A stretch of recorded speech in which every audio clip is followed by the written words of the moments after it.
Existentialism is both a philosophy and a mood.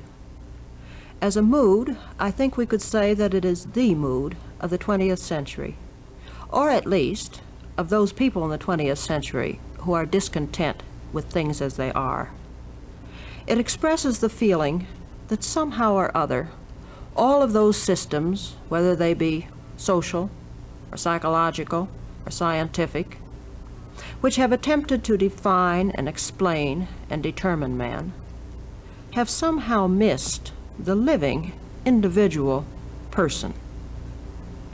Existentialism feels that we must return to man. And in returning to the individual man and his experience, we must also ask our question, what is man? For once again, the definitions which have been provided, and it seems as though in the 20th century everyone is giving definitions, those definitions of man in terms of his physiology or his psychology or the study of his social behavior, again, bear no more relation to the real individual than the printed description of the antics of a lover bears to love. Existentialism is concerned especially with what the Spanish existentialist Unamuno has called the tragic sense of life. The tragic sense of life is something which philosophers, for the most part, have neglected, for they have been concerned above all else with providing some sort of rational explanation, which would include and smooth away everything.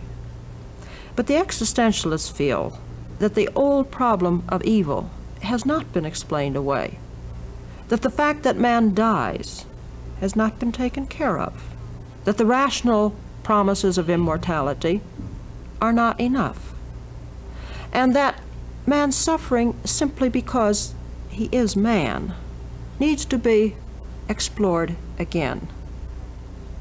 One of the best presentations of the existentialist mood, at least in my opinion, is found in the work of a non-existentialist author, namely Eugene O'Neill. In his play, A Long Day's Journey into Night, the character Edmund speaks these words: "It was a great mistake, my being born a man. I would have been much more successful as a seagull or a fish. As it is, I will always be a stranger who never feels at home, who does not really want and is not really wanted, who can never belong, who must always be a little in love with death." Now, what O'Neill is expressing here is really the feeling that it is difficult simply to be human.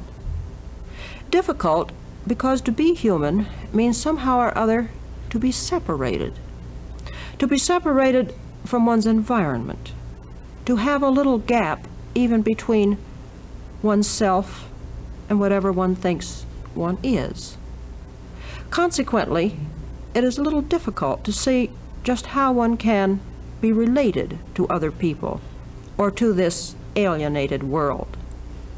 Difficult not to feel that one is constantly overshadowed by the possibility, well, the certainty of a death which one can never quite comprehend. There are, of course, many facets to the existentialist mood, and it would be more accurate to say that even in the philosophy, there is not an existentialist philosophy, but rather many existentialist philosophies. For within existentialism, we have included widely different people. We might begin, perhaps, with the Dane, Søren Kierkegaard, who lived over 100 years ago, but who wasn't really appreciated or very significant until our own day. And we would have to include people like Gabriel Marcel, who was a Catholic, and Will Herberg, who was a Jew, and the controversial Paul Tillich. These on the religious side, but they're the humanistic existentialists too, those who deny that there is any God. The most well-known of these, probably, is Jean-Paul Sartre, and his close associate Simone de Beauvoir is again a figure familiar to many people. I would include here Albert Camus, for although Camus has said he is not an existentialist, he works on the same premises as de Beauvoir and Sartre.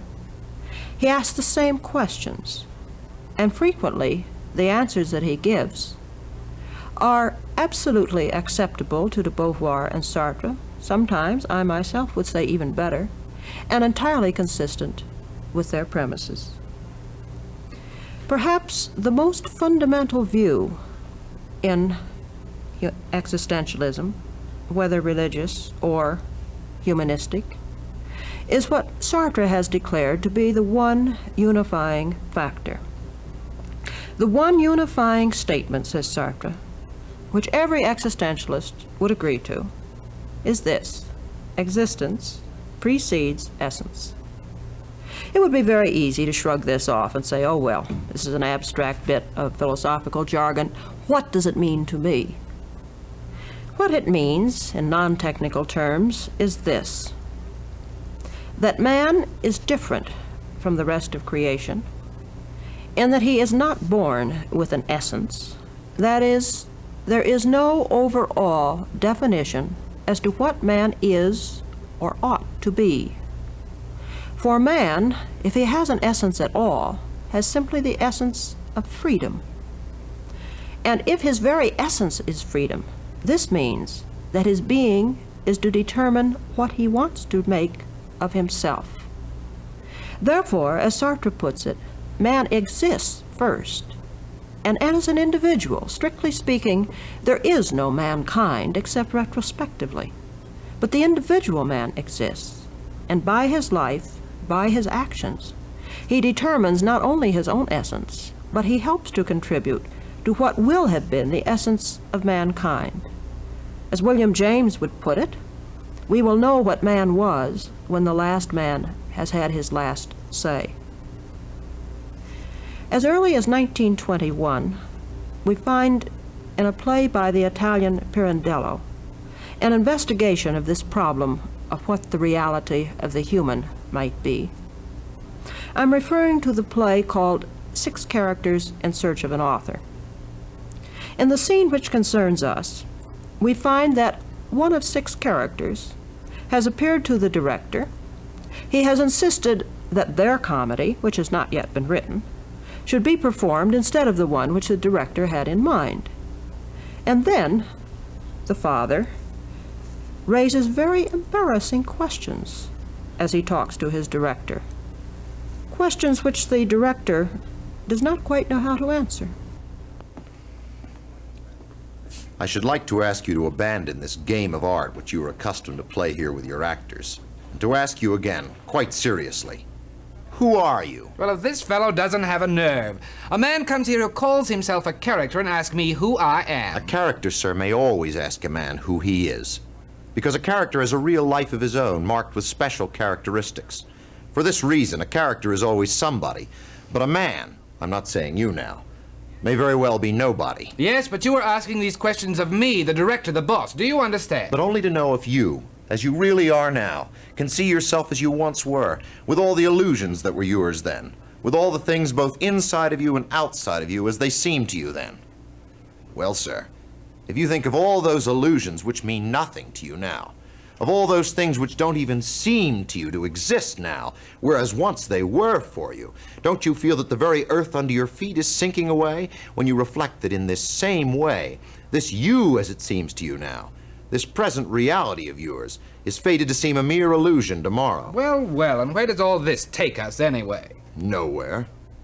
It's only to show that if we characters have no reality beyond illusion, then you too cannot count overmuch on your reality as it seems today, since like that of yesterday it may prove a mere illusion tomorrow. Oh, excellent. Next you'll be saying that you, with this comedy of yours you have brought me here, are more true and real than I am. But of course, without a doubt. Oh, really? But I thought you understood that from the beginning. More real than I. If your reality can change from day to day... Well, of course it can change the same as anyone else's. No, sir. Not ours.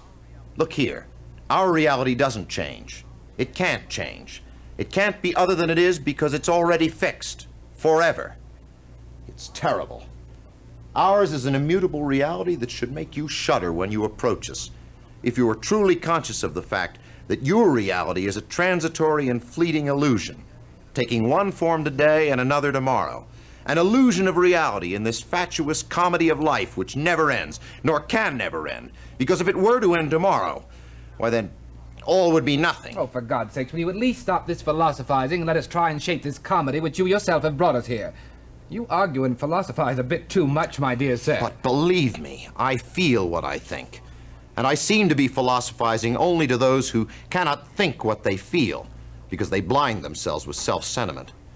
I know that to many people such self-blinding seems much more human, but the contrary is really true. For a man never reasons so much or becomes so introspective as when he suffers.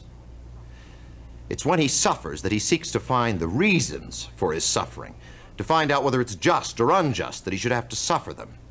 But on the other hand, when a man is happy, he takes his happiness as he comes and doesn't think about, just as if happiness were his right.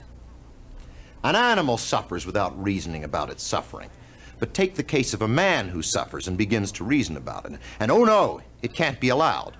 Let him suffer as an animal suffers, and then, ah, yes, he is human. Oh, look here, you're off again, philosophizing worse than ever. I'm not philosophizing. I'm crying aloud the reason of my suffering.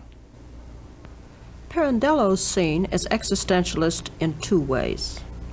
In the first place, Pirandello is saying that philosophy may indeed stem from the suffering of man, because man finds that his very existence is somehow or other painful. And this is what Unamuno meant when he spoke of the tragic sense. And besides this, Pirandello recognizes that man is not an entity or a thing, not even really a being. Rather, he is a becoming, a constant changing, a process. And to be a process, and to have this discrepancy at his heart, means that man never quite knows who he is. Now, Sartre has expressed this in far more technical terms by his famous distinction of two kinds of being. All of reality, he says, may be divided up into being in itself and being for itself. Being in itself is the kind of being which the things have, everything which is not conscious. The river, the mountain, a rock, a tree, or even a man-created object. Such being involves no gap, no separation. The acorn can't reflect upon itself and say, I wonder if I want to be an acorn, or would it perhaps be more interesting to be an apple tree? In fact, the acorn can't know what it is, because it simply is. It can't reflect upon itself. As Sartre would say, it's too full, too dense, too much, as he says, just a plenitude or a mass of being. Now, the other kind of being for itself, is the being of consciousness, the being of the human person. Sartre has startled the philosophical world in his definition of being for itself. For he says that being for itself is distinguished from being in itself only by this one thing, that consciousness, or being for itself, has the power of effecting a nothingness. This means that consciousness puts a kind of psychic distance between itself and its objects.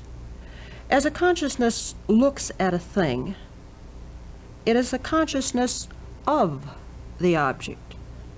And Sartre says that consciousness is always consciousness of something. One cannot imagine a consciousness which would not be consciousness of something. This means that in one sense, a consciousness is open.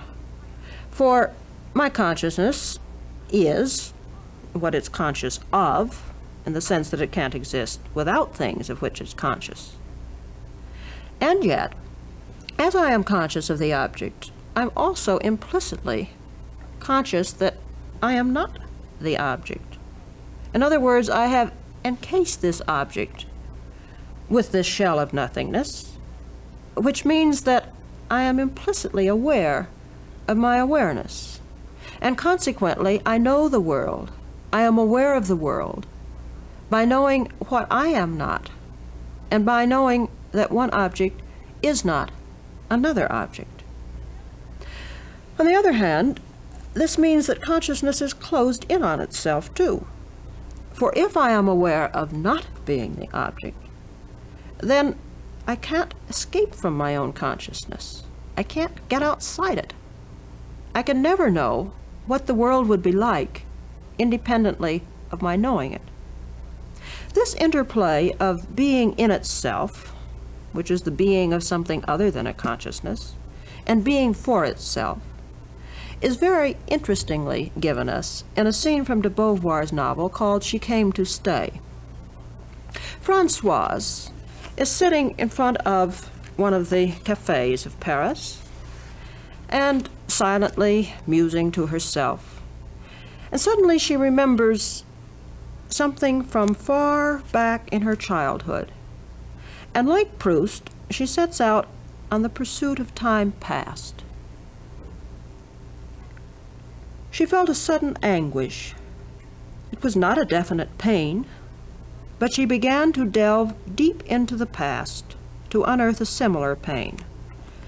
Then she remembered.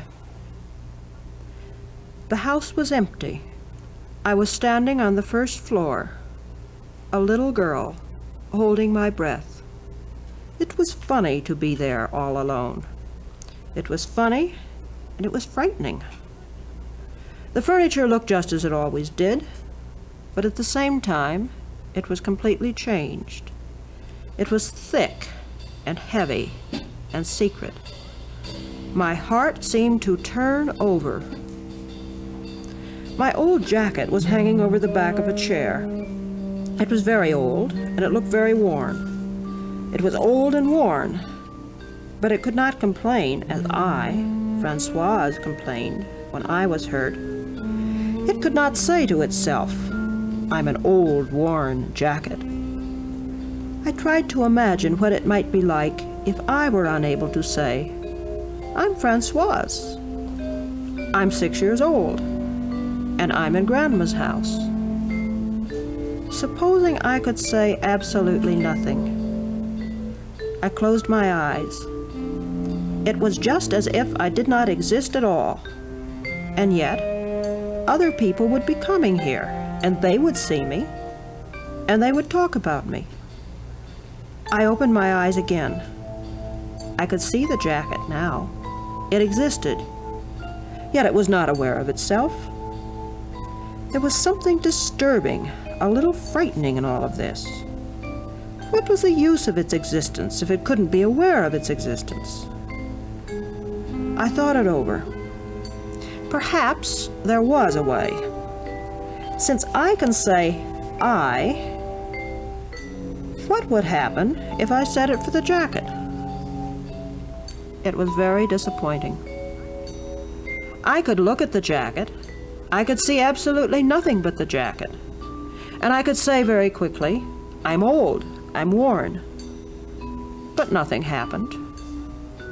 The jacket stayed there, indifferent, a complete stranger. And I was still Françoise.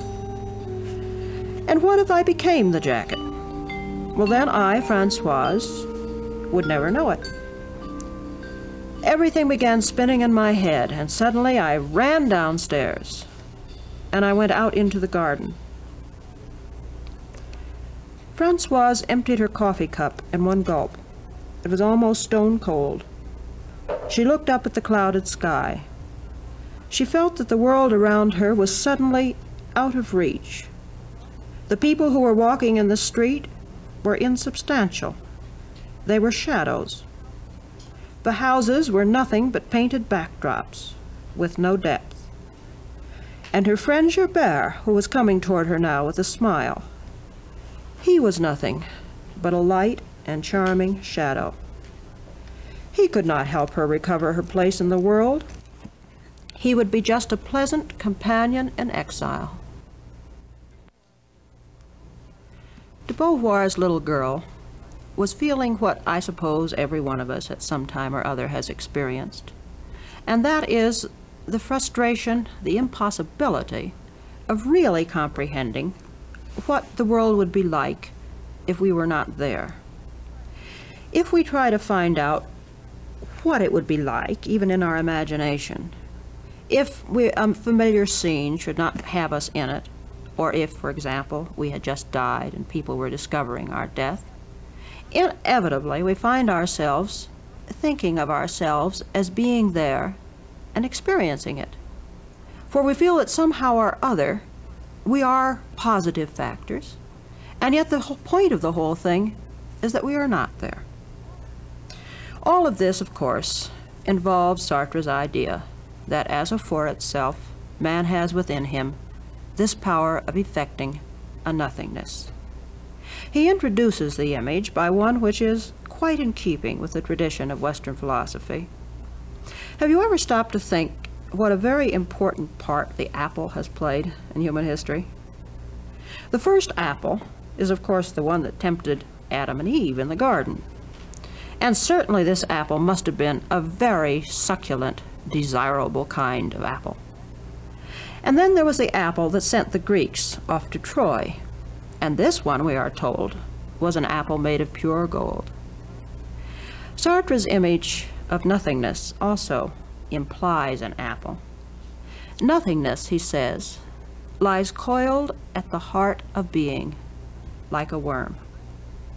I don't think it's an accident that there is a suspicion of rottenness and worminess at the heart of being. For man, according to Sartre, discovers this nothingness within himself in anguish and in despair. There is another image where Sartre, I think, makes it a little easier to understand this difficult concept of how nothingness can somehow be real. Let us imagine, he says, that in the universe one day an atom is annihilated, not simply split, not transformed into some other species of energy, but just absolutely annihilated. Now, if such a thing could happen, we can believe readily enough that the universe would never be the same again. There would be an absolute change in everything. Now, in the same way, being in itself, without any consciousness to look at it and to pronounce judgment on it, is just an undifferentiated mass. It has no significance. It is simply a fullness. And that's why Sartre can say that all we can really say about it is that in its brute reality, it is there for all eternity. But the moment a consciousness comes in, then there can be significance and differentiation. For a consciousness can balance one part against another by putting a distance between them, can say this object is not that object, and can also stand aloof from the world and bring it there before itself for judgment. Sartre has given several definitions of man. One of them is this: man is the being who is what he is not, and who is not what he is. I think some people have felt that merely reading this sentence was sufficient cause for despair, and yet it isn't hard to understand. By saying that man is the being who is what he is not, and is not what he is, Sartre merely means that man has no fixed reality, that he is constantly in the process of making himself something, but that he never is quite the same as his particular acts. Sartre has also said that man never is, he is always about to be. And here we see the same view expressed with regard to the future. For at any given moment, man is living in terms of a projection of himself into the future, what Sartre calls the project. It is just as though each person carried around with himself a little shell of emptiness into which he projected what he was about to become. Suppose we think of it this way. I make a rendezvous with myself down there in the future. But who will show up at the rendezvous? Will it be the I who made the appointment? Or will it be some new I which this consciousness has created out of the nothingness which it brings into the world? Another definition of Sartre's is that man is the being through whom nothingness comes into the world. This, like the other definitions, sounds at first like something so totally abstract that it seems not to have anything to do with us as living individuals. But let's think of it as if we were trying to draw a picture of it. If one were to attempt a concrete picture of man as the existentialists and other of our contemporaries see him, I think the result would be reminiscent of one of the forms of Archipenko, a strange figure, partly organic, partly mechanized, with a hole in the middle, with bony excrescences jutting out into the distance. All of this set in a background of melting or disintegrating time.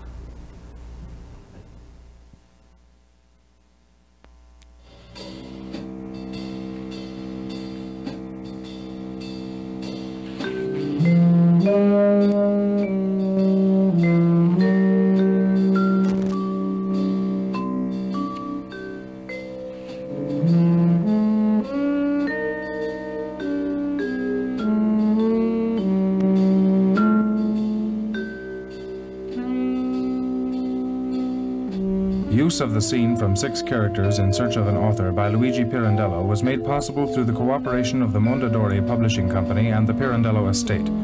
The scene from She Came to Stay by Simone de Beauvoir was translated by Yvonne Moyes and Roger Senhouse and published by the World Publishing Company. The sculpture Walking Woman by Archipenko and Shapes of the Desert by Peter Worth, courtesy of the Denver Art Museum.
Toward the end of the 19th century, Friedrich Nietzsche declared, "God is dead," and he spoke the words in exultation.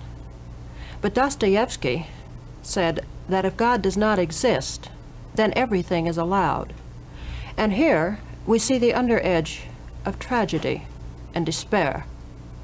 For if everything is allowed, then can there be any right and wrong? If everything is allowed, how can man choose?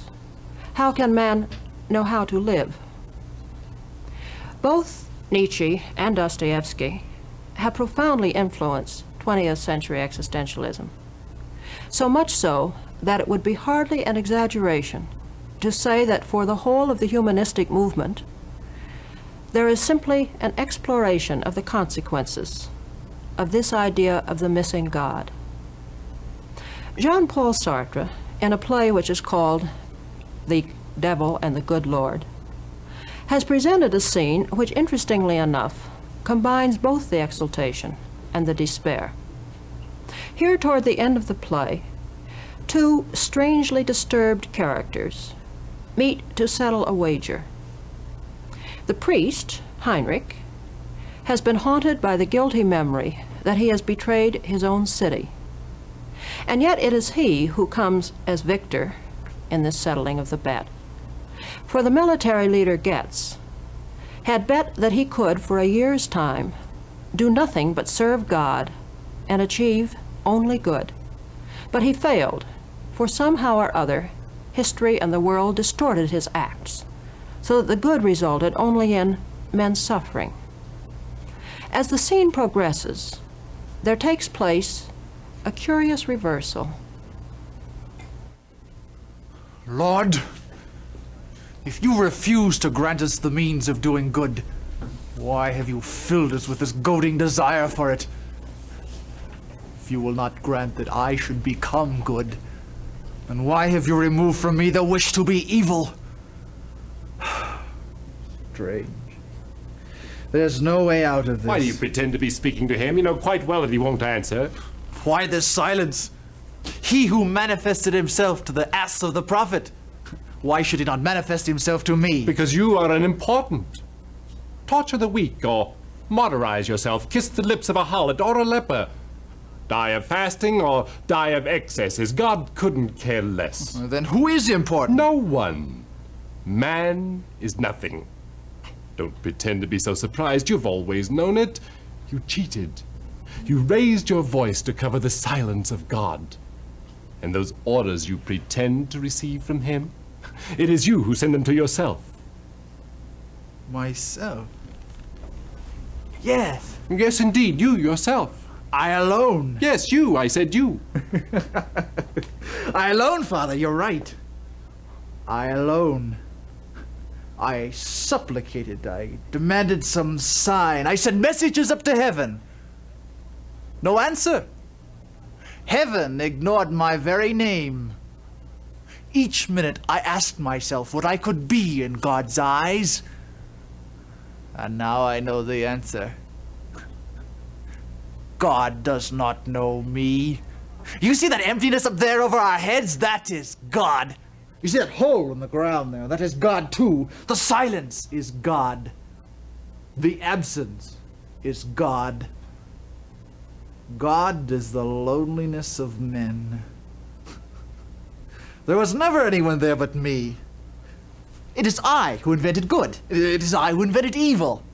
It is I who accuse myself today. And I am the only one who can absolve myself. I, man. If God exists, man is nothing. If man exists, where were you going? I'm going away from you. I want nothing more to do with you. Wait, Father, I'm going to make you laugh. Be quiet! But you don't know yet what I'm going to tell you. It's not true. I know nothing. I don't want to know anything. Heinrich, I'm going to let you in on a colossal joke. God doesn't exist. He doesn't exist! No joy! Tears of joy! Hallelujah! Fool, don't fight me! I'm bringing us deliverance. No more heaven, no more hell. Nothing but the earth. Let him damn me 100 times, 1,000 times, so long as he exists. Yet men have called us traitor and bastard, and they have condemned us. If God does not exist, then there is no longer any way of escaping men.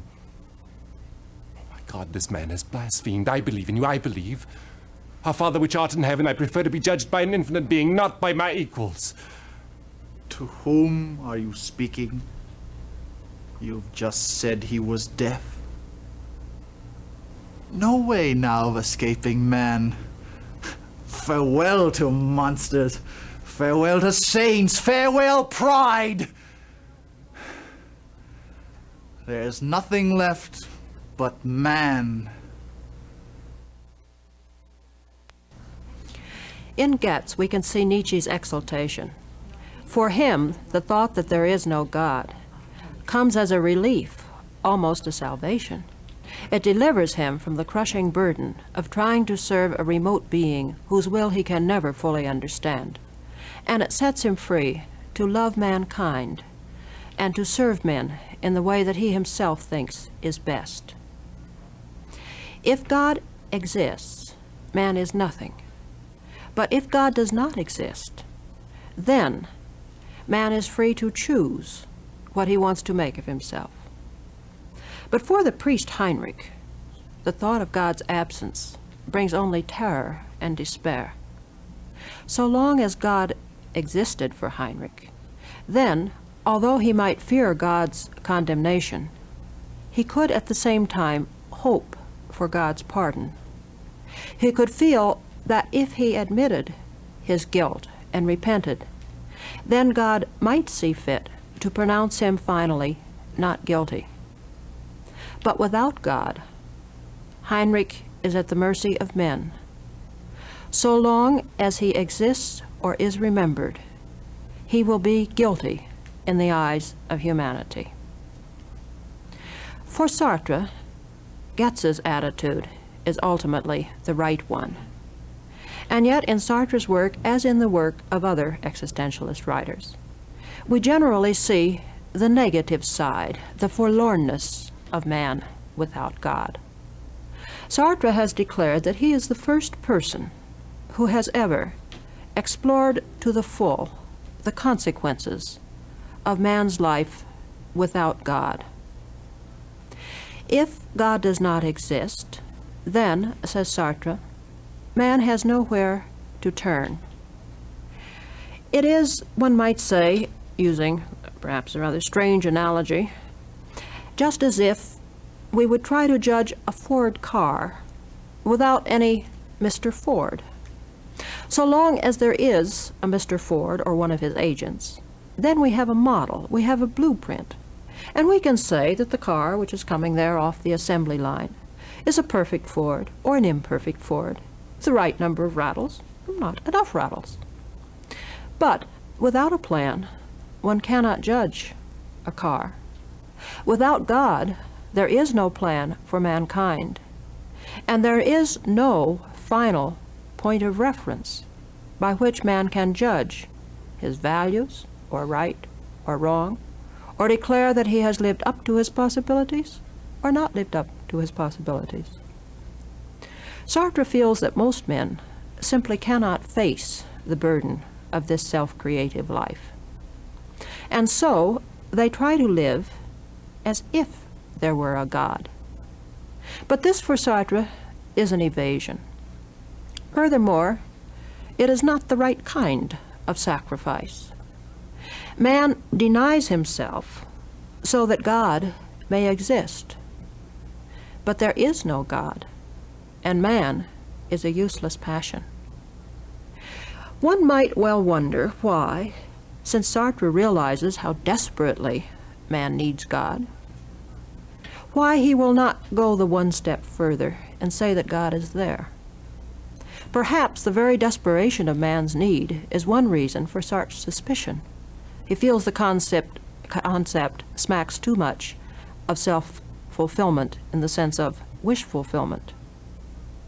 But Sartre and other existentialists have in any case no intention of trying to prove that God does not exist. One cannot prove a negative. And we probably all realize that basically each of us finds on non-rational grounds that the hypothesis of God is satisfactory and meaningful, or not. And then afterwards, we each one hunt around for reasons or for proof to uphold the position we have already chosen. On the other hand, one will find in existentialist work one very specific objection to the traditional concept of God. And this is an objection based upon the injustice of the universe. Why, ask these writers, if God is all-powerful, does man have to suffer? If God is merciful, then how can he sentence man, any man at all, to eternal damnation? In a later scene in Sartre's The Devil and the Good Lord, we see Sartre raising this kind of criticism of the concept of God in the light of the injustice of the world. Here, a group of women have gathered in a cathedral. They are in mourning, bewailing the death of Catherine, Getz's mistress, who died when Getz cast her off in the name of righteousness. Is she dead? Yes. May God receive her soul. God? He'll refuse it. Hilda, how can you say that? She saw the flames of hell before she died. Suddenly she sat up, crying that she saw them. And then she died. Let us pray, my friends. Pray for the forgiveness of this poor dead girl who saw the flames of hell and is in danger of damnation. Implore thy pardon. What hast thou to forgive us? Thou art the one who should ask our forgiveness. I do not know what thou hast in store for me, and I did not even know that girl. But if thou dost condemn her, then I shall refuse to enter heaven. Dost thou think 1,000 years of paradise would make me forget the terror in her eyes? I have only scorn for thy elect, idiots, who have the hearts to rejoice while there are damned souls writhing in hell and poor people on earth. I know thou hast the power to let me die without confession and suddenly summon me before thy bar of judgment. But we shall then see who will judge the other.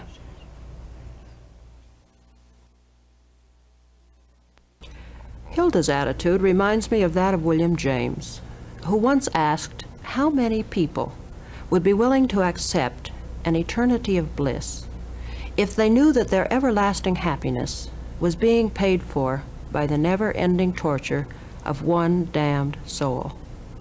And if very few of us would be willing to accept heavenly rapture on these terms, then we can easily understand Sartre's criticism of men who are willing to accept an image of a creating God less merciful than men themselves. Albert Camus has voiced this same type of criticism in his novel The Plague. There, the priest Panalou confesses that he is not able to understand how there can be any justification so that even eternal paradise could cancel out the sufferings here on earth of one innocent child. Now, many people might say, and perhaps rightly, that this type of criticism has meaning only for a fundamentalist, even an old-fashioned view of religion. In his play The Flies, Sartre has given a broader challenge to the religious concept. Here, he brings to our attention the question as to whether or not we may accept any idea of a harmonious, rational universe sustained by an intelligent, guiding, supreme being or spirit. The Flies is a most interesting thing.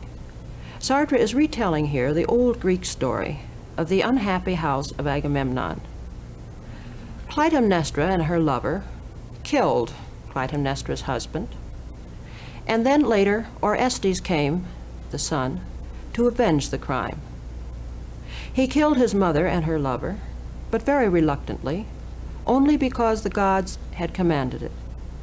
And finally, it is the gods who ultimately justify him. As Sartre tells the story, everything is different. Orestes kills because he thinks that he must do so in order to punish the evildoers. And ultimately, he does not receive justification from the gods. Instead, he challenges and defies them. The most amazing scene in this play is probably the one where Zeus holds out for Orestes an overwhelming view of the whole universe lying there before him. The scene has always reminded me of the one in the Old Testament where God speaks to Job out of the whirlwind. But there are differences too, and important differences.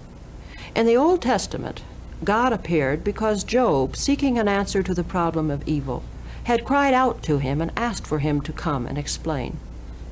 In Sartre's play, Zeus appears voluntarily. Orestes does not really want him. And Orestes is given this vision because Zeus hopes by means of it to lure him, to win him back, so that by viewing the wonders of the universe, Orestes may arrive at what Zeus would consider a natural piety and reverence. Orestes, I created you as I created all things. Now see the stars moving in the firmament, never swerving, never clashing. It is I who have fixed their courses according to the laws of justice. It is my work that living things increase and multiply, each according to his kind. It is my work that the tide's innumerable tongues creep in to lap the sand and then withdraw at the appointed hour. I make the plants grow, and my breath fans round the world the yellow clouds of pollen. You are not in your own home, intruder. You are like a sliver in the flesh, or a poacher in his lordship's forest. For the world is good. I created it in accordance with my will, and I am goodness. The good is everywhere. But you, Orestes, have done evil. And that of which you are so proud, the evil which you claim to have invented. What is it but a reflection in a mocking mirror, a phantom thing that would have no being but for goodness? No, return to yourself, Orestes. Return to your saner self. The universe refutes you. You are but a mite in the scheme of things. Return to nature, nature's thankless son. Or else you must beware lest the seas shrink back at your approach. Springs dry up as you pass by, rocks and stones roll out of your path, and the earth itself crumble under your feet. Let it crumble. The whole universe is not enough to prove me wrong. You are the king of gods, king of stone and stars, king of the waves of the sea, but you are not the king of man. Job saw man's littleness and bowed down in faith, but Orestes asserts himself as man. If we want to know the meaning of this assertion, we must realize what Zeus means. For Sartre, I don't think Zeus stands for God himself, but rather for any idea that man may have had of God, particularly a belief in any principle whatsoever, which is rational, which sustains the universe in an all-encompassing order, and which gives man his natural, his right place and purpose. As Orestes rejects Zeus's vision, he is admitting that the order of the universe, its principle of harmony, are not in the universe itself, but are there because man has put them there. He has so organized the world that he finds them there. In one way, we may say that this is the most thoroughgoing atheism that the world has ever known. And yet, the strange thing is that if we hunt for parallel positions to Sartre's view, we will find them not as much in the works of the humanistic philosophers, who for the most part have relied very much on scientific reasoning and upon this principle of order, which Orestes is rejecting. But we do find a parallel in the work of religious existentialists, in the work of people like Kierkegaard, for instance. Now, this is not to say that atheism and a belief in God can ever be one and the same thing. They are natural opposites, of course. And yet, if one looks at the mood, the attitude toward living which is involved, then I think that the parallel between Sartre and Kierkegaard is much closer than that of either one of them as compared with the outlook of the ordinary man on the street, whether that man is one who goes to church or not. There are two ways in particular in which I think Sartre and Kierkegaard are alike in this connection. One is their emphasis on subjectivity. It is obvious that for the humanistic philosopher, at least as Sartre views him, then man must be shut up in his own subjectivity. He can't get outside. He can't find any non-personal, non-human point of view. But for Kierkegaard, too, this isolation within the individual is complete. This is illustrated particularly well in Kierkegaard's discussion of Abraham's sacrifice of Isaac. When Abraham was told, as the result of God's will, that he must sacrifice his son Isaac, he was in this kind of quandary. If the message is genuinely from God, then he must sacrifice Isaac, and it is the right thing to do. But if the message is not from God, then he would be committing what would be the very worst possible crime, judged on the basis of Abraham's own view of human ethics. But how is Abraham to know whether the command is from God or not? If an angel speaks to him, how does Abraham know it's not an hallucination? And if God himself speaks, how is Abraham to know whether this is really God, or whether actually the command is the projection of Abraham's own inward evil wishes? Nobody but Abraham can decide, and Abraham cannot tell within his life whether he has done the right thing or not. The second way in which I think these two men are alike is in their emphasis on commitment. The either-or comes in here. Either there is a God, and God and religion are the most important things, and man must do nothing but obey the religious command. Or there is no God, and then man must take the total burden of responsibility for the world and for himself upon his own shoulders, with no one to give him any sign. Both men are absolutely the opposite of what we might call the Easter Sunday Christian. The commitment is total. It is a passionate choice. But, here again, when man makes the leap in faith, he leaps without any knowledge that there is going to be anything but a chasm of nothingness on the other side. Or if he refuses to make the leap, then he must stay on this side without knowing whether he was right or not. Kierkegaard feels that only the irrational is commensurate with the grandeur of man's need. Sartre feels that for man to leap is a betrayal of the human condition. As Orestes rejects Zeus, he is admitting his estrangement from nature. He goes forth into loneliness and exile. But these open spaces are at least not a prison. They are an open future. Orestes is moving on to freedom. But what is this freedom? Zeus tells him what it is, in no uncertain terms. Impudence, pawn. So I am not your king. Who then made you? You. But you blundered. You should not have made me free. I made you free so that you might serve me. Perhaps. But it has turned against its giver, and neither you nor I can undo what has been done. At last. So that is your excuse. I am not excusing myself. No? Well, let me tell you, it sounds much like an excuse, this freedom whose slave you claim to be. Neither slave nor master. I am my freedom. No sooner had you created me than I ceased to be yours. This language is somewhat new and somewhat shocking. To my ears, too. In fact, I hardly understand myself. Yesterday I had an excuse. You were my excuse for being alive, for you had put me in the world to fulfill your purpose. And the world was an old panda prating to me about your goodness day in and day out. Then you forsook me. I forsook you? How? Yesterday I felt at one with nature, this nature of your making. Then suddenly out of the blue, freedom crashed down and swept me off my feet. Nature sprang back. My youth flew with the wind, and I knew myself alone. Utterly alone in this well-meaning little universe of yours. And nothing was left in heaven. No right or wrong, nor anyone to give me orders. What of it? Am I to admire a scabby sheep that has to be kept apart? Your vaunted freedom isolates you from the fold. It means exile. Yes, exile. What do you propose to do? The folk of Argos are my folk. I must open their eyes. Poor people. The gift you make to them will be a sad one of loneliness and shame. You will take from their eyes the veils I had laid on them, and you will show them their lives as they really are. Foolish and futile. A barren boon. Why, since it is their lot, should I deny them the despair I have in me? What will they do with it? What they choose. They are free. And human life begins on the far side of despair.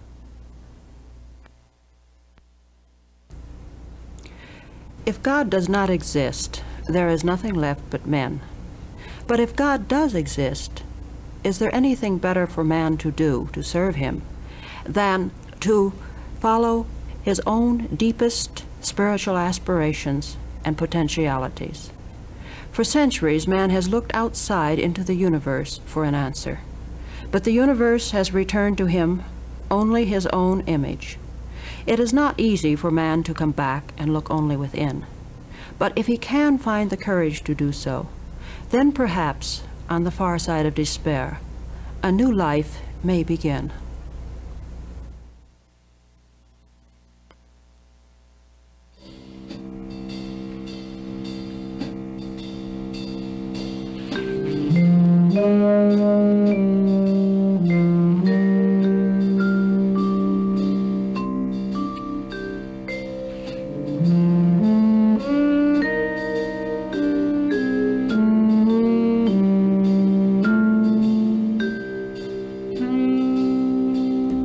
Scenes from The Flies were taken from the book No Exit and the Flies, translated by Stuart Gilbert.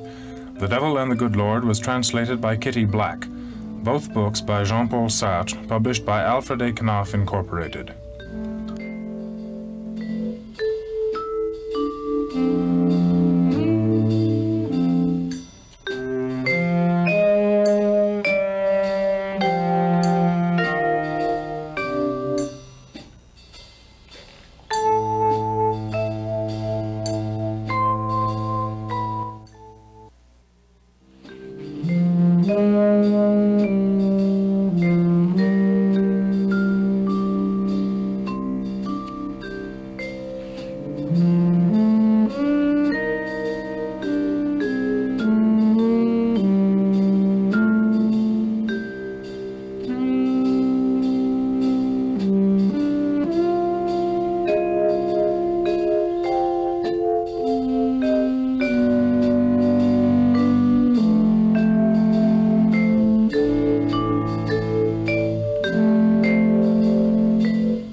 The only philosophical problem that is truly serious, says Albert Camus, is suicide. To judge whether or not life is really worth the living is to answer philosophy's most fundamental question. Now, I suppose that if we could somehow make a calculation of all the people who had committed suicide, we would find that a very small number, if any, had ever sat down and made a cold, rational calculation of the joys and the pains in life, and then, because the answer was negative, had gone out and thrown it all up.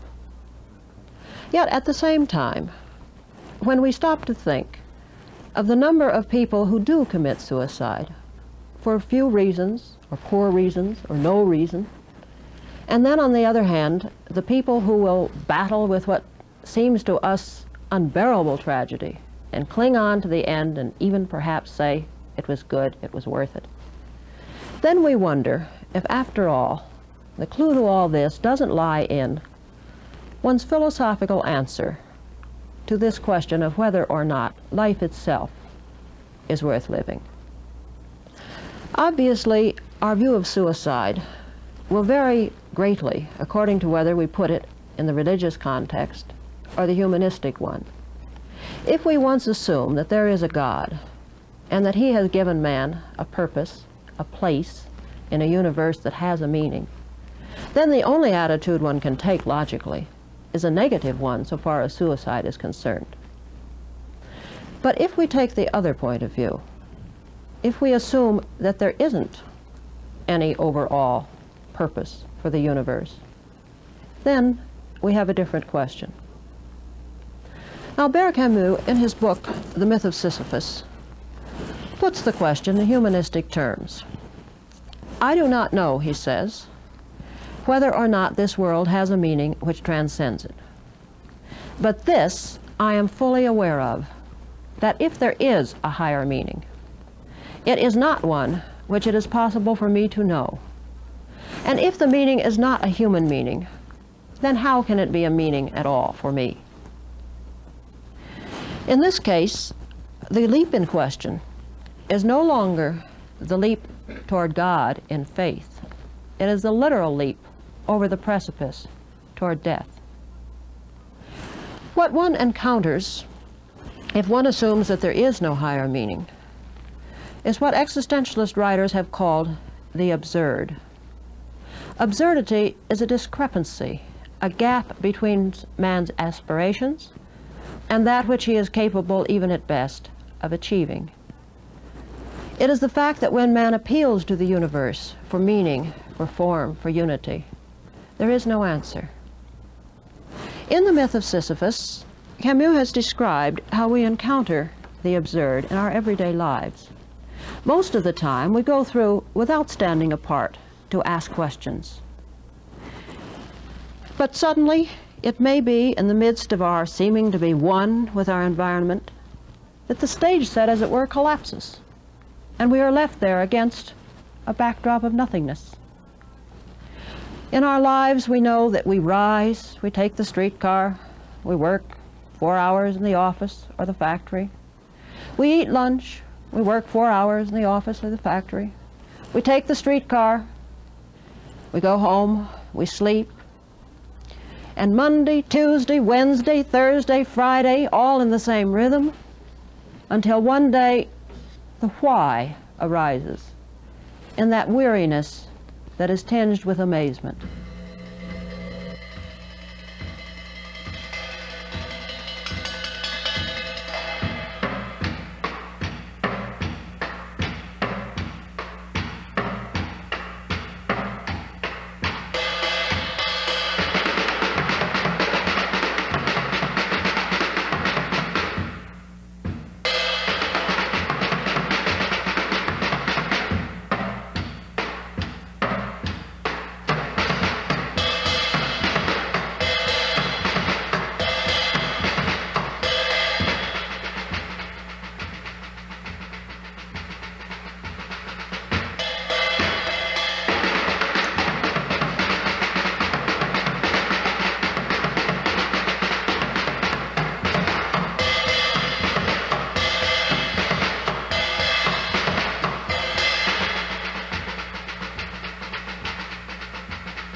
We encounter the absurd when the why arises, but we meet it also in time.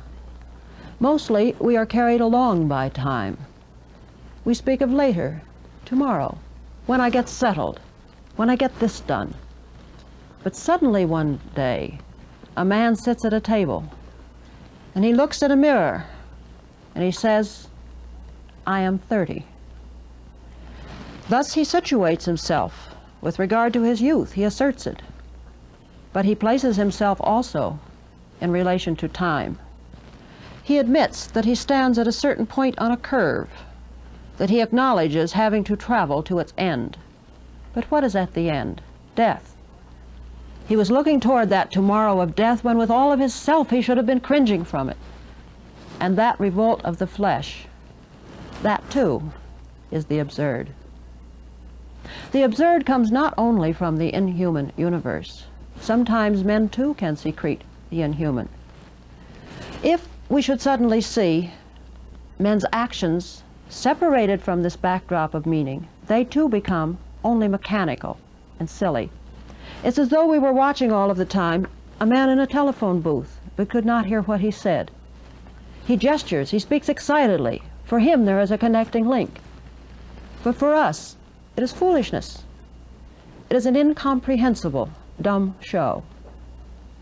As Camus says, this discomfort in the face of man's own inhumanity, this incalculable tumble before the image of what we are, this nausea is also the absurd.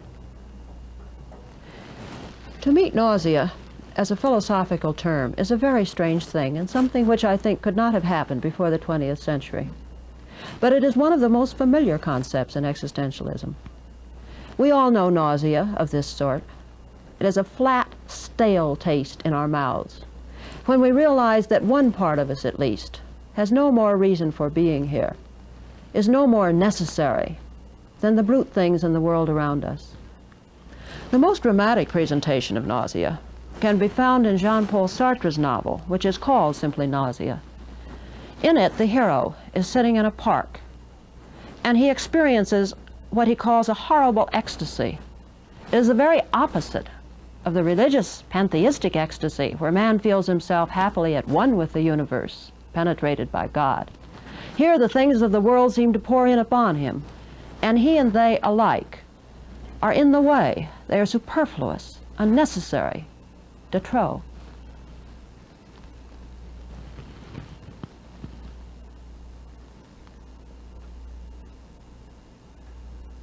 Existence had suddenly unveiled itself. It was the very paste of things. This root was kneaded into existence, or rather the root, the park gates, the bench, the sparse grass, all that had vanished. The diversity of things, their individuality, were only an appearance, a veneer.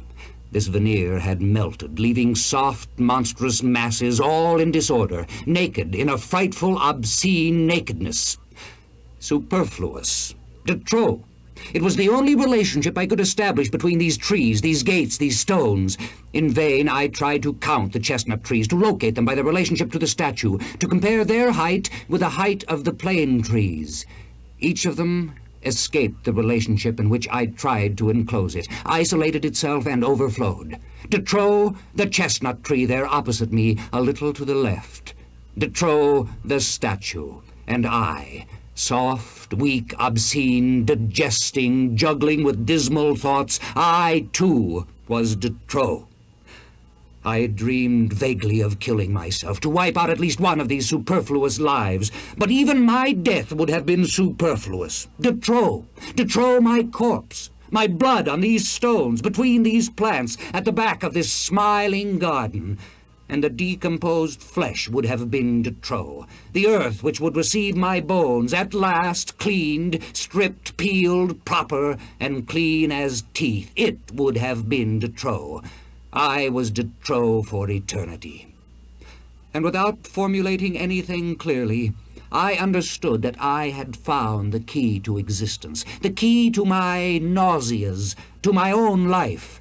In fact, all that I could grasp beyond that returns to this fundamental absurdity. Every existing thing is born without reason, prolongs itself out of weakness, and dies by chance. Had I but dreamed of this enormous presence? It was there, in the garden, toppled down into the trees, all soft, sticky, soiling everything, all thick, a jelly. And I was inside, I with the garden. I knew it was the world, the naked world suddenly revealing itself, and I choked with rage at this gross, absurd being. You couldn't even wonder where all that sprang from, or how it was that a world came into existence rather than nothingness. It didn't make sense. The world was everywhere, in front, behind. Of course, there was no reason for this flowing lava to exist, but it was impossible for it not to exist. I shouted, "Filth! What rotten filth!" and shook myself to get rid of this sticky filth, but it held fast, and there was so much, tons and tons of existence, endless. I stifled at the depths of this immense weariness, and then, suddenly, the park emptied as through a great hole. The world disappeared as it had come, or else I woke up. In any case, I saw no more of it. Nothing was left but the yellow earth around me, out of which dead branches rose up.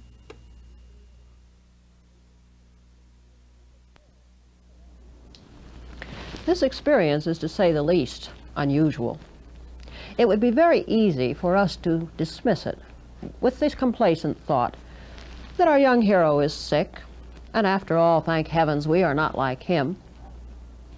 But as Freud has said, the abnormal is only the exaggeration of the normal, written large so that we can see it and understand.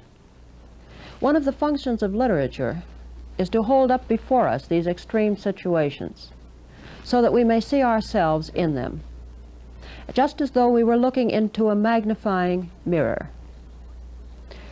One place where I think, with less difficulty, we all encounter and recognize the absurdity of existence is when we bump up against needless, meaningless suffering. Camus has explored this aspect of the absurd in his play The Misunderstanding. Here, two women, a mother and a daughter, have murdered a wealthy guest for his money. The daughter discovers that it was really her own brother she had killed. When the young wife finds out what has happened to her husband, she is horrified and views it as a tragic misunderstanding. But the sister will have none of this. It is no misunderstanding. This is the normal course of events. In life, nobody is ever recognized. All of existence, all of suffering, all tragedy is pointless. We're cheated, I tell you. Yes, cheated. What do they serve, those blind impulses that surge up in us, the yearnings that rack our souls? Why cry out for the sea, or for love? What futility. Your husband knows now what the answer is. That charnel house where in the end we shall lie huddled together side by side. Try to realize that no grief of yours can equal the injustice done to man. And now, before I go, let me give a word of advice.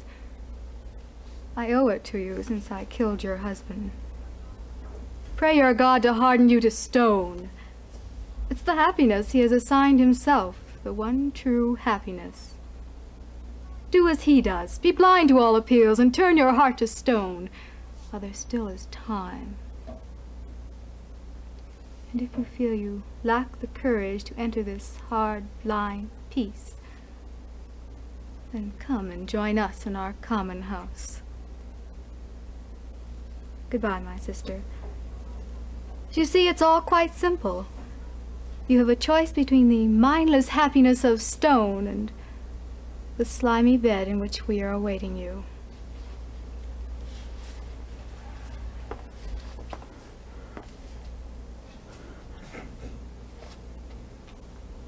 Oh, God, I cannot live in this desert. It is on you I must call, and I shall find the words. I place myself in your hands. Have pity on me. Turn toward me. Hear me and raise me from the dust, O Heavenly Father. Have pity on those who love one another and are parted. What's this? Did you call me? Oh, I don't know. But help me. Help me, for I need help. Please be kind and say that you will help me. No.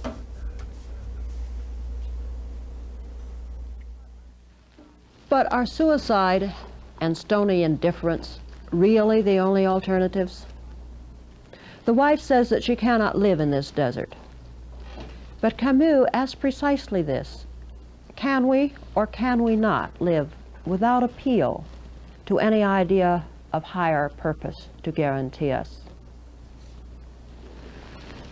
Camus points out that most people, illogically, mix up the idea of an external higher purpose and the worthwhileness of life. But there is no reason, he says, for us to feel that because the universe has no meaning, my own life cannot be worthwhile.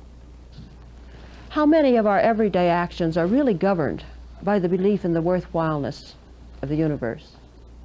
Suppose we had in the world, or suppose that the world were, a gigantic Chinese checkerboard with nothing but a heterogeneous assortment of marbles and a disorganized set of holes. Now, older philosophers have proceeded as though there were only 2 points of view one could take. Either one can find by faith or by rational investigation that there is a pattern after all underneath it all, or that there is nothing and we might as well give it up. It can't possibly be worthwhile. The existentialist takes neither view. He says, I can create my own pattern. I don't need any other pattern. If this is personally gratifying to me, if I can enjoy participating in it and sharing it with others, this is enough. This is the meaning and the significance of my life. Pragmatists, too, take much the same position, but they have a heartier stomach, and they don't worry all the time for fear someone suddenly shakes the board. But if we are going to say, all right then, I create my own significance, my own worthwhileness, how can we do it? One answer is that we live the creative life. And one form of creativity is artistic creativity. In a later passage in Nausea, Sartre shows us his hero, Roquentin, still worrying about existence, deciding now to leave the town where he had the horrible ecstasy, and we find him sitting in a cafe.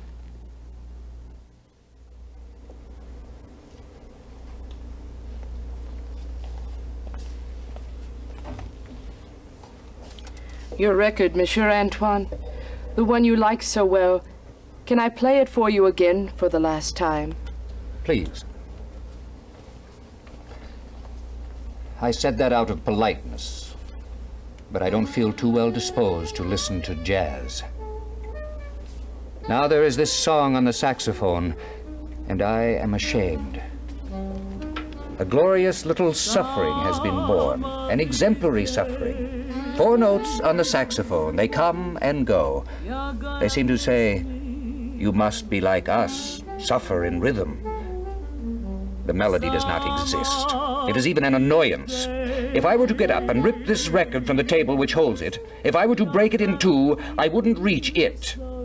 It is beyond, always beyond something, a voice, a violin note. Through layers and layers of existence, it veils itself. And when you want to seize it, you find only existences devoid of sense. It is behind them. I hear sounds, vibrations in the air which unveil it. It does not exist because it has nothing superfluous. All the rest is superfluous to it. It is. And I, too, wanted to be. I think about a clean-shaven American with thick black eyebrows suffocating with the heat on the 31st floor of a New York skyscraper. He is sitting in shirt sleeves in front of his piano. He has a taste of smoke in his mouth and vaguely a ghost of a tune in his head. The moist hand seizes the pencil on the piano. That's the way it happened. That way or another way, it makes little difference. That is how it was born. So, 2 of them are saved, the composer and the singer. They have washed themselves of the sin of existing. Oh, not completely, of course, but as much as anyone can. Can you justify your existence then? And why not I? Just a little. Couldn't I try, and naturally it wouldn't be the question of a tune, but couldn't I, in another medium? It would have to be a book.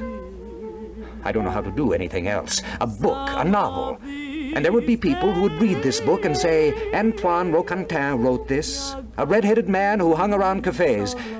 And they would think about my life as I think about the Negresses, as something precious and almost legendary. A book. Perhaps one day, thinking precisely of this hour, of this gloomy hour in which I waited for it to be time to get on the train, perhaps I shall feel my heart beat faster and say to myself, that was the day That was the hour when it all started, and I might succeed in the past in accepting myself.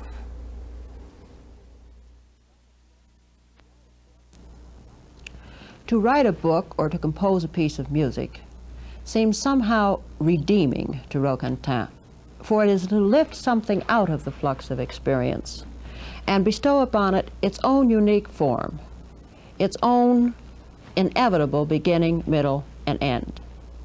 But this is not the only kind of artistic creation. A man may learn to find a creative pattern in his own life. And Sartre has said that the highest of all artistic creations is the construction of a freely chosen value system by which one is willing to live. Camus has derived 3 consequences from his confrontation with the absurd. In Revolt, a man asserts the worthwhileness of his own life in the very face of the universe which denies any purpose. In Freedom, we learn that without any external purpose, we are then and only then free to decide what will be the significance of our existence, not being determined by anything from the outside. And then there is passion. One may learn to cultivate full awareness so that he may derive from each moment all that it has to offer in the way of pleasure, of pain, but always of intensity. And we may learn to find it all somehow interesting. Camus tells of how, when he was a young man in North Africa, he learned to love the beauty of this world for its very indifference, in a subdued ecstasy totally unlike the ecstasy of Roquentin. He found that there was a happiness and a truth of the sun and of the sea. I love this life with abandon, and I want to speak of it without reservation. It makes me proud of my condition as a human being. Yet people have often said to me, there is nothing in that to be proud of. Yes, there is something. This sun, this sea, my heart leaping with youth, my body with the taste of the salt still on it, and that immense setting where tenderness and glory meet in the yellow and the blue. Years later, Camus returned to the shores of Africa, sickened with the memory of war and destruction, trying to find out whether he might, even yet, find the solace of an ancient beauty. Here I recaptured the former beauty, a young sky, and I measured my luck, realizing at last that in the worst years of our madness, the memory of that sky had never left me. This was what in the end had kept me from despairing. Here the world began over again every day in an ever new light. Oh, light! This is the cry of all the characters of ancient drama brought face to face with their fate. This last resort was ours, too, and I knew it now. In the middle of winter, I at last discovered that there was in me an invincible summer. The world offers us no reasons for living, but it may, if we let it, help us to find our lives more worth the living. Life by itself makes no sense, but it is ours to make sense of. If we confront a blank canvas, we don't have to throw mud at it or kill ourselves. We may set about creating a painting which sets its own artistic laws, which provides its own reason for being. Of course, I think one has to go to others, ultimately. And yet Camus is probably right in saying that we must confront the situation first, each man alone, and for himself. In the myth of Sisyphus, he asked whether we could live without any external meaning. In a later work, The Letters to a German Friend, he writes again on the same question. I continue to believe that this world has no higher meaning, but I know that something in it has meaning, and that is man. For man is the one being to insist on having a meaning. This world has at least the truth of man, and our task is to provide man with reasons to justify him against destiny itself. There are no reasons other than man. And it is man who must be saved, if we want to save the idea which we form of life.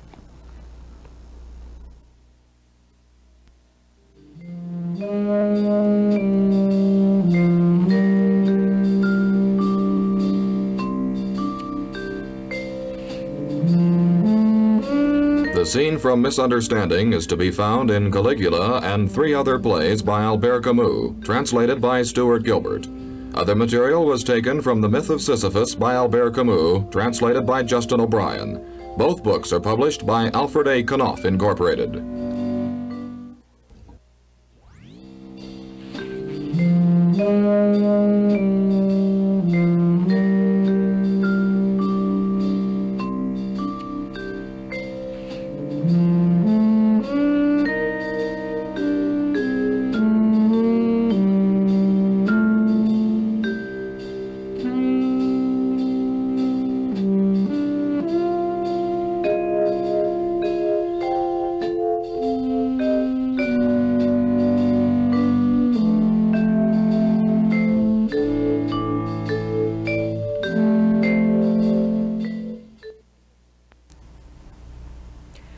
Bad faith, for the existentialist, is a form of original sin. One is not born in it, to be sure, but it is so prevalent in the world that it is almost impossible to escape the contagion of bad faith. Bad faith is a lie to oneself. It is a form of self-deception. Sartre has formulated the concept as la mauvaise foi. It is his belief that most of us simply cannot bear the anguish of recognizing that we are free, and that because we are free, we are responsible for whatever we have made of our lives. And so he says, we seek by any means possible to escape from the terror of this dreadful freedom by retreating into the serious world. The serious world is a world where everything is absolute. In it, each man is born into his rightful place. He has his own privileges, which are his due. He knows how to behave because all is defined. And values, too, are clear and absolute, just as clearly marked as articles on a bargain table, each one with its own price. But in reality, Sartre says, we are not living in a serious world. In reality, our position is more like that of a player in a game. He has consented to acknowledge the stakes as worthwhile. He has agreed to abide by the rules, but he knows very well that nothing from outside the game forces him to be there or to choose these rules. And consequently, at any moment, he realizes, he could change the rules of his game, alter the stakes, or choose another game entirely. In this sense, we find that man is not identical with the role that he plays. Sartre has exploited this in a drama known as Kean. Edmund Kean, the Shakespearean actor, has apparently ruined his career the night before by shouting abuses at the Prince of Wales, who was sitting in the audience.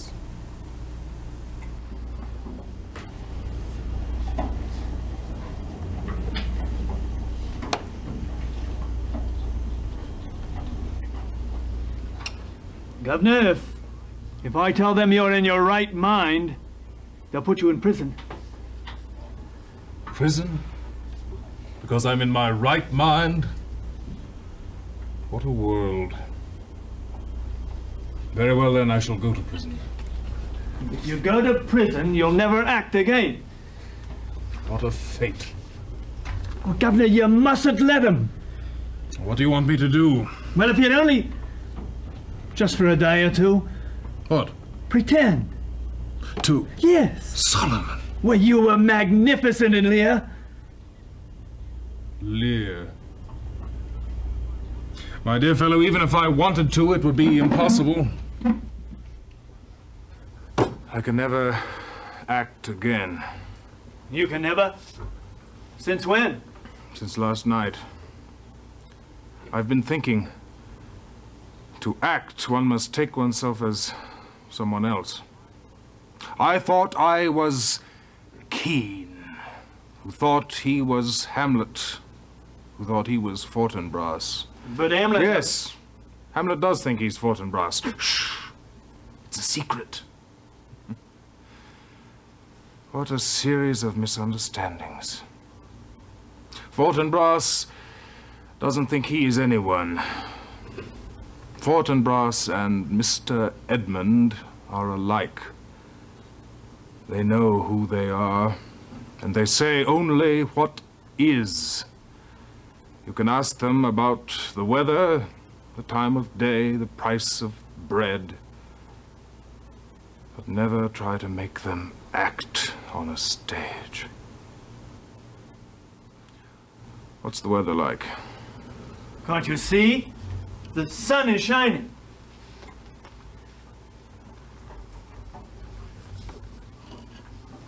Is that your sun? I shall have to grow accustomed to it.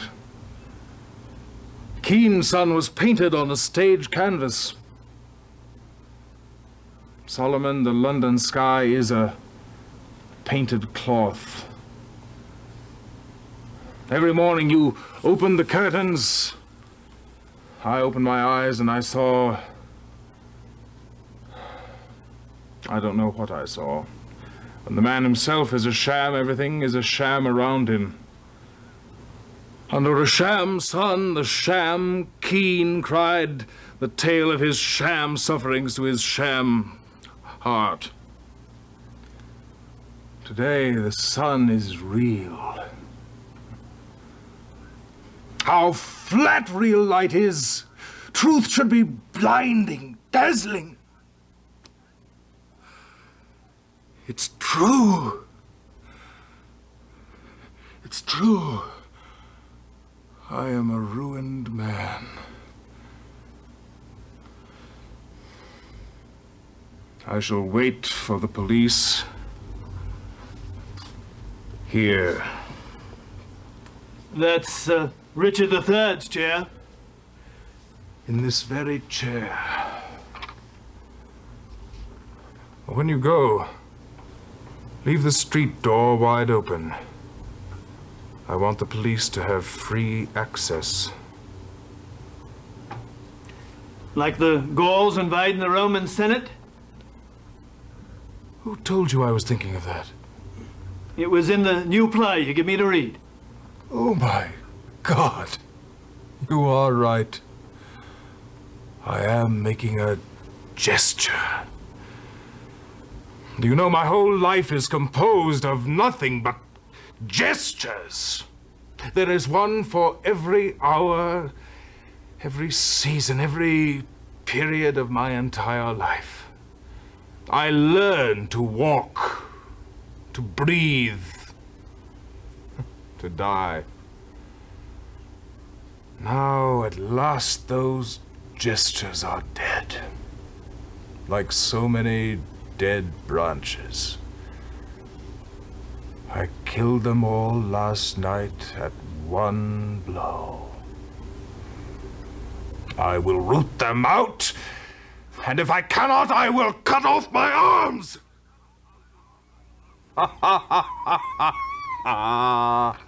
Do you hear? Do you hear?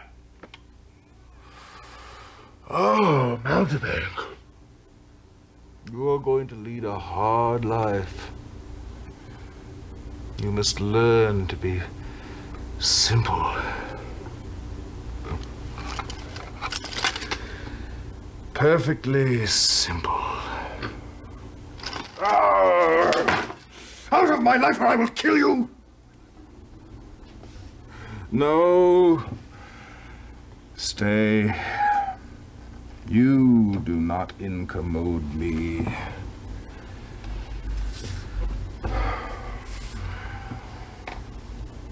No. You see, the man in the armchair was not me, it was Richard III. And that one is Shylock. Oh, well, it will have to happen by degrees. I will imitate the natural until it becomes second nature.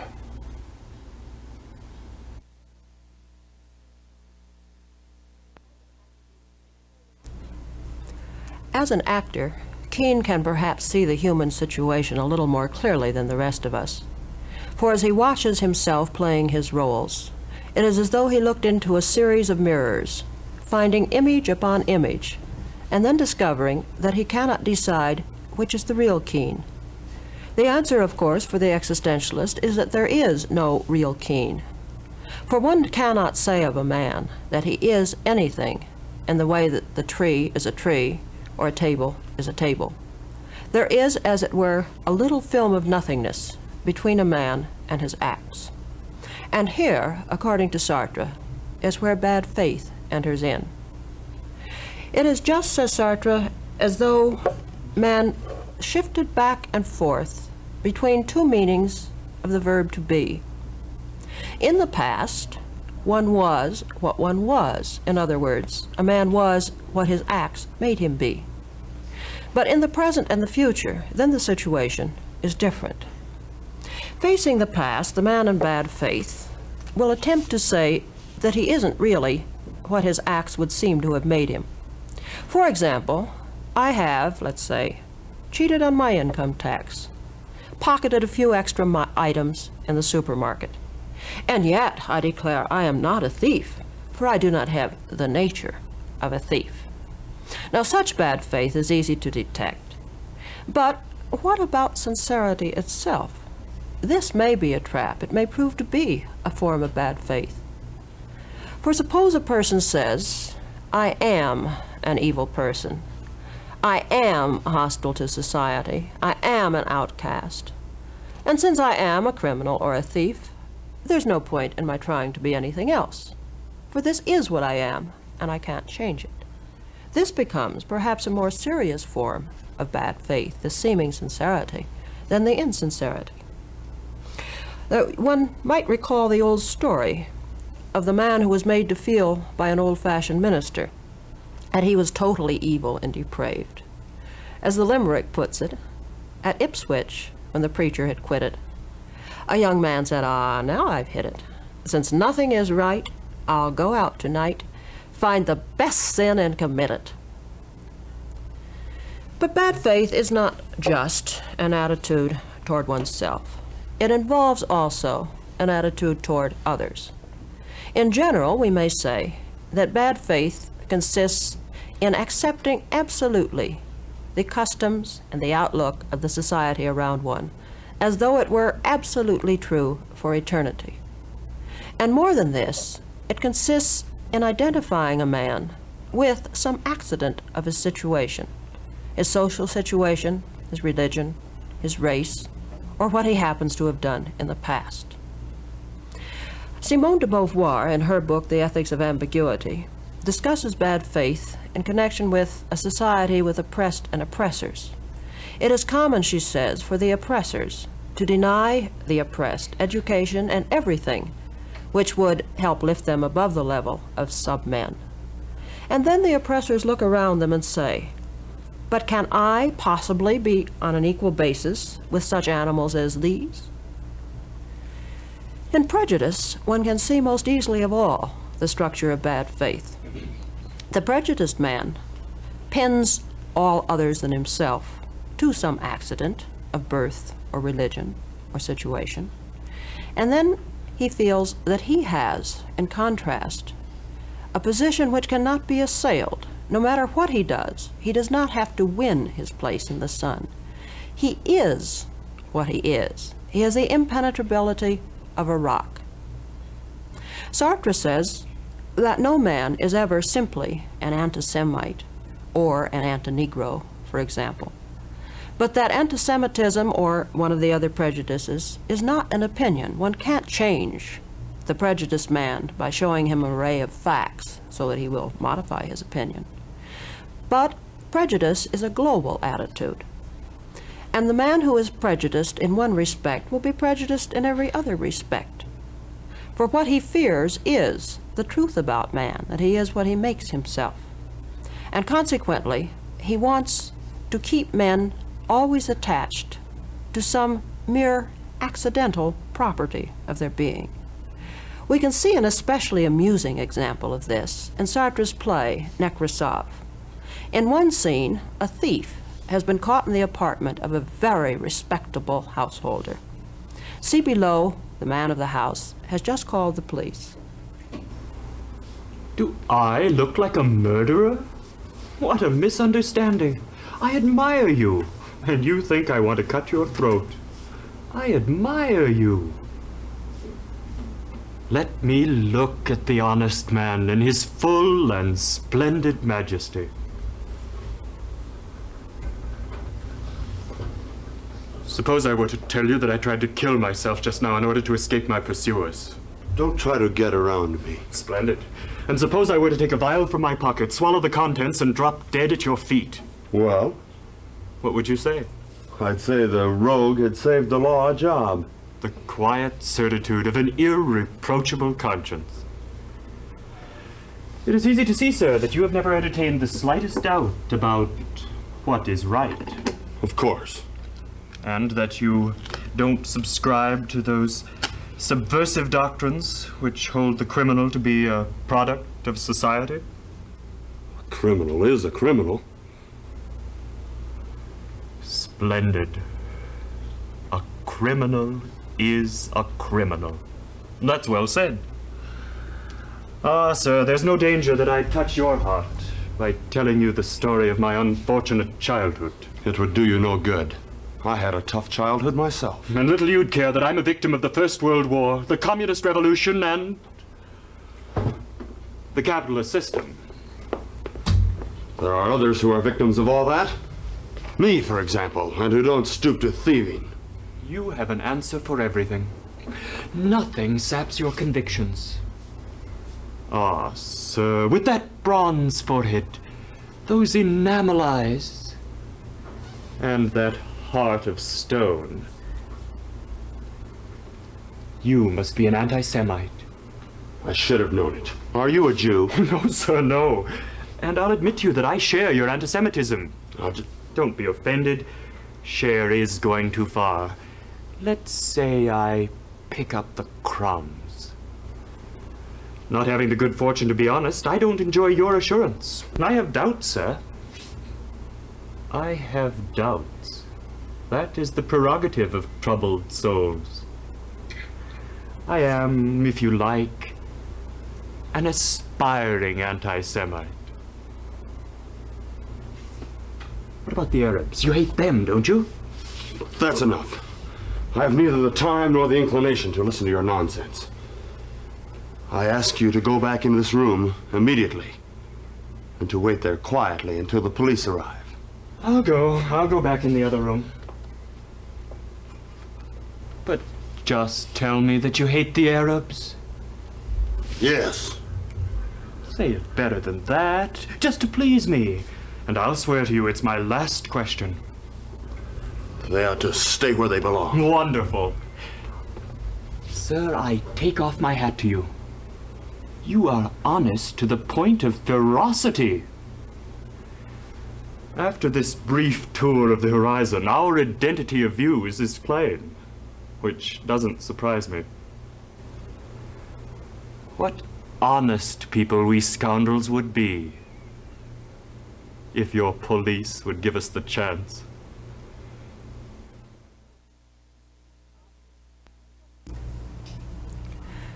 In such obvious examples as this, it may be difficult to see how bad faith can be even self-deception. But more often, the patterns of bad faith are more insidious.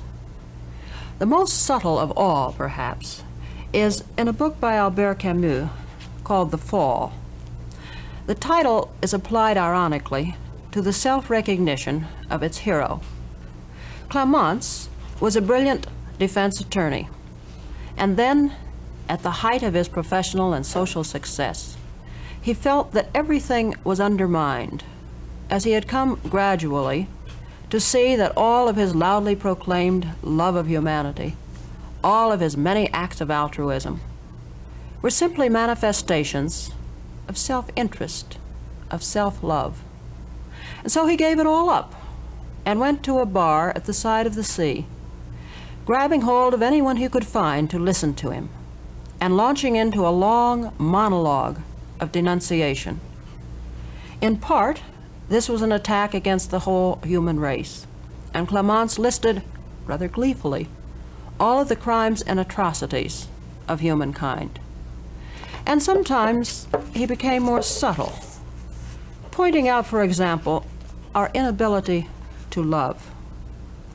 Have you noticed, he said, that death alone awakens our feelings?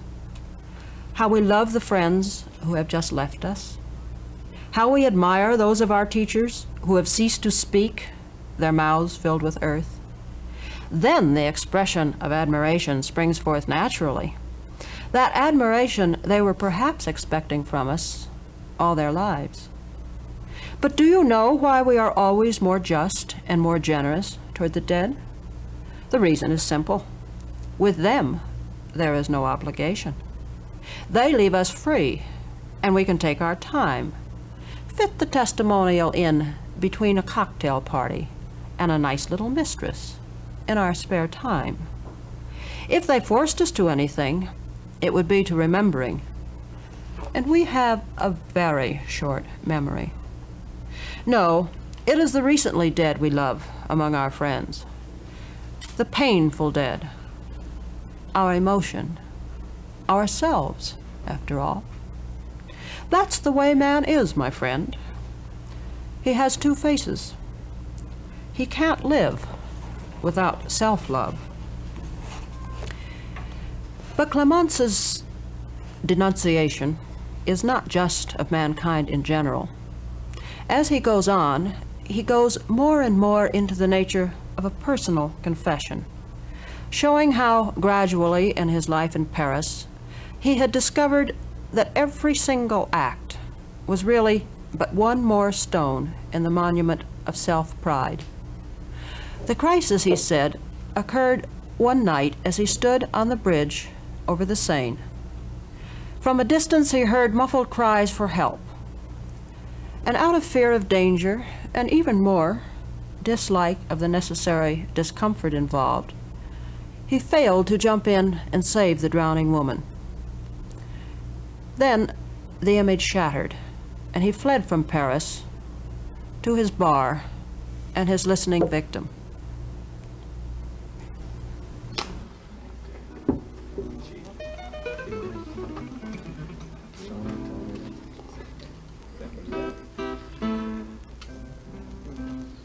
I have been practicing my useful profession here for some time. It consists, to begin with, as you know from experience, in indulging in public confession as often as possible. I accuse myself up and down, covered with ashes, tearing my hair, my face scored with clawing, but with piercing eyes I stand before all humanity, recapitulating my shames, without losing sight of the effect I am producing, and saying, I was the lowest of the low. When I get to, this is what we are, the trick's been played and I can tell them off. However, I'm like them, to be sure. We're in the soup together. However, I have a superiority in that I know it. And this gives me the right to speak. You see the advantage, I'm sure. The more I accuse myself, the more I have a right to judge you. Even better, I provoke you into judging yourself, and this relieves me of that much of the burden. Oh, we are odd, wretched creatures. And if we simply look back over our lives, there's no lack of occasions to amaze and horrify ourselves. Just try. I shall listen, you may be sure, to your own confession with a great feeling of fraternity.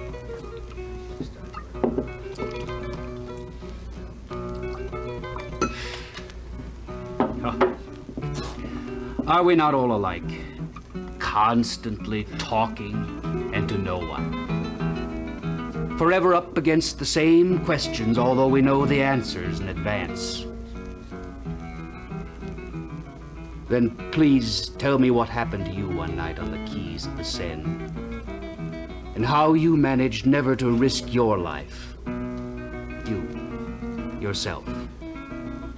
Utter the words that for years have never ceased echoing through my nights, that I shall at last say through your mouth. Oh, young woman, throw yourself into the water again, that I may a second time have the chance of saving both of us. A second time, eh? What a risky suggestion. Just suppose, sir, that we should be taken literally. We'd have to go through with it.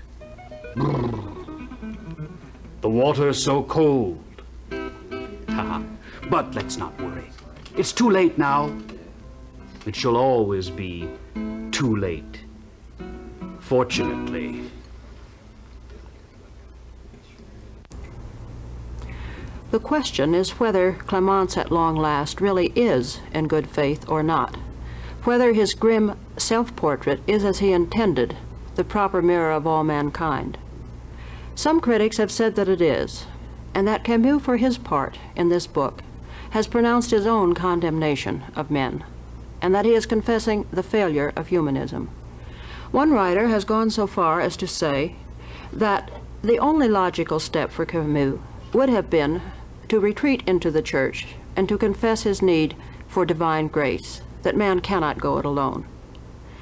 But this is not what Camus did, and he has made it very clear that these are not the correct interpretations of the fall. There are two things which destroy mankind, he said. The first is that conventional self-righteousness, which, in the name of the easily established morality of society, would pass dreadful judgments against men. And the other is cynicism, which, holding up before man some non-human standard of perfection, would deny to him any of his weaker aspirations for good.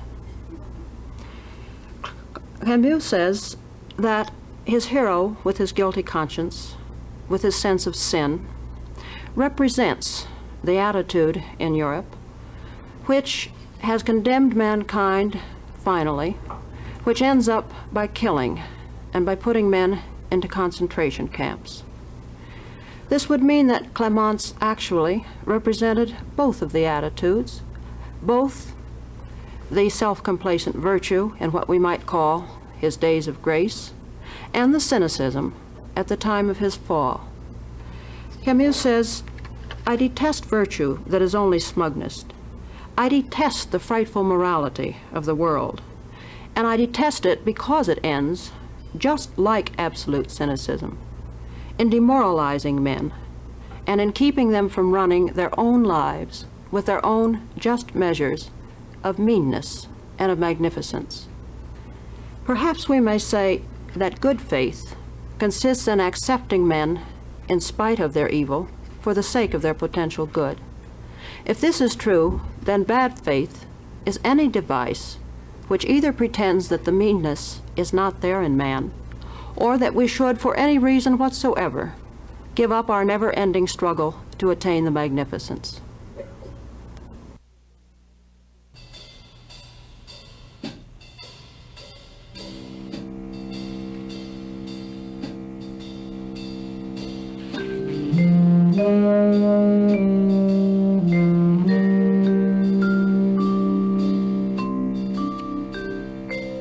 The scene from Nekrasov by Jean-Paul Sartre was translated by Sylvia and George Lafon. The scene from Sartre's Keene was translated by Kitty Black.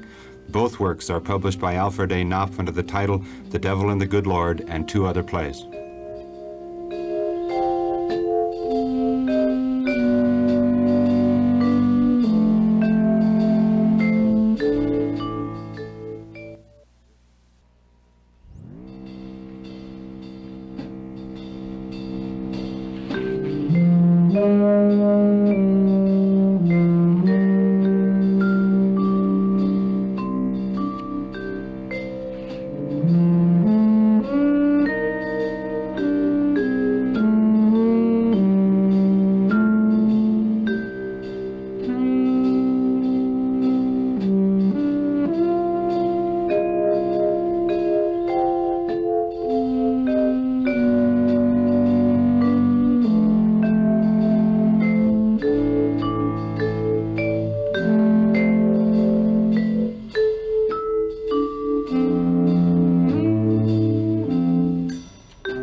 Now's the moment.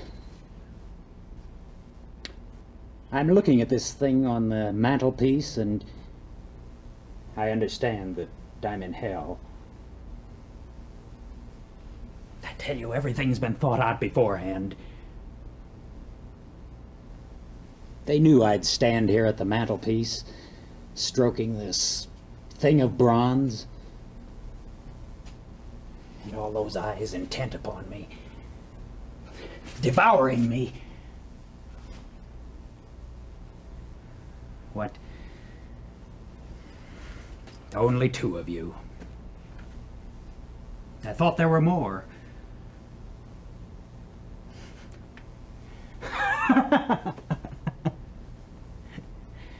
So this is hell. I'd never have known it. Do you remember all those stories they used to tell us about the brimstone and the fires and the torture chambers? The old wives' tales. No. There's no need of red-hot pokers. Hell is other people.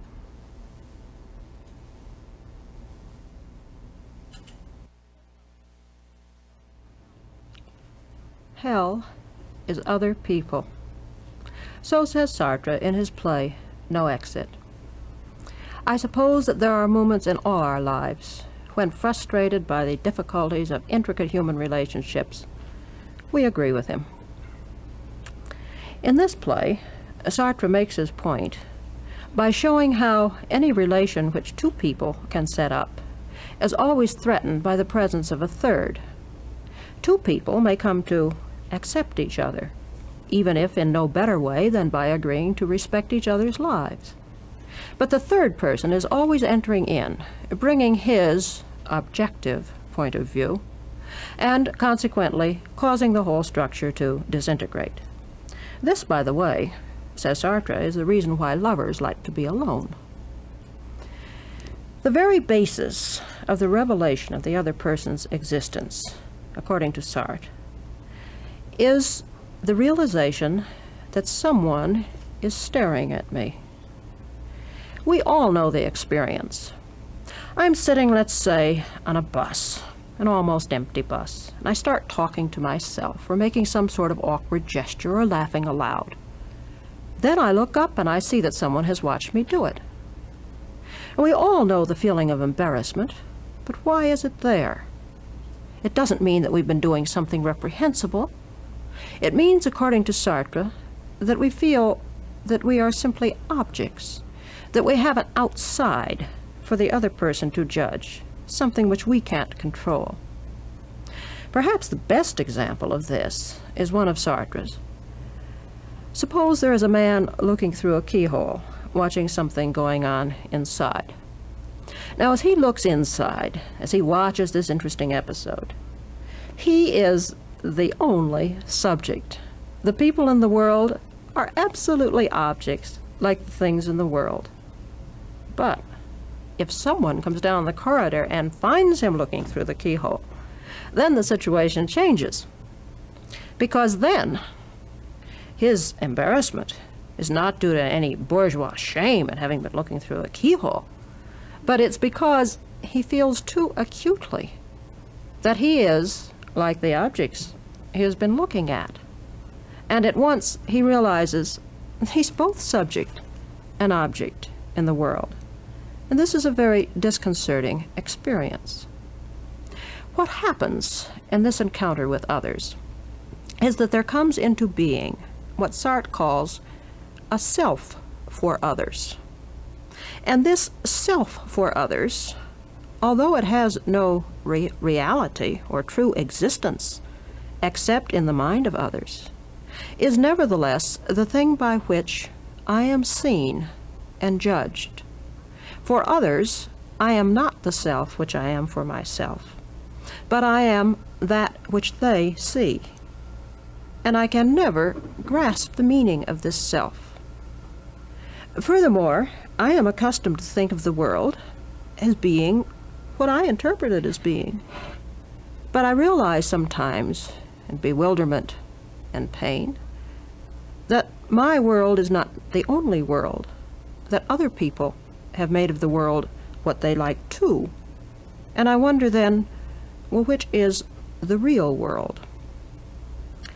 One of the best literary presentations which I know of this sudden encounter with the subjectivity or consciousness of another person, what Sartre refers to as the look, is given us in a novel by Simone de Beauvoir, one which is called She Came to Stay. In this book, a couple by the name of Françoise and Pierre, a closely knit couple, have invited a little girl, Xavier, a little girl from the provinces, to come and stay with them for a while. Now this little girl throws everything into confusion, not through the usual fatal triangle which novelists are so fond of dealing with, for Françoise never really doubts that she is first in Pierre's mind and will always be there. But Xavier will not allow any other consciousness to be called valid except her own. She pronounces her own judgments on the lives of Françoise and Pierre, and suddenly makes them see themselves and their relationship as something totally new and strange. Françoise in particular feels defenseless before her and attacked. One evening, which is particularly difficult, Françoise just decides she cannot stand it any longer. Xavier has been impossible. Françoise bursts into tears and rushes out of the nightclub. Pierre follows, trying to find out what on earth can be the matter with her.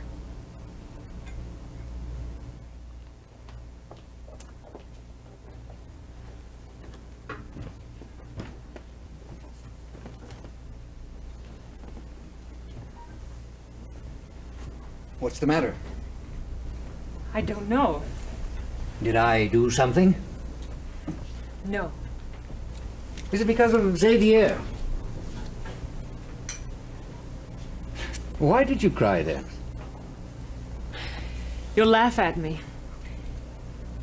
It's because I discovered that she has a consciousness like mine. Have you ever felt someone else's consciousness in yourself? It's unbearable. You think I'm drunk. In a way I am, but it doesn't matter. Why are you so astounded? If I were to tell you I was afraid of death, you would understand. This thing then is just as real and just as terrifying. Of course, we know we're not alone in this world. We say these things just as we know that someday we're going to die, but when we begin to believe it... Would you feel that there's something scandalous in Xavier's existence? It only comes to me in flashes, you know. And yet you do feel that it recurs from time to time. It has to. You're amazing. You're the only living being I know who is capable of shedding tears upon discovering in someone else a consciousness similar to your own. Do you consider that stupid? Oh, no, of course not. Everyone recognizes his own consciousness as absolute. Now, how can several absolutes be compatible? The problem is as great a mystery as life or death. In fact, it's such a problem that philosophers are breaking their heads over it. Well, then why are you so astounded? Now, what surprises me is that you should be affected in such a concrete manner by a metaphysical problem. But it is something concrete. The whole meaning of my life is at stake. Now, I don't say it isn't. Nevertheless, this power you have to live, an idea, body and soul, well, that's unusual. But to me, an idea is not a question of theory. It can be proved, but if it remains theoretical, it has no value. Otherwise, I would never have waited for Xavier's arrival to find out if my consciousness were not unique in this world. I can readily understand this problem arising apropos of Xavier. But I've never had any difficulty with you, since I barely distinguish you from myself. And besides, between us there's reciprocation. How do you mean? As soon as I recognize a consciousness in you, you in turn immediately recognize one in me. Now that makes all the difference. Perhaps. In short, that's what friendship really is. Each renounces his preeminence. But What if either refuses to renounce it? Why, then friendship is impossible. Then what can be done about it? I don't know. Xavier never renounces any part of herself. No matter how high she placed someone else, even to the point of worship, that person would still remain an object to her. There is no remedy. One would have to kill Xavier.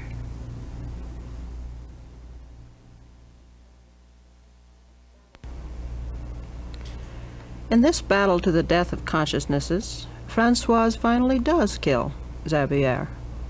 And this is because she follows to its logical conclusion one way of resolving the subject-object conflict.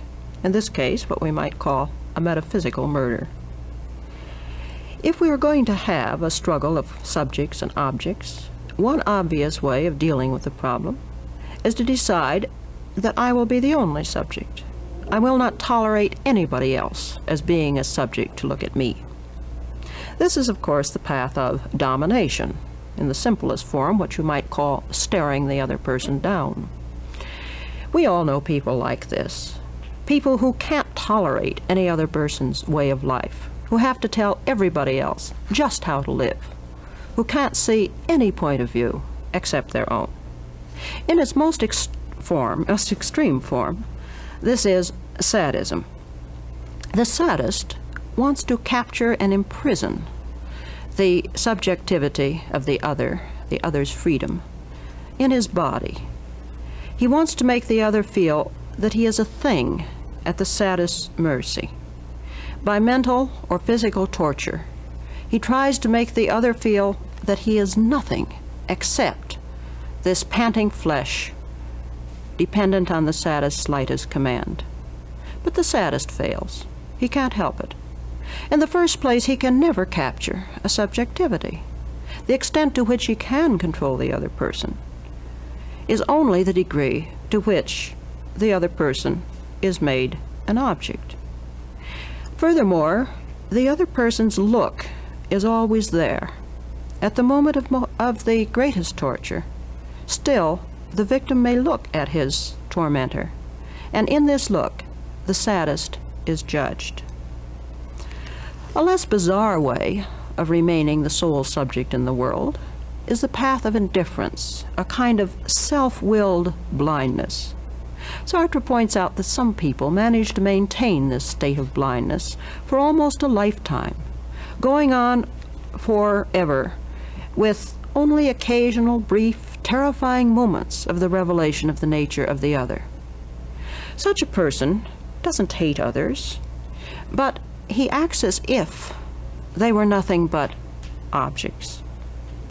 And by acting as if they're nothing but objects, he tends to imprison them in their roles, to treat the waiter as if he's only a waiter, the clerk in the store as if he's not a person, but merely a clerk, and friends as if the friends are nothing except instruments for a particular kind of pleasure for this person's subjectivity.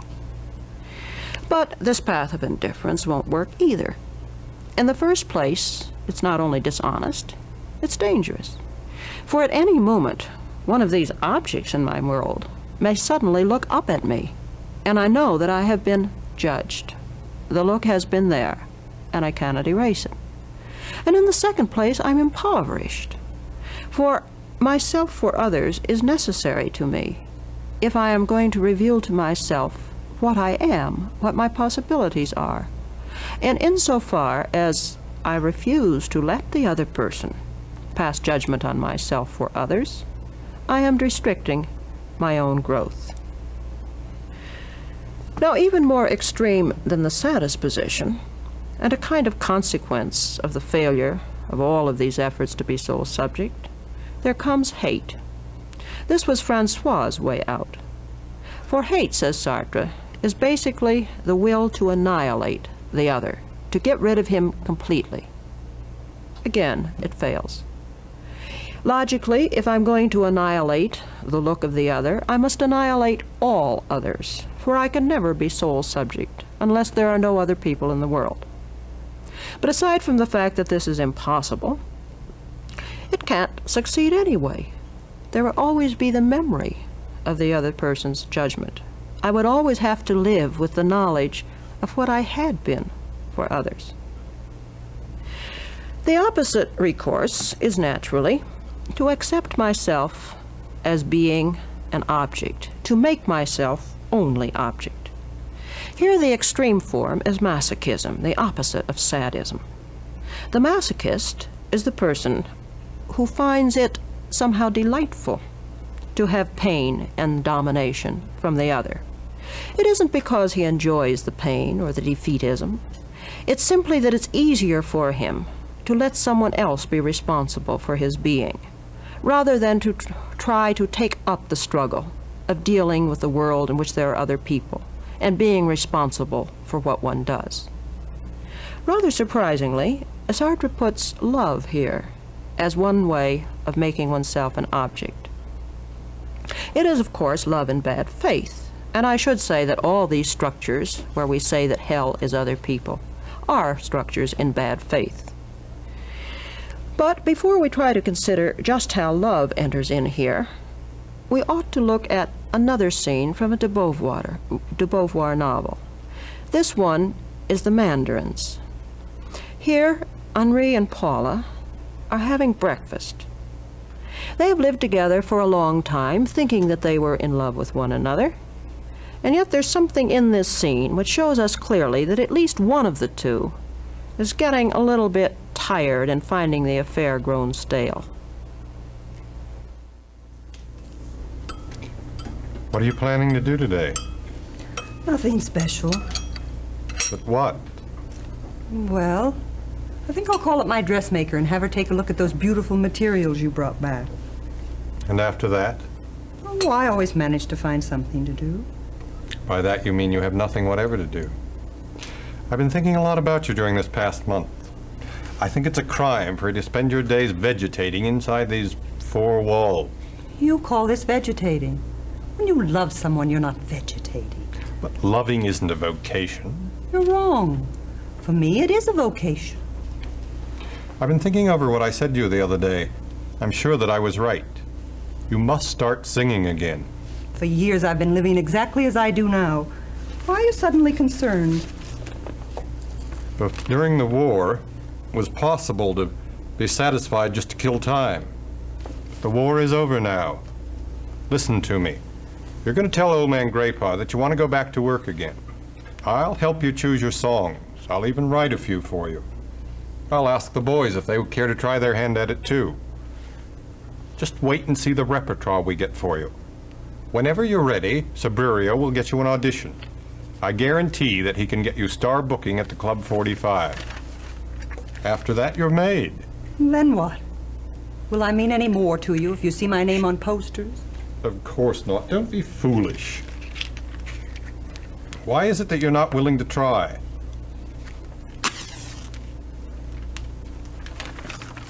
I try to write, and you ought to try to sing. You have a talent for it. I'm alive and I love you. And to me, that's not nothing. You're just playing with words. Why don't you want to give it a try? Have you become that lazy? Or are you afraid? Or what? Listen, even if all those vanities, success, fame, still meant something to me, I wouldn't start out in a second-rate career at the ripe age of 37. When I sacrificed that tour of Brazil for you, it was a final retirement. I have no regrets. Let's just forget the whole thing. Yes. Without consulting me, you were only too willing to make that sacrifice. And now you seem to be holding me responsible for it. I have never been able to decide whether you really scorn fame or whether you were just afraid of not being able to attain it. But your voice is as beautiful as it ever was. So are you. Not quite. And I know exactly how it would turn out. To make you happy, a handful of intellectuals would proclaim my genius for a few months, and then goodbye. I might have been a Piaf, but I missed my chance. Well, it's too bad, and let's just drop it. But even if you can't take the world by storm, it would still be worth it. You have your voice, your special talent. Don't you think it would be interesting to try to get all you can out of it? I'm sure that you'd find life much more satisfying. I find life satisfying as it is now.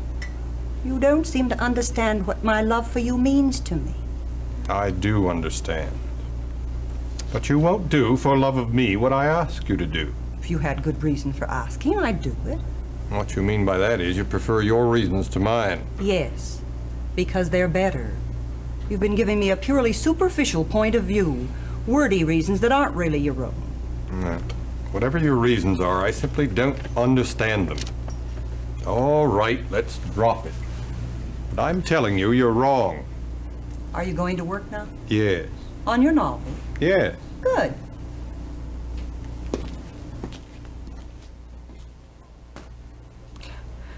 Paula wants to live for love alone. But what does this mean? Well, Sartre says it means she wants to be an object. But what kind of an object? She wants to be so fascinating an object that Henri's freedom will be ensnared to the point where he can do nothing except consider this object and tend for it. It's a double evasion.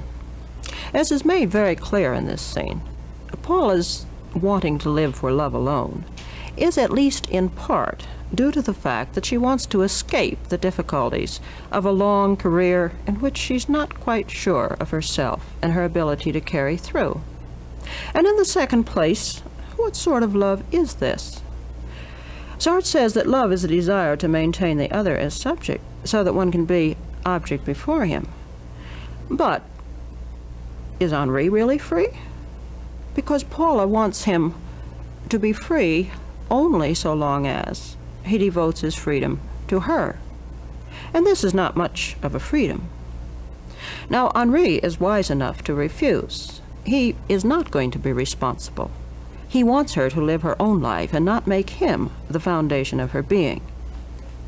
Whether this is because he honestly feels this way, or whether it's because he's getting a little bored with Paula, I'm not sure.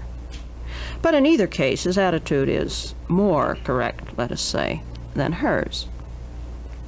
It's rather amusing to think how couples we know fit into this pattern of Sartrean relationships. There are the strong ones where you find two very strong personalities who seem impelled to destroy themselves by this constant battle to the death of consciousnesses to see which one will come out as sole subject.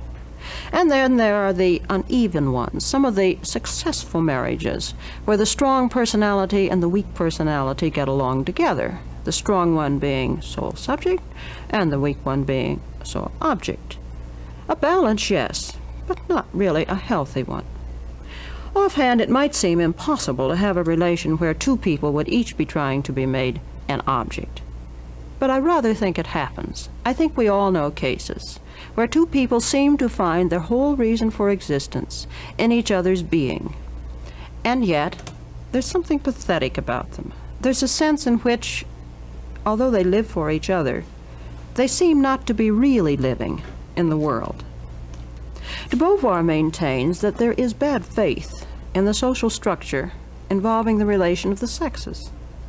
In her book called The Second Sex, she maintains that traditionally men have tried to make women the second sex, the other sex, equating the human with man, and then making of women the other.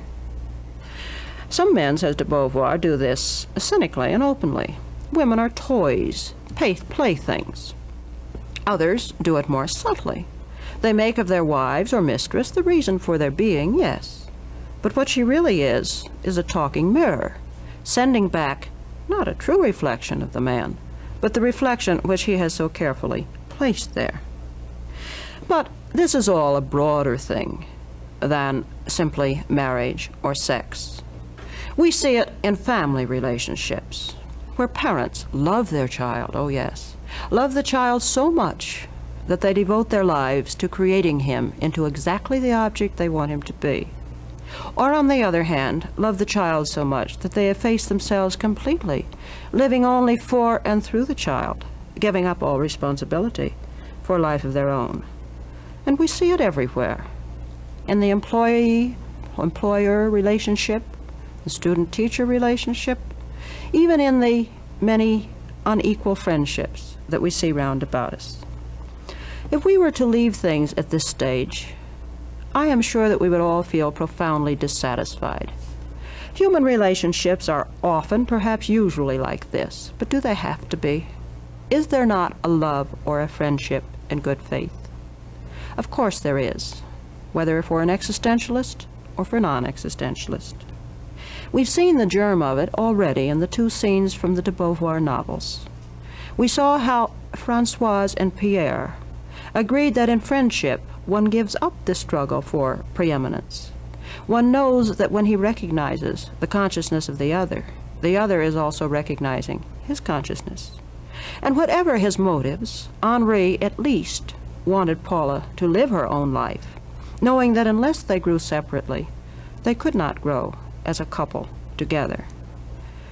The basis of all relations in good faith is fundamentally this: respecting the other as a free subject, valuing the uniqueness of others and of myself as well. It is a precarious structure. It is not an easy thing, for it means that one gives up forever the idea that one can predict and classify and fully understand the other, or that oneself can be fully predicted and understood. But human relationships are interesting because of this element of mystery and the knowledge of change. The relation with others in good faith of two free subjects is not paradise, or if it is a paradise, it's a terribly busy paradise requiring constant vigilance. But it is not hell either, and the very possibility of its existence perhaps helps us to realize that if hell is other people, it is a hell which we ourselves have created.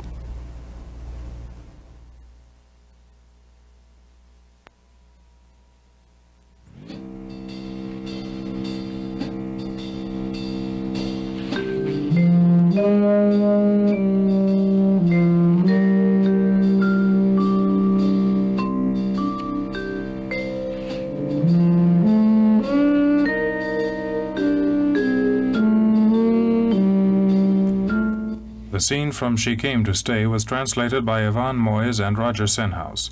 The Mandarins was translated by Leonard M. Friedman. Both books by Simone de Beauvoir were published by the World Publishing Company. The scene from No Exit by Jean-Paul Sartre was translated by Stuart Gilbert and published by Alfred A. Knopf Incorporated. The painting Sky Festival by Gordon Wagner, courtesy of the Denver Art Museum.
In America today, we are living a paradox.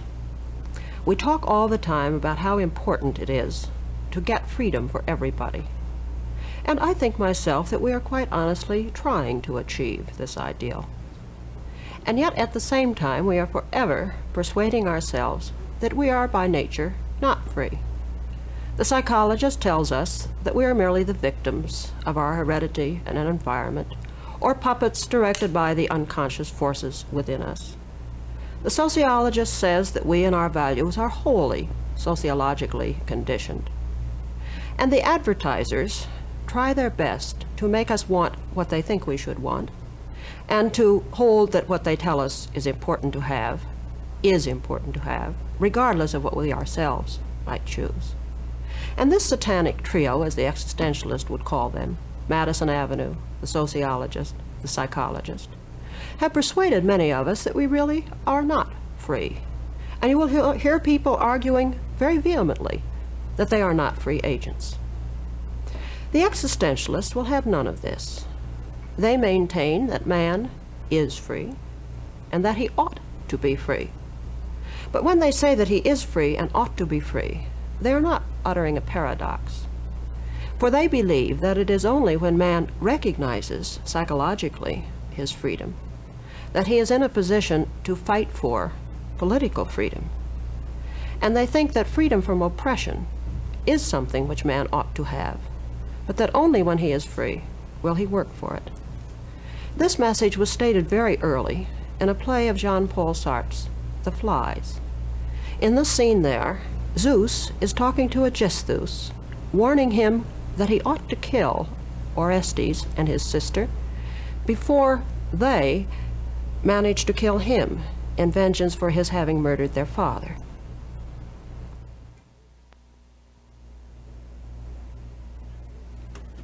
Aegisthus, my creature and my mortal brother, for the sake of the order that we both serve, I ask you, nay, I command you to lay hands on Orestes and his sister. Are they so dangerous? Orestes knows that he is free. He knows he is free. Then to lay hands on him, to put irons on him is not enough.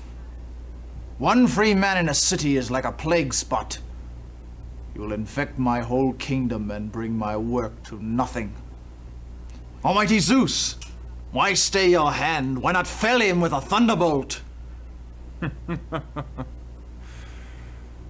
Fell him with a thunderbolt.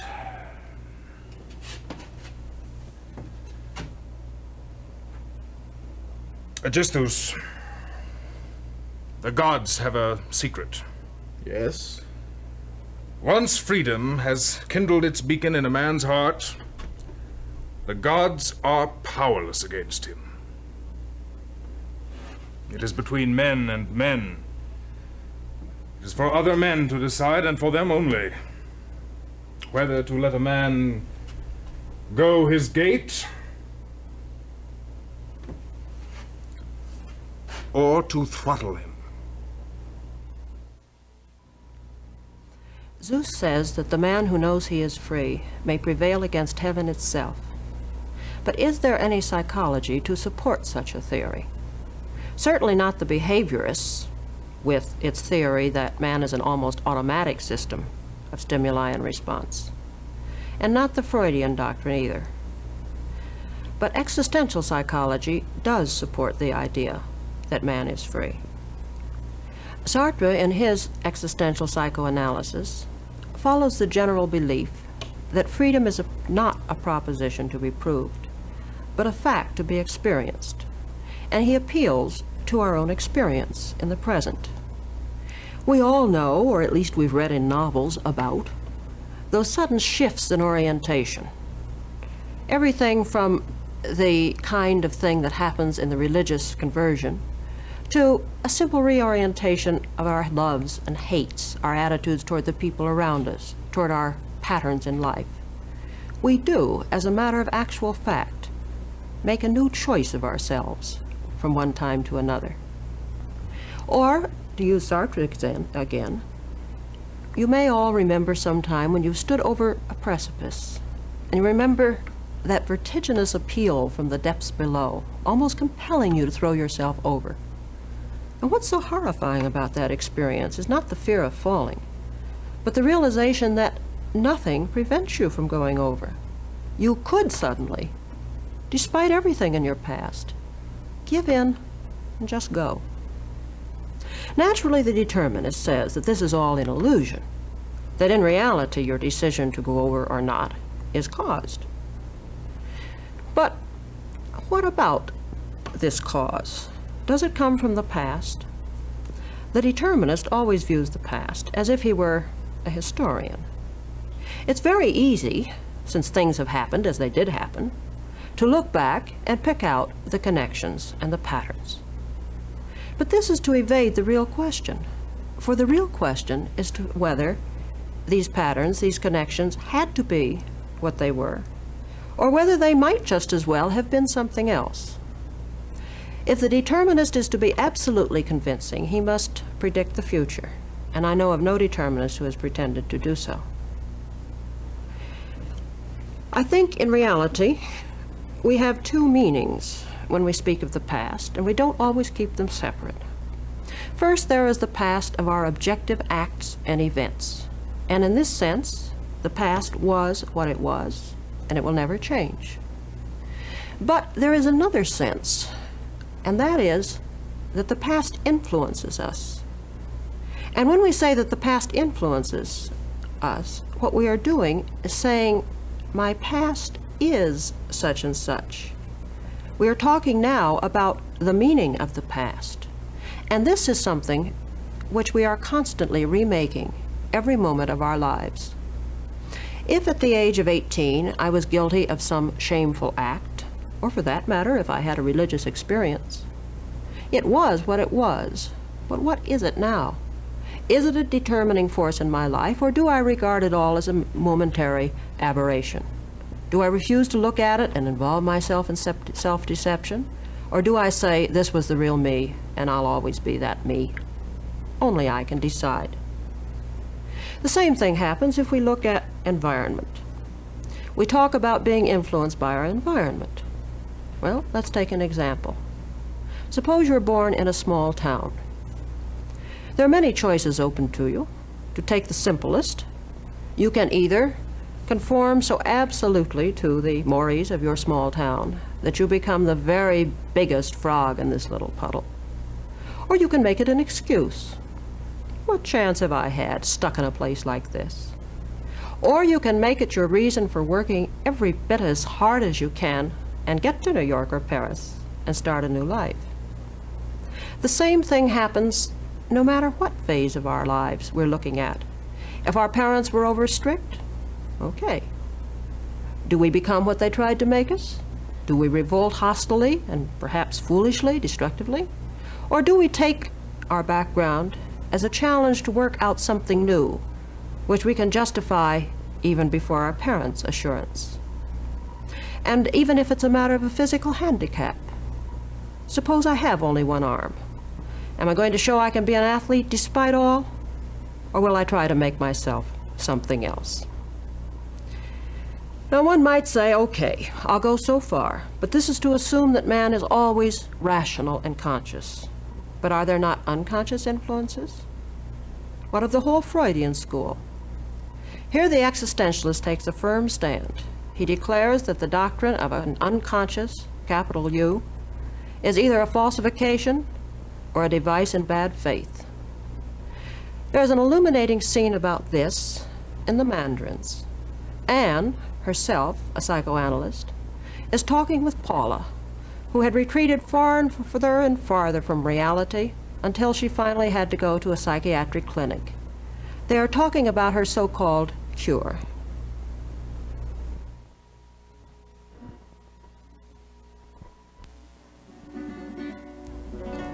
Are you sorry things have changed? That would be saying too much. But you can't imagine how rich the world was in those days. The least little thing had 1,000 facets. I would have questioned myself about the red in your dress. That man over there I would have taken to be a dozen different people all at once. And now the world seems rather flat to you. Not at all. I'm glad to have had that experience behind me. And I can assure you my life isn't going to be flat. I'm crawling with plans. Well, tell me about them, Paula. I have decided to become famous. I want to go out, travel, meet people. I want love and glory. I want to live. Are you thinking of singing or writing? Writing.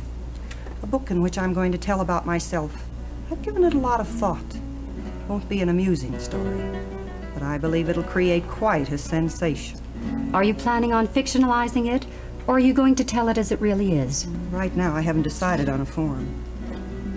It wasn't easy what I went through, but if you only knew how happy I am to have finally found myself. You must have been through some pretty bad moments, Paula. Yes, indeed.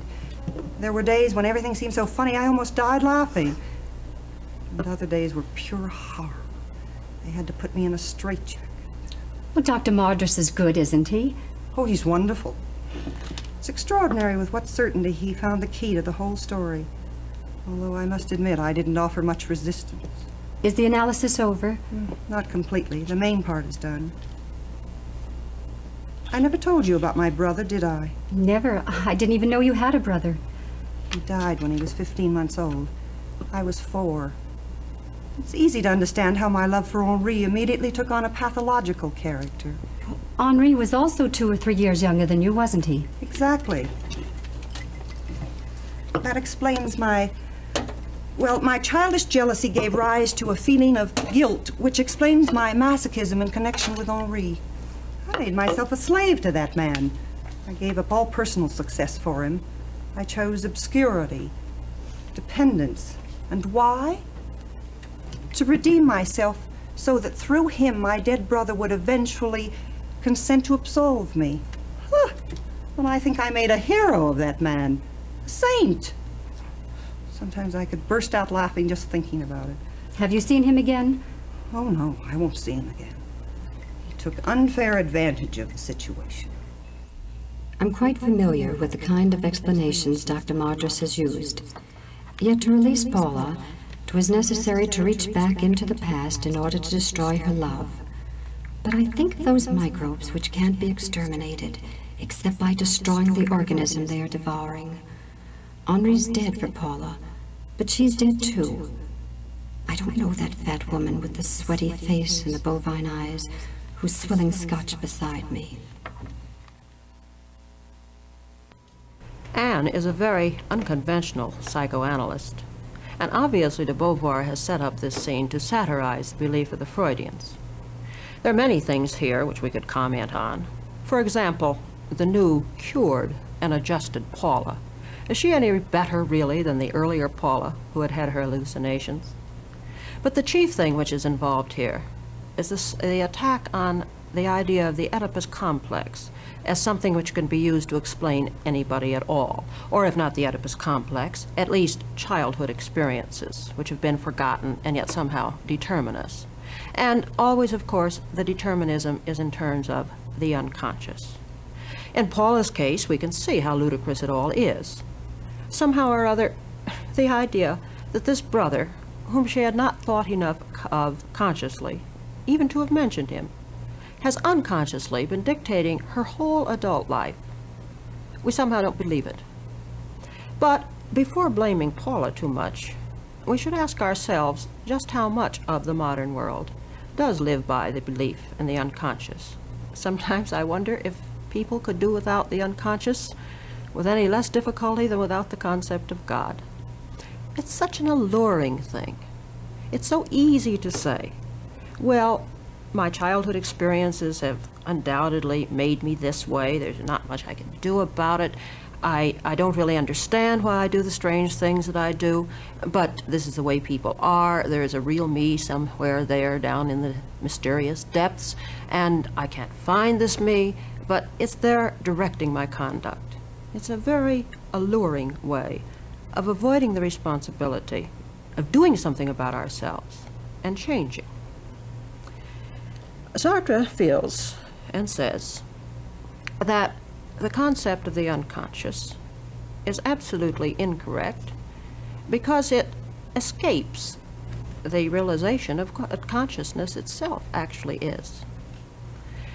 The personality is not, he says, as Freud would have it, like a many-structured building where we can start at the top and go deeper and deeper down until finally we end up finding real truth somewhere there in the depths of the cellar.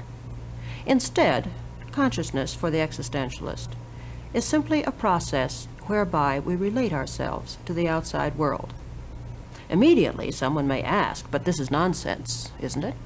How can I possibly say that all of me is conscious when I forget things, when I suddenly have things drawn to my attention I hadn't known before, and get new insights, this kind of thing? Well, of course. Sartre allows for levels of awareness. He argues that we do decide which parts of our experience we are going to make into our lives, which parts of our past we are going to remember, and how we are going to remember them, what significance we're going to attach to them. This is all a matter of reflective consciousness and non-reflective consciousness, a matter of whether we concentrate on certain things or deliberately avoid seeing them. But never at any time, he tells us, are we determined by something which we could not, if we tried, grasp and understand. Sartre is naturally not the only existential psychologist. There are many in Europe and in America. Perhaps the movement of existential psychology in America is the most important aspect of existentialism here, right now. The existentialists are not all alike in this field. They are too much individuals. But they do agree that the significant thing about man is not those traits and instincts which he might share with the animals, with the famous white rats of the laboratory, for instance. It's the distinctively human qualities of a being who has in him somewhere a wellspring of freedom to decide what he will make of himself, a being who knows he will die, and who can raise questions about why he is here. All of these existential psychologists feel that there is such a thing as over-adjustment, and that man should find himself not by adjusting to his society, but by learning to value his own free uniqueness. Of course, there is another difficult question here. If we even say such a thing as existential psychiatrist, are we not implying that there is mental illness? And if there's mental illness, we can hardly deny that there is, then how can we speak of freedom? If a person has retreated from reality apparently completely, can we say he's free in any sense at all? We might look at it this way. We recognize, of course, that there's more than one type of mental affliction. If a person has suffered actual brain damage, to the point where we would hardly say that he is a human being any longer, then to the degree that he is not a human being, he is not free. But so long as he is human, he is free. But the vast majority of mental illnesses are not caused by brain damage. And here I think we have a parallel with hypnosis. If a person is under hypnosis, he is subject to another's will. But a person can't be hypnotized against his will. And when he's in hypnosis, it is because he has, as it were, willed to put himself under another's will. The existentialists say that in mental retreats also, the patient has willed to escape from reality. Both the quality of what he does and the mere fact that he has escaped depends upon his having refused reality. Sartre has an extremely interesting play that deals with this subject, The Condemned of Altona. Here, as in The Flies, the themes of personal freedom and responsibility and guilt are mingled with the political. Its hero, Franz, had retreated at the end of the war in Germany because he had practiced torture, and he felt that he could no longer justify the torture since his country had been defeated. The end was no longer justifying the means. His sister Leni is encouraging him in his delusion as he sits in his oyster shell-filled room, giving messages to the 30th century, the crabs before whom he thinks he is a defense for the 20th century.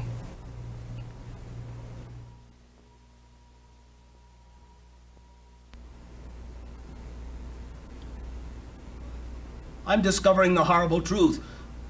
We're under observation all the time. We are? You, me, all the dead. Mankind. Be on your guard. They're watching you.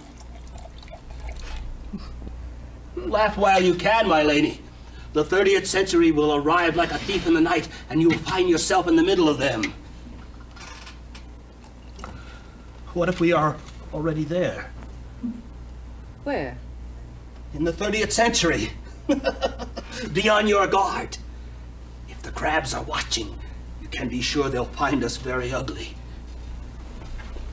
How do you know?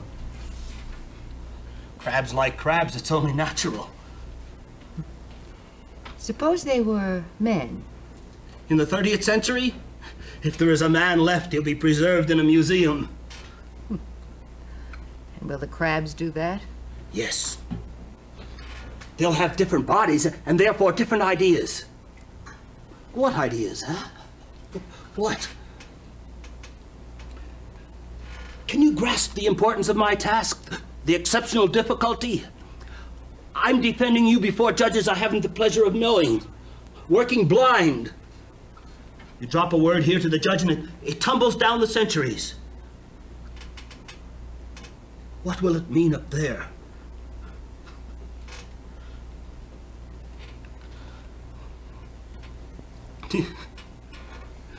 Do you know sometimes I say white when I mean to say black? Good God. They want to sap my morale. Yes, they do. Bad move. My morale is like steel. My poor Franz. He'll do as he likes with you. Who? The representative of the occupation forces. He'll knock at the door. You'll answer it. And you know what he'll say? I don't give a damn. He'll say, you imagine you're the witness. But you're not. You're the accused. What will you reply? Get out! You're in their pay. You're the one who's trying to demoralize me. What will you reply? For 12 years now, you've been prostrating yourself before this tribunal of the future. And you've conceded them every right. Why not the right to condemn you? I'm a witness for the defense. Mm-hmm. Who appointed you? History. It has happened, hasn't it, that someone believed himself to be appointed by history. It turned out to be someone else. I won't let that happen. I'll put history into a mouse hole. Shh. They're listening. You egg me on until I forget myself. I beg your pardon, listeners. My words have betrayed my thoughts. Challenge their competence, please. That's your only weakness. Tell them they are not your judges. And then you'll have no one else to fear, neither in this world nor the next. Get out!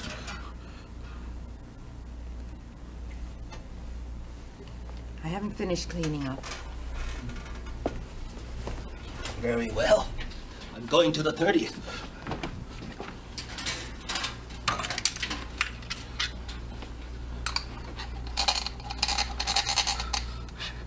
You're looking at me.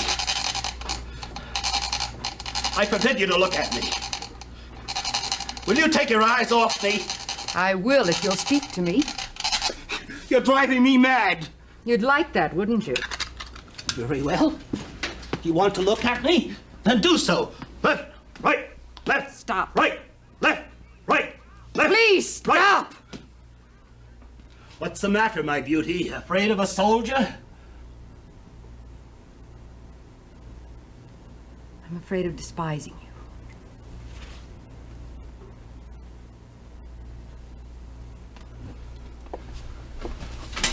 Lainey, don't leave me alone.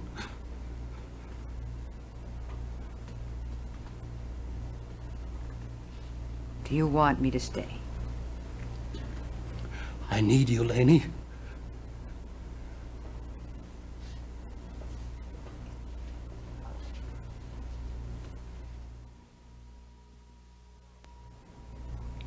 I doubt that it will be the crabs who judge us in the 30th century.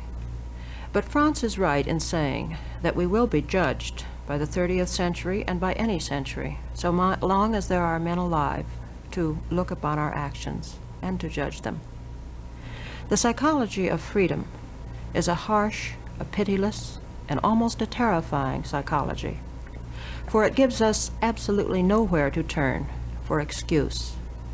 We cannot blame our parents or our society.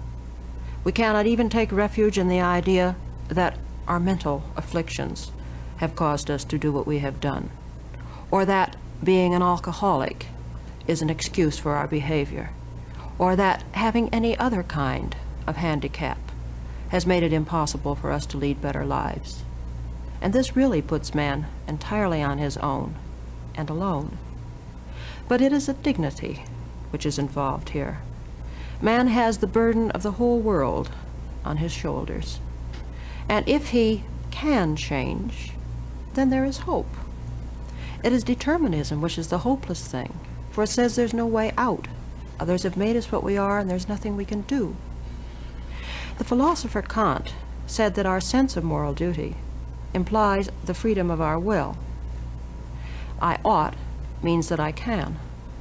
The existentialists begin with the fact that I can change, but the choice as to whether or not I will change and how I will change rests with me alone, for I, and only I, am responsible for what I have done. I am responsible for what I am and for what I shall freely choose to be.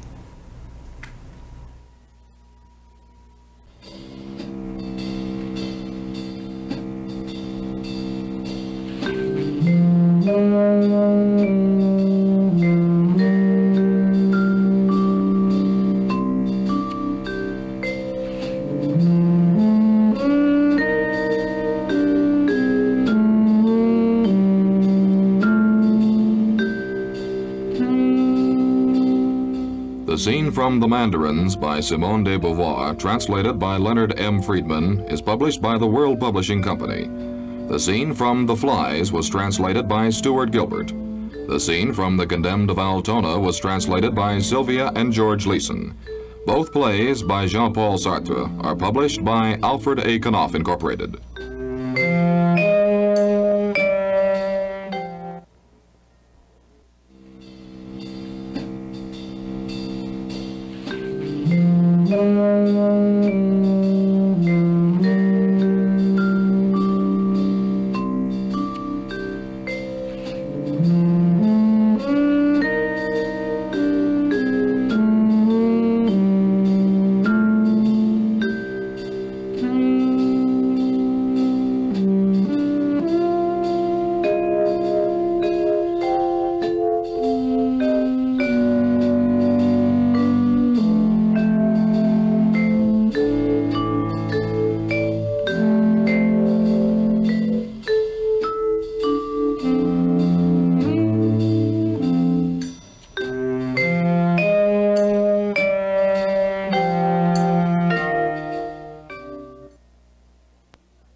The existentialists state emphatically that man is free.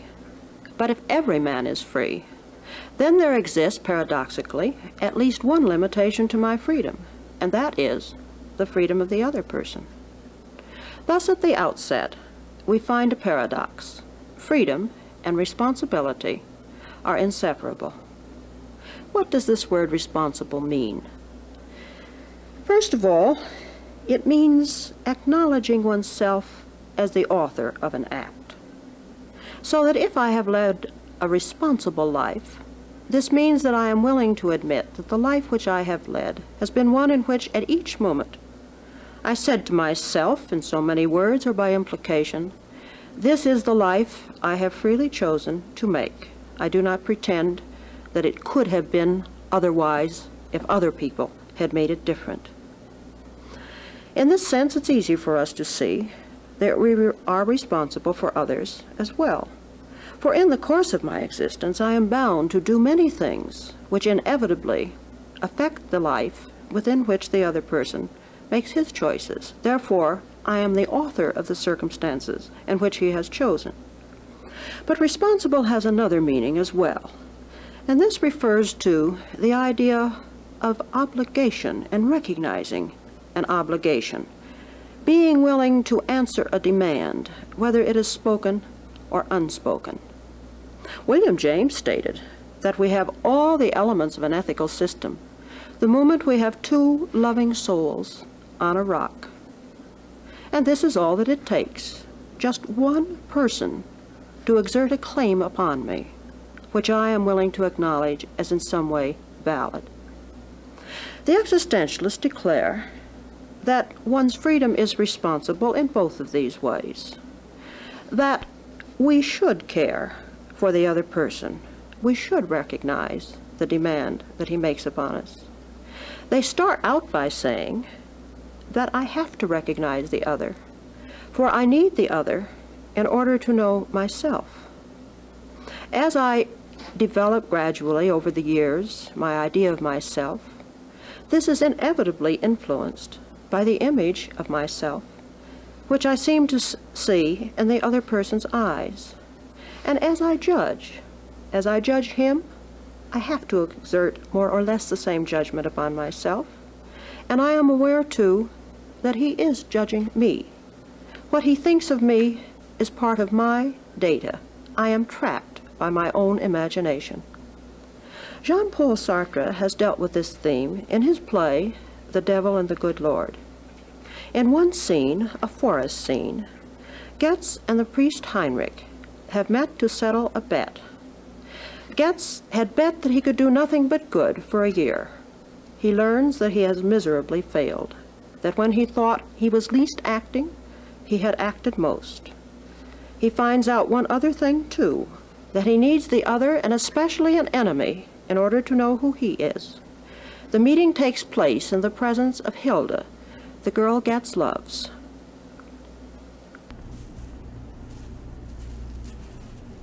Happy anniversary, Goetz.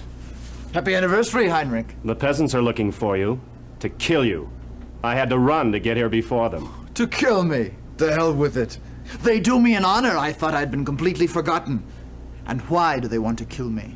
Last Thursdays, the barons cut Nastee's army to ribbons. 25,000 dead. It was a complete rout. 25,000 dead. Should never have engaged in the battle. The idiots, they should have... The devil. We're all born to die, aren't we? They put the blame on me, of course. They say you would have avoided the butchery had you accepted the leadership of the troops. Goetz. What is it? You cannot stay here. Why not? I must pay, mustn't I? But you have nothing to pay for. You are not guilty. You have no right to get yourself killed. That would be cheating. Ah, yes. Cheating. Well, I've cheated all my life, haven't I? Begin the interrogation. This is the moment. I'm ready. Tell her to go away. You will have to talk before me. I will not leave him. He's right, Hilda. This trial must be conducted in private. But why let him put you on trial? Let us leave the village.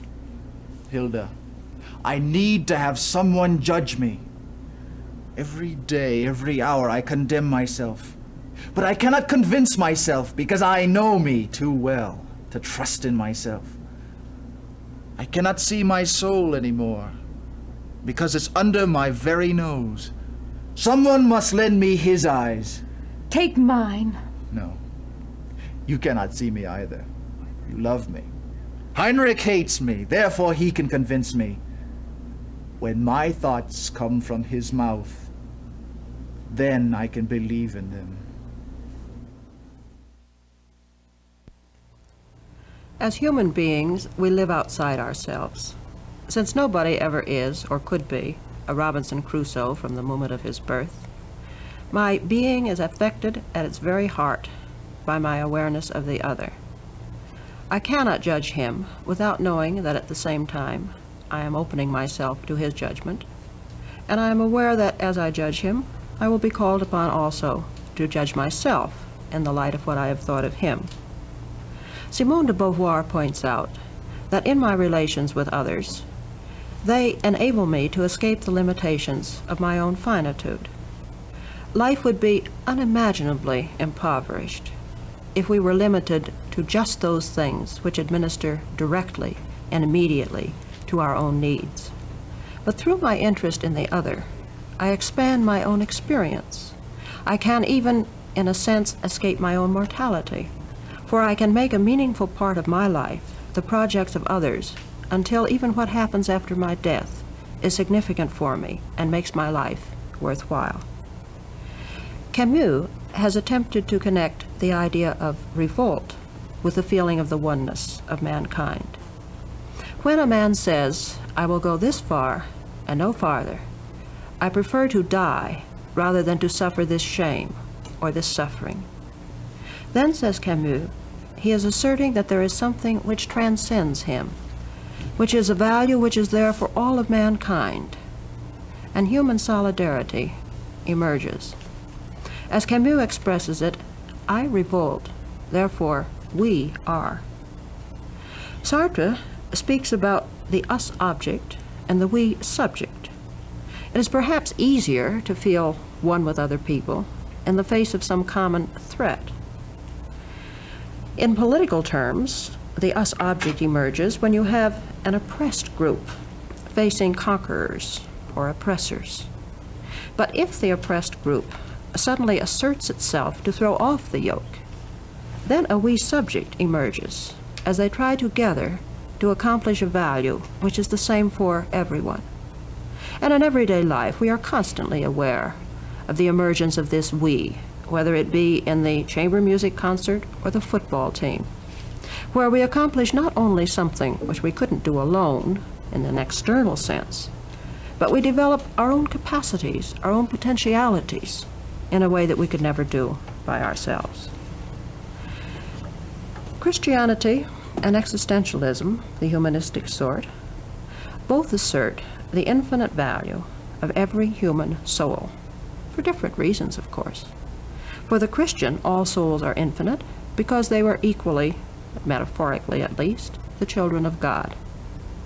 For the existentialist, the humanistic existentialist, there is no God to guarantee this equality, but the mere fact that no subjectivity is privileged, and that all subjectivities are, from one point of view, isolated, means that each one, then, is equally valuable. No one has any right over the other in any absolute sense. One cannot, being logical, give any value to his own freedom without thereby asserting an equal value for all other freedoms, individually and collectively. And if I say that the other person's activities are no more significant than those of an ant, this is to say that all human endeavor is like that of the ant heap, including my own. One can, of course, refuse to acknowledge the responsibility. And the Christian can, I suppose, theoretically say, I believe in God, but I do not want his happiness. I do not accept his promise of heaven. But this is to be inconsistent and self-blinding.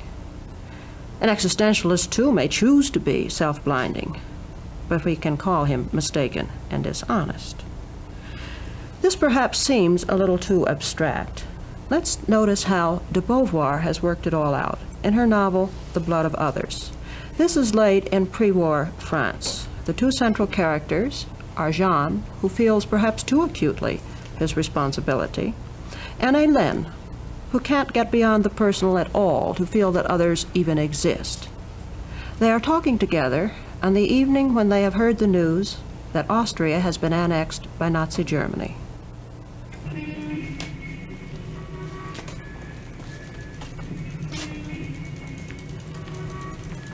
Or you take pleasure in tormenting yourself.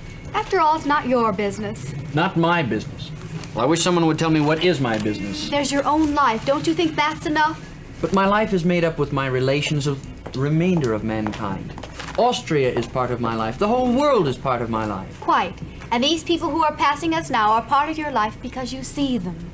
That doesn't mean that you're responsible for what happens to them. That remains to be seen. Oh, it's as though you imagine that you created the world. One day I read, each of us is responsible for everything and to every human being. It seemed so true to me. I don't understand. Well, of course, if you look upon yourself as an ant in an ant heap, you can't do anything about anything. I'm not saying I could have stopped the Nazis' invasion by stretching out my arms. Yet, if we had stretched out our arms... Maybe. But no one did. Others are just as responsible as you. That's their business. Certainly we're all responsible. But all means each one of us. I've always felt that, ever since I was a kid. My eyes are sufficient for this boulevard to exist. My voice gives a voice to the whole world. When it's silent, it's my fault. And you still don't understand. Yes, I understand. I didn't create the world, but I create it again at every instant by my very presence. And I see everything that happens Yes. as though it were happening through me. Yes. What's wrong? Why should other people have rights over us? That's the thing I've been unable to understand. It's not a question of rights. The others are there. One must be blind not to see them. Then I must be blind. World War II begins, and still Hélène cannot get outside her own tight little world. By using influence, she manages to get Jean transferred out of the army and into a civilian job. And he is so disgusted he breaks with her completely. Then it is reported that the Germans are about to enter Paris. With hundreds of other parishioners, Hélène flees in mad panic, only to find that there is nowhere to go and they have to return. As she is sitting with other refugees on a dusty road, she seems suddenly to hear Jean's words from the past, spoken to her now with a new meaning. What are your husband and the others waiting for? To be given a gas coupon. And once they have the coupon, will they get gas? When the gas comes. They aren't taking any more train travelers for Paris. Why do they tell us to go home if they won't help us to move? They say there's a famine in Paris. And here, they'd rather we died on our feet. The others are there. One must be blind not to see them. Are you from Paris? We come from one of the suburbs. I'm with these people who have a car. They may find some gas and be able to start off again. Would you like them to take you? They take us. Well, I don't promise anything, but there is a chance. You must wait a little. They've given me 10 liters. Oh, we'll be able to get out of this place. They say it's easier to get food further ahead. Oh, please. Would you mind if I gave my place to the young woman who's over there with her child? Oh, I'll manage, if you'll be so kind to take my suitcase with you. This young woman? Yes. That child of hers will die if you don't take it away. What about you? It's impossible to carry an extra person in this car. I know. I told you I'd manage. Then she'd better get ready. Come on, get in.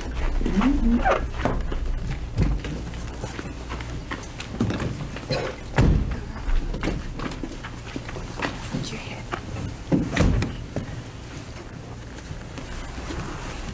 Aren't you coming? Goodbye. Thanks.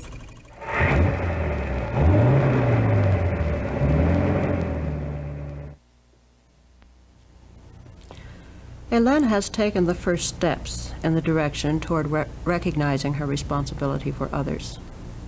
But as the novel develops, she has to go further. She can see that a particular other is there and a part of her life. But she can't somehow feel the reality of the big events which are going on around her. She tries now to take refuge not in the personal, but in the impersonal. It's all a force of history, the march of history, she says. What have I to do with it? I can't stop the march of history. What have I to do with the Russians or the Germans or any other nation which tries to enter into some other country? I, as an individual, must simply submit to my destiny. But as time goes on, Hélène finds that no matter how impersonal she may feel the force of history is, the people who suffer are real. Again, a concrete event broadens her horizons. Her childhood friend, a Jewess, is about to be arrested and is likely to be sent to a concentration camp. She seeks help from Jean, whom she hadn't seen for a long time, and she tells him there that she wants to work with him in his resistance group. For she has come to know the existentialist lesson that history is carried on by people who live the history. And consequently, the war which comes is my war. The peace, whether shameful or prosperous, is my peace. By my very choosing not to do anything to stop events, I am allowing them to happen and furthering them on their progress. Hélène also finds the answer to another question. She had wondered throughout her life whether one could find any meaning to it, whether it was all worth living, and no intellectual answer had ever seemed to satisfy her. But as she works in the resistance movement, she comes gradually to know that life has meaning, it is worthwhile for me, at that instant when I find something which I am willing to die for. As it turns out, Hélène does give up her life as a result of her work in the resistance movement. Jean, the leader of the group, sends her out on a mission with a bomb, and as a result, she is fatally wounded. The events of the novel, The Blood of Others, have actually not taken place as I have been discussing them here, in this same order. The whole novel is done as a series of story reconstructions and flashbacks, partly in the mind of Jean, partly a matter of one might call the omniscient author's interpretation, but nevertheless giving us the events which Jean had known and known about. And supposedly all of this is being retold as Jean is sitting by the bed of the dying Hélène. Not only is he thinking about his relation with her, but he's thinking of what this means in terms of his next action. For he is supposed to give the order that another friend is to go out and lay a bomb, or on the other hand, he can stop him if he likes. And unless he can somehow justify the fact that he has been responsible for Hélène's death, he doesn't feel that he can give the order for his other friend. Jean from the beginning had recognized his responsibility, but he had been terrified always of the results which his actions might have. Earlier in his life, a friend had been killed because Jean had asked him to go with him to a political meeting, and in the riot which ensued, the friend had been killed. And so Jean felt almost paralyzed with regard to any action. How could he take any step whatsoever when another person might be harmed or killed by it? Was this not an assault on the precious freedom of the other? During the time before the war, he tried to maintain a position of non-intervention, but gradually he came to see that neutrality, whether for better or for worse, is not a passive thing. It is an active position. Not to choose is already to have chosen. In anguish, Jean learned another existentialist lesson. He realized that the other person changes, distorts the meaning of my acts. And this is the cause of human despair, that I recognize my total responsibility at the same moment that I realize my complete inability to control an act or to judge its outcome. As Hélène dies, she finally gives to Jean some assurance. She explains to him that people, just like the things in the world, have to be, in a sense, the objects within which my freedom chooses itself and makes of itself a life. But just as I need the resistance of the outside world in order for me to take any action whatsoever, just as it is I who gives the significance to these actions, so with other people. I come to them, I interfere with their freedom. Whatever I do is an assault upon it. If I try to prevent them from risking their lives, this is just as much an assault as if I were to try to force them forward. But basically, I am to them just like the material world in which they live. I may assault their freedom by my action, but it is they who choose what significance to give my act. Let us look at the scene in which Hélène tries to tell Jean not to feel guilty.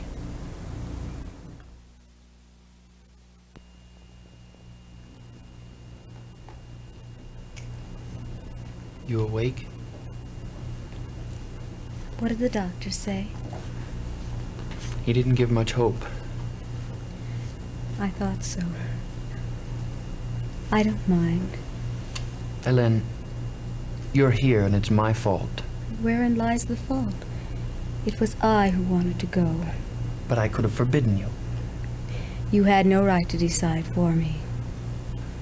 That's what you used to say.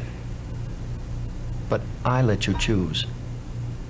Did you know what you chose? I chose you. And I would make the same choice over again.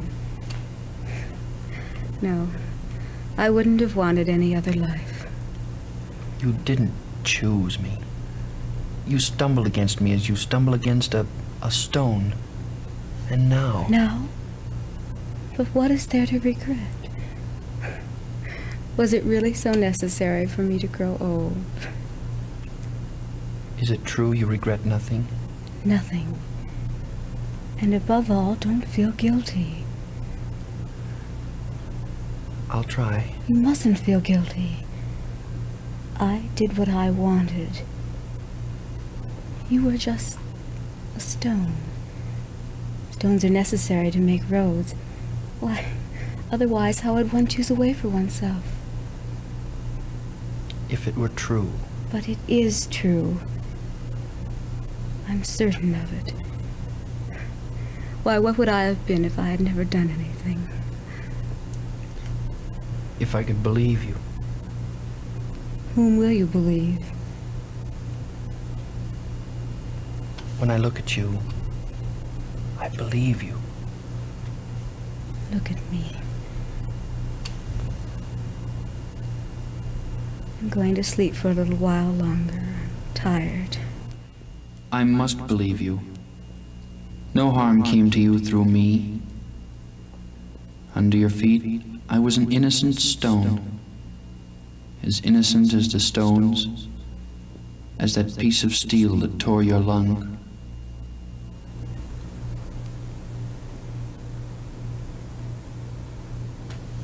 It was not I who killed you, Ellen. Ellen?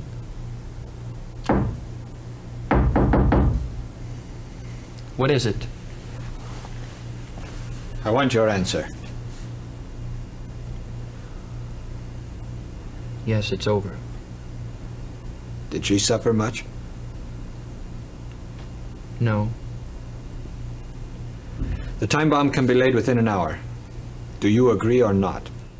For you, only an innocent stone. You had chosen. Those who will be shot tomorrow have not chosen. I'm the rock that crushes them. I shall not escape the curse. Forever I shall be to them the blind force of fate. But if only I use myself to defend that supreme good which makes innocent and vain all the stones and all the rocks, that good which saves each man from all the others and from myself, freedom, then my passion will not have been in vain. You've not given me peace. And why should I desire peace?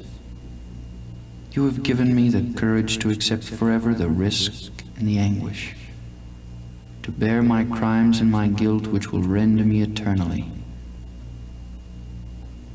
There is no other way.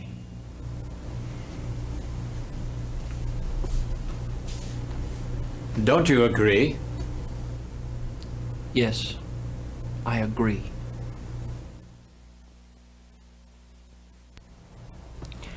There we saw the full scope of the paradox of the existentialist view of responsible freedom. The existentialists accept Dostoyevsky's statement that everybody is responsible for everything and to every human being. And I know that in the anguish of my decision, the world and others will steal my action from me and make of it what they will. There is no escape. And yet, whatever I do to others, whatever others may do to me, cannot be made by either one of us a way of evading our own responsibility. We are all, each one of us, totally responsible and wholly without excuse.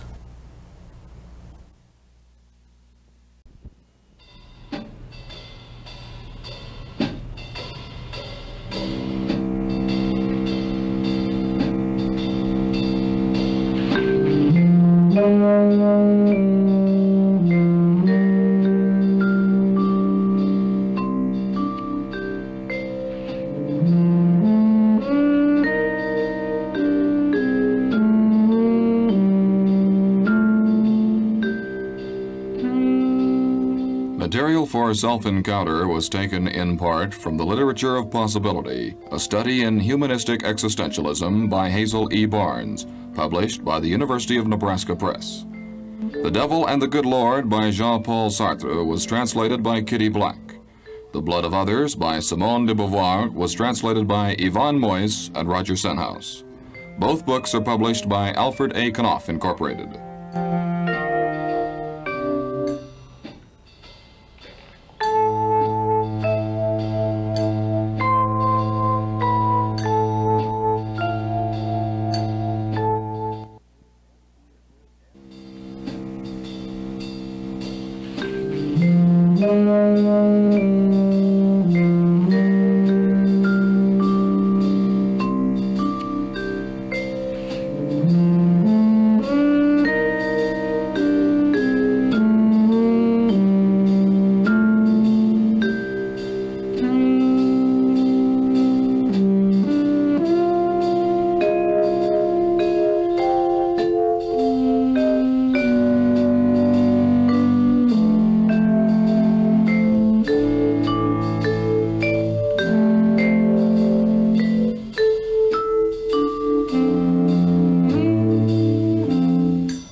Man is free, but his freedom has no value for himself or for anybody else until he learns to engage it. Engaged freedom, which the existentialists have made such an important concept, means that one involves oneself, one commits oneself to something or somebody. The existentialists have been accused of saying that any commitment is better than no commitment. This is obvious nonsense, and they did not intend such an idea. What they do mean is that if man is to live completely and with integrity his condition as man, he will first find out what he does believe, and then, having decided, he will commit himself wholly and consistently to it. I think we can understand the idea best, perhaps, in terms of the religious commitment. Whatever our own view may be, I think we all tend to admire more a person who knows what he believes in religious terms and lives consistently with his ideas and is willing to stand up for them. Such a person we admire much more than the man who is nominally something or other, but who doesn't live at all consistently with what he professes. When it comes to political commitment, there is no one position which naturally and of necessity goes with existentialism. If we look historically, we find that Martin Heidegger, on the one hand, seriously compromised himself by working with Hitler. And on the other hand, the other extreme, we have Norman Mailer in America, who calls himself the first American existentialist, and who holds a philosophy which is an almost anarchist individualism. The French existentialists and Christian existentialists here in America have been almost entirely on the liberal or even radical side. I think the leftist position, though not the totalitarian position, is a natural and logical one for existentialism, for it holds that man is responsible for his fellow men, and that all men are equal, that no accident of birth or wealth or even intelligence gives a person or a class any natural rights over another person or class. And yet there is a paradox, a kind of tension in any political idea which existentialism can back. On the one hand, they do emphasize the individual and never forget him, and yet one is responsible for all other individuals. There is also the community. On the one hand, again, they call for action in the real world, but on the other hand, they refuse to compromise with what they consider a true principle. And so we have the demand for purity of principle over here, and yet the insistence on immediate action over there, and a rejection of quietism. I think it's particularly interesting to see how they have attempted to resolve this tension by noticing the different positions assumed by Jean-Paul Sartre and by Albert Camus. Sartre posed the question fairly in a play which came out about 1948, Dirty Hands.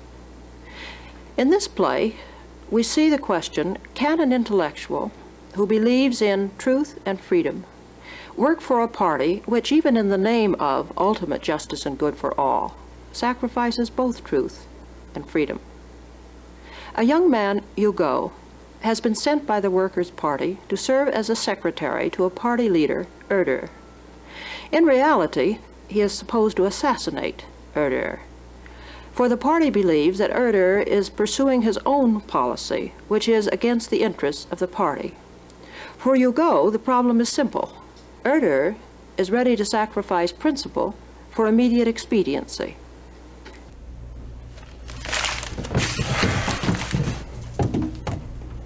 How you cling to your purity, young man. How afraid you are to soil your hands. Well, stay pure. What good will it do you? Well, why did you join us? Purity is an idea for a yogi or a monk. You intellectuals and bourgeois anarchists use it as a pretext for doing nothing. To do nothing, to stand motionless. Arms at your sides, wearing kid gloves. Well, I have dirty hands. Right up to the elbows. I've plunged them in filth and blood.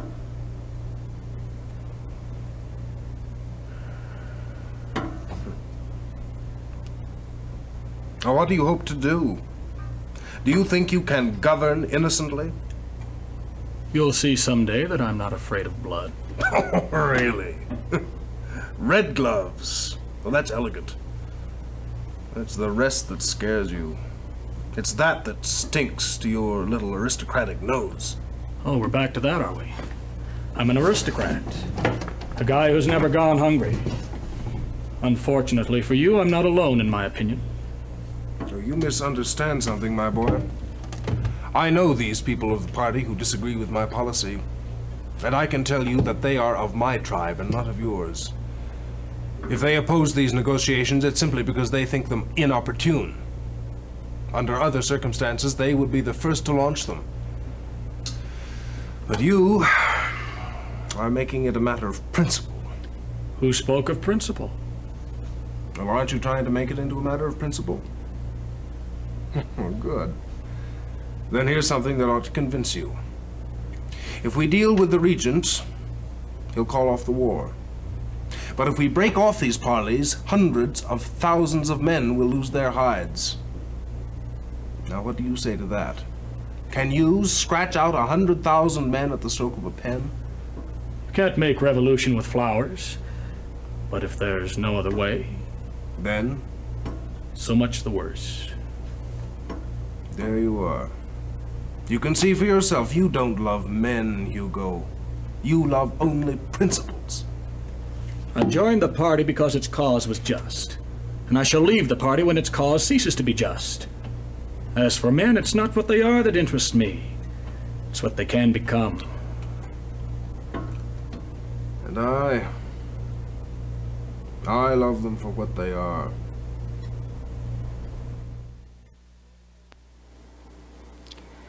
Soiled hands or blood-stained gloves.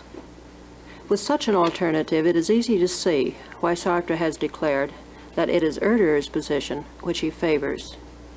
Hugo is willing to sacrifice men to principle, and the list of those who throughout the century have been willing to kill and torment other people in the name of a religious ideal or a national loyalty or even some private belief is sickeningly long.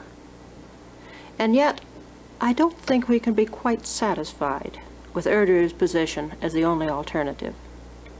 In terms of the play, what he does is realistically humane. And yet, his doctrine comes dangerously close to saying that the end justifies the means. It does raise the question as to whether we dare adopt the opponent's methods, work with the opponents, and yet not become like the opponents. Is there perhaps a limit beyond which we cannot compromise without betraying the very thing we are trying to accomplish? Sartre, of course, did not mean to say that the end justified the means. And yet it seemed to many of us who watched him during the years accompanying the production of this play and following it, that he himself was too much inclined to go along with Herder. He worked with the communists, though he never became a member of the Communist Party. He seemed to advocate all that they advocated, until the time that Russia attacked Hungary in 1956. At that point, he broke with the party completely. But many people asked whether this was because he disagreed in the doctrine that the end justifies the means, or whether it was just that he had become disillusioned about the end. If we try to see the difference between Sartre and Camus, I think one of the best ways to approach the problem is to see how they use the words rebel or rebellion or revolt on the one hand, and revolutionist or revolution on the other. For Sartre, the rebel is simply the one who is responsible for a negative rebellion. He rebels, but not in the name of anything. He is inefficacious. It is the revolutionist who, by committing himself to a party and an institution, accomplishes enough to make the necessary sacrifice worthwhile. For Camus, the opposite is true. He feels that institutionalizing, that organizing a revolution usually ends up in betraying it, that it ends up in simply codifying political murder. The true rebellion to which we might give our loyalty, he says, is that movement of revolt which acknowledges limits. Such a revolt always maintains the individual at its very heart. It begins with the assumption that there are certain things which simply are not permitted, and at no time will this revolt be itself guilty of transgressing those limits. Camus admits that violence is not something we may rule out completely. If we had a philosophy of eternity, perhaps we could.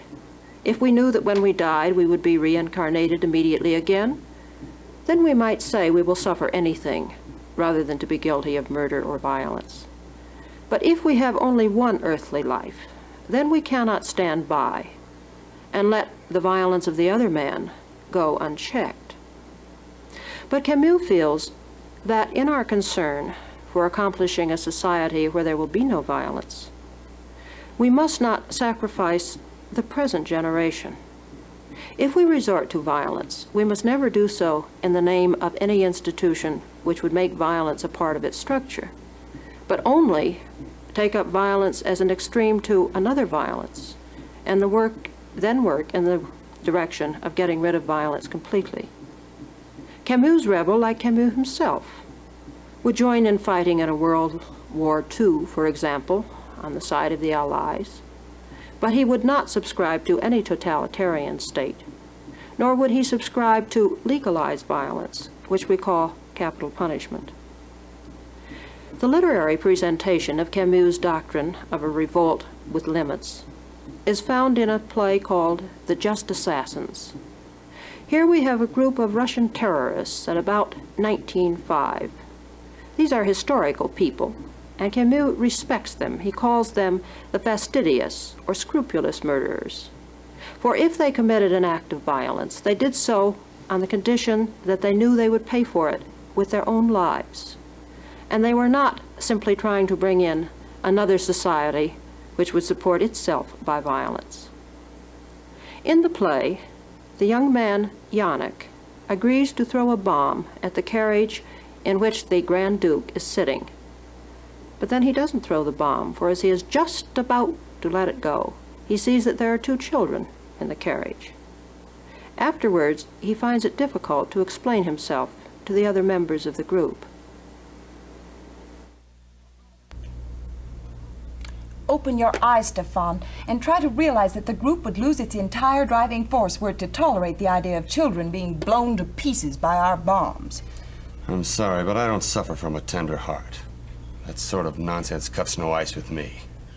Not until the day when we stop sentimentalizing about children will the revolution triumph. When that day comes, the revolution will be hated by the entire human race. What's the matter if we love it enough to force our revolution on it? Can't you see what is at stake? Just because Yana couldn't bring himself to kill those two, thousands of Russian children will go on dying of starvation for years to come. Have you ever seen children dying of starvation? Well, I have. Yannick's ready to kill the Grand Duke, because his death may bring nearer the time when Russian children no longer starve to death. Even that in itself is none too easy for him. But the death of the Grand Duke's niece and nephew won't prevent any child from dying of hunger. Even in destruction, there's a right way and a wrong way. And there are limits. There are no limits. The truth is that you don't believe in the revolution. Any of you. If you did believe in it, if you felt that by the dint of our struggles and sacrifices, someday we could build up a new Russia, redeemed from despotism. A land of freedom that will gradually spread out over the whole earth. And that then, man freed from his masters and his superstitions could at last look up toward the sky, a god in his own right. And how, I ask you, can the deaths of two children be weighed in the balance of such a faith? Stefan, I cannot let you continue. I am ready to shed blood so as to overthrow the present despotism. But behind your words, I see the threat of a despotism which, if ever it comes into power, will make of me a murderer. And what I want to be is a doer of justice, not a man of blood. As long as justice is done, even if it's by assassins, what does it matter? Men do not live by justice alone. When their bread is stolen, what else have they to live by? By justice, and don't forget, by innocence. Innocence? Yes, maybe I know what that means. But I prefer to shut my eyes to it for the time being so that one way it will have a worldwide meaning. You must feel very sure that day is going to come soon if you are willing to repudiate everything that makes life worth living today on its account. I'm certain that that day is coming. You can't be that sure. And by the time that all this blood is dried off this earth, we will long since have turned to dust. Then others will come, and I will hail them as my brothers. You say others? Well, I can tell you that the men that I love are the men who are alive today, that walk this earth. It's they whom I hail. It is for them I am fighting. For them I am willing to lay down my life. And I will not strike my brothers in the face for the sake of some far-off city which, for all I know, may not even exist. No, I will not add to the living injustice I see all around me for the sake of a dead justice. Killing children is against a man's honor. And if one day the revolution chooses to break with honor, well, I am through with the revolution. Yannick's reference to the coming despotism is Camus' condemnation of the Soviet totalitarian state.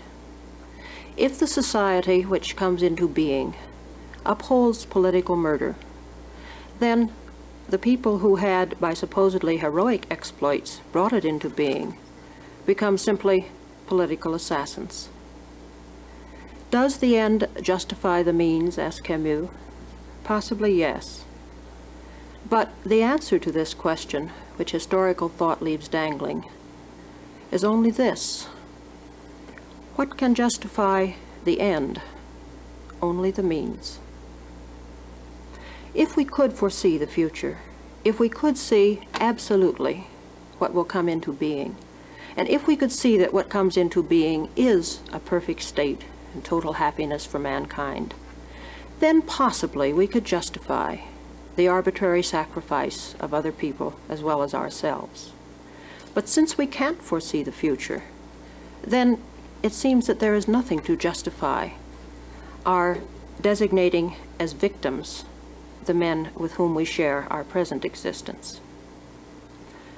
And yet, says Camus, our only recourse is what you might call a calculated culpability. there is no innocence, for one cannot refuse to act at all. And if one acts at all, one is, in all probability, going to sacrifice someone. If one tried to attain a position of absolute innocence, it would be just like the act of the man who, in his fear of death, resolves to commit suicide. For by not acting at all, we are simply allowing violence to go on unchecked. Sartre criticized the rebel, calling it a selling out to the forces of reaction on Camus' part, and a quietism. And Camus, on the other hand, felt that Sartre had compromised to the point where he was no longer living even by the principles of his own philosophy. The two men never reconciled their quarrel, and yet it has always seemed to me that it was a quarrel which existed more in the application to specific actions than in the real formulation and intent.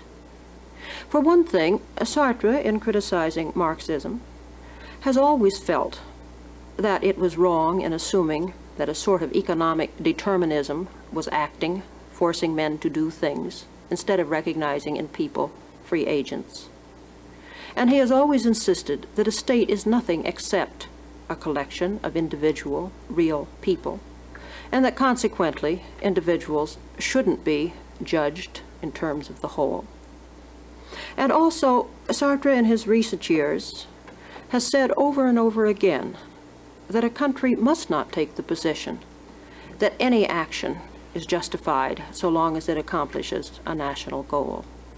In his play, The Condemned of Altona, again in his introduction to Henri Alleg's The Question, when he takes up the question of torture, he says as emphatically as anyone could that neither France nor any other nation must use torture or political murder unless it wants to lose everything which it is struggling to keep alive as being its own ideal.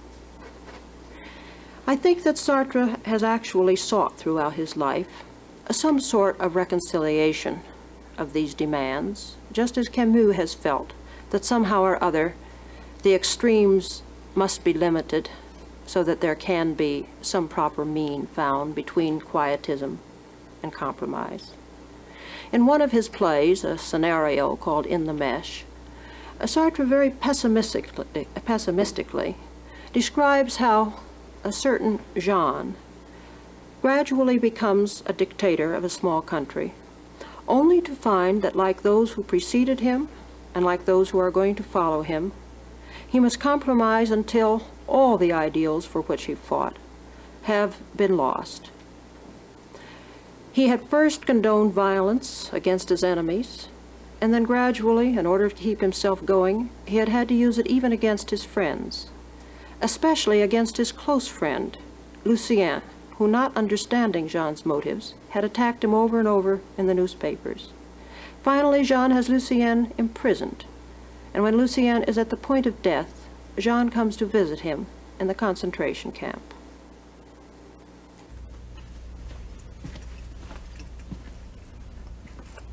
Well, old fellow? I thought you'd come. Are you in pain? No. I shall never make old bones. Lucien, do you hate me? No. I pity you. I shall have kept my hands clean to the last. I regret nothing. Your hands are covered with blood. I know. Don't you think I would have liked to have stayed clean? But if I'd been like you, the regent would still be on the throne. Purity is a luxury. You could afford it because I was on hand to do the dirty work. It's not for myself I'm angry with you. It's because of the others. I tell you, I regret nothing. I had to save the revolution. If I'd nationalized oil, it would have meant war. Why didn't you say so? I couldn't. Did you have to deport so many people to save the revolution? If the foreigners had reinstated the regent, don't you think there would have been 100 times as many deported? I had to choose. Lucien, the whole country is against me. 1 year, maybe 2, I shall be overthrown and shot. Well? But I shall have hauled on for 5 years. The revolution is saved. In a few years, the deported will be able to return. They will be able to nationalize oil, and men will be happy. Thanks to me, the tyrant, whom they will still curse. And what have you done? What is the sense of babbling about justice if you don't do anything about it? Why do you say that to me? Do you want me to die in despair? No, no, no, Lucia. Don't you think I'm in despair myself? Taking everything on my shoulders. All the murders. Even your death. And I loathe myself. Jean, I think I understand you. Do you think it was a crime to want to remain unsullied? I don't think so. Lucienne, there have to be men like you and men like me. We've both done everything we could. We've both gone to the limit. But listen, one day they'll invade the palace and condemn me to death. I almost hope for it. But there's one thing which counts. I must know if you acquit me.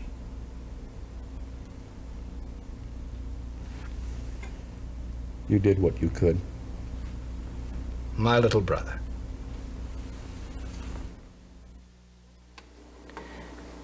Thus Sartre artistically, whether or not in actual life, has found a reconciliation between the conflicting needs for purity of principle on the one hand and the need for concrete action in the real world on the other.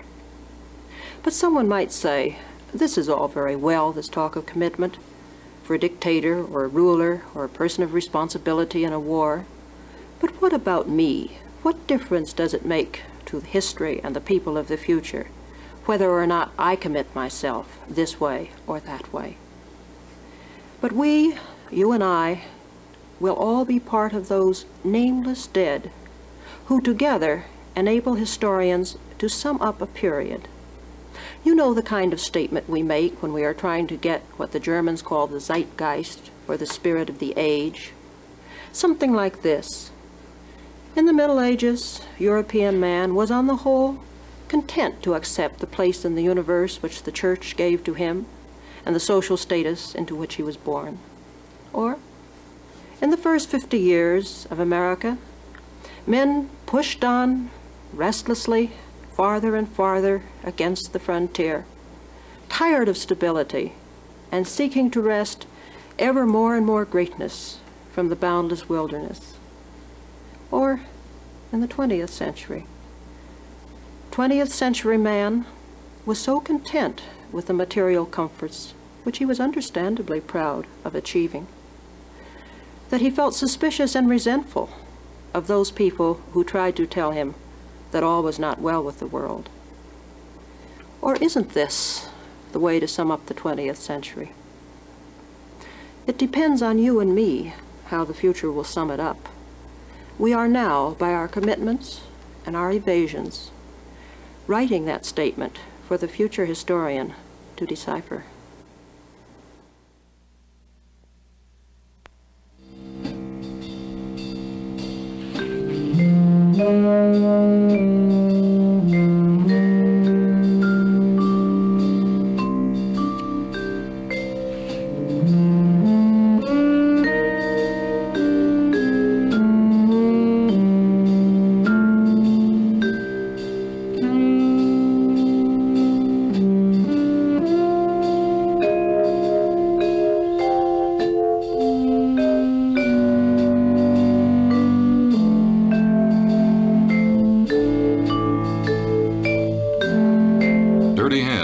Jean-Paul Sartre was translated by Lionel Abel.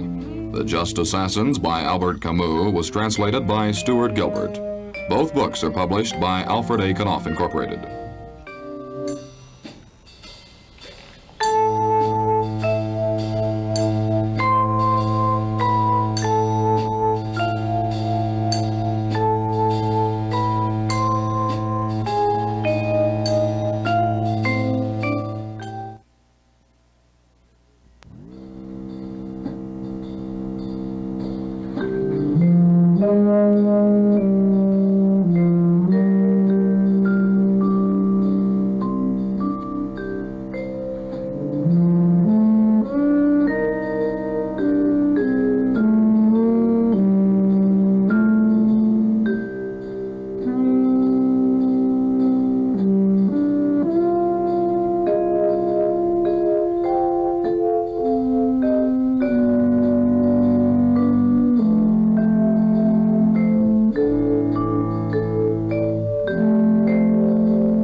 There is an old syllogism which goes like this: all men are mortal. Socrates is a man. Therefore, Socrates is mortal. This obvious, although impeccable logic, seems to be merely an application of a universal theme to a particular incident. But it contains within it the deepest emotional experience that man can have. It is the movement from people die to I die. On the whole, society tries to hide from us the thought that I, as an individual, must die. But this is perhaps a commentary on society and on us ourselves. Tolstoy, in his short story, The Death of Ivan Ilyich, shows how his hero, like most of us, goes through life thinking always that death is something which belongs to other people, not to him. And then one day when he falls ill, he suddenly realizes that the question is not one of an appendix or a kidney, but of the life and death of him, Ivan Ilyich. And then he begins a scream which lasts for 3 unendurable days. A scream which is partly a protest against the fact of death, but even more, a scream of regret against the wasted life behind him. If we knew that we had exactly 1 year to live, I think most of us would say we must make the year count, broaden our experience, deepen it, question ourselves and our lives. Suppose we had 5 years, or 10. We would still feel that if we must die, then what we do now must count. But what is the difference between 5 years or 10 years, or 70 years and 10, especially since for most of us it will not be 70 years and 10? The existentialists feel that we do not really live authentically unless we do confront this fact of our ultimate death and deliberately and fully choose the kind of life we want to have in the face of it. Some of them, of course, say that death means the end of everything. Others would say that we must somehow, despite all lack of compulsive evidence to the contrary, believe in the possibility of our own immortality. One example of the latter point of view is the Spanish philosopher Unamuno. He feels that although our minds would have us say that death is the end, we must somehow go beyond where our minds would lead us and believe, despite everything, that death is not the end. In his short story, The Madness of Dr. Montarco, the hero falls mad, to be sure, but with what Plato called a divine madness, something which is not a mere departure from normalcy, but rather an inspiration, an adventurous quest for something more. In the scene which is about to be before us, we see Dr. Montarco talking to a friend who questions him about some short stories which Montarco has recently written. I don't know whether you're doing the wisest thing by publishing these stories. By heaven, I have to. I simply have to express myself and work off my feelings. If I didn't write out these atrocities, I'd probably end by committing them. It's begun to be whispered the doctor is a haughty man, a man who gives himself airs and considers himself a genius, and regards other people as poor devils incapable of understanding him. Haughty and proud, am I? No. Only ignorant people, fools, are ever really haughty. And frankly, I don't consider myself a fool. My type of foolishness doesn't qualify me. What is all this talk about pride and the struggle for superiority worth, anyway? The truth is, my friend, that when a man tries to get ahead of other people, he is simply trying to save himself. When a man tries to drown out the names of other men, he is merely trying to ensure that his own be preserved in the memory of living men, because he knows that posterity is a close-meshed sieve which allows few names to get through to other ages. Have you ever noticed the way a fly trap works? What do you mean? One of those bottles filled with water that one sees set about the countryside to trap flies. Well, the poor flies try to save themselves, and since there is only one way out, and that's to climb on the backs of their fellow flies, they navigate on cadavers in those enclosed waters of death, and a tremendous struggle ensues to see which ones will save themselves. Now, they do not in the least intend to drown one another. They are merely trying to stay afloat. And so it is with the struggle for fame, which is 1,000 times more terrible than the struggle for bread. And just so in the struggle for life. Darwin says... Darwin. Have you ever read Biological Problems by William Rolfe? No. Well, read it. And you will see that it is not the multiplication of a species that necessitates more food and leads to such struggle. It is a tendency toward needing more and more food. An impulse to go beyond the merely necessary that causes a species to grow and multiply. It is not an instinct toward self-preservation that impels us to action, but an instinct toward expansion, toward invasion and encroachment. We do not strive to maintain ourselves merely, but to be more than we are already, to be everything. In the strong words of Father Alonso Rodriguez, we are driven by an appetite for the divine. And whoever does not strive to be everything, well, he will not be anything. All or nothing. Now, there is profound meaning in that. And whatever reason may tell us, reason, that great liar who has invented for the consolation of failures the doctrine of the golden mean, and whatever reason may tell us in our innermost soul, which we now call the unconscious, in the depths of our spirit we know that if we are going to avoid becoming nothing, the best course to follow is to strive to become all.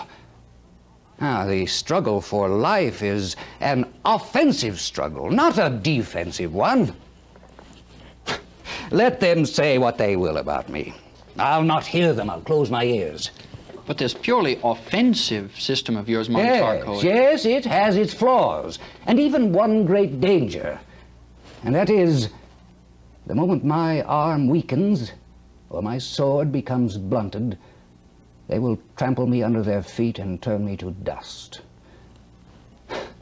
But before that happens, they will already have accomplished their purpose. They will have driven me mad.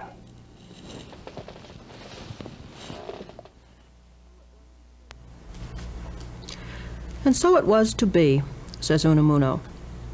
But the man who looked after Montarco in the last hours says this: "You know, it often strikes me that the feeling of veneration accorded madmen in certain countries is quite justified. It's simply that I think they say the things that we all think, but daren't express because of timidity or shame. But who can say that the inextinguishable longing to survive, this thirst for immortality, is not the proof, the revelation of another world, a world which envelops and also makes possible our world? And who can say that when reason and its chains have been broken, such dreams and delirium, such frenzied outbursts as Dr. Montarco's, are not desperate attempts by the spirit to reach this other world? But suppose that, opposite to Unamuno, we say that death is the final annihilation. What then? The Greek Epicureans, of course, had a lovely way of dealing with this. They said that if death is a nothingness, all this means is that there's nothing there for us to fear. So long as I am alive, I am conscious. Now, perhaps the idea of not being conscious doesn't appeal to me, but when I'm dead, I won't be there to know it. All of which is very good logically, but I don't think that it does much to console the human spirit. When we come to modern existentialists, we find that Martin Heidegger, the German existentialist, has tried to make something positive out of this negative fact of death. Since only I can die my own death, he says, this means that if I resolutely confront my own death, I somehow bestow upon my life a unique and authentic value. Sartre objects to this. He feels that, in one sense, it is not correct to say that I die my own death, or at least not that I live my own death, as Heidegger would put it. For in reality, says Sartre, it is not I, but the other person who lives my death. So long as I was alive, the meaning of my acts, the significance of my past, was constantly changing, forever in suspense, for I constantly redetermined what it all was. When I die, then my dead life becomes a prey to others, and they become its guardians, and they determine what its significance or meaning has been. In any case, says Sartre, it's ridiculous to say that I can even comprehend death. Death doesn't come as a final resolving chord giving my life a meaning, an addition, as it were, with a fixed sum. For I can't determine the time at which I am to die. Sartre tells us a story of two brothers who went up before God at the day of judgment. And the younger one said, "God, why did you make me die so young?" And God said, "Because if you had lived to be older, you would have committed a crime as your older brother did." And the older brother said, "God, why did you let me wait and die so old?" There has sometimes been a comparison of man to the condemned in a cell. We see each day a person being led off to execution, and we know that sometime, but we don't know when, it will be our day to be led off. Sartre objects that this is not quite a correct image. It is more as though the condemned man did everything possible to get ready for the day of his death and to meet it courageously, and then he's taken off by an attack of flu. Sartre doesn't offer us very much in the way of consolation for all of this. I suppose the most we can say is that we should live in such a way that when the unexpected summing up of our acts occurs, we will not be too reluctant to leave it there to the mercy of the other who will judge it. Simone de Beauvoir, in her novel All Men Are Mortal, has made the most detailed study of death and mortality in existentialist literature. She uses a sort of science fiction gimmick, representing to us her hero Fosca, who in 13th century Italy, in the city Carmona, is actually offered the opportunity of drinking an elixir of immortality. Well, speak. In this bottle is the elixir of immortality. Is that all? You don't believe me? But if you're immortal, why are you so afraid of being thrown off the ramparts? But I'm not immortal. The bottle is full. And why haven't you drunk any? Would you dare to drink it?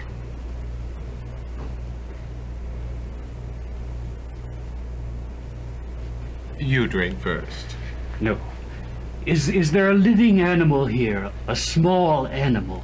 My son has a white mouse. Go get it, Katharina.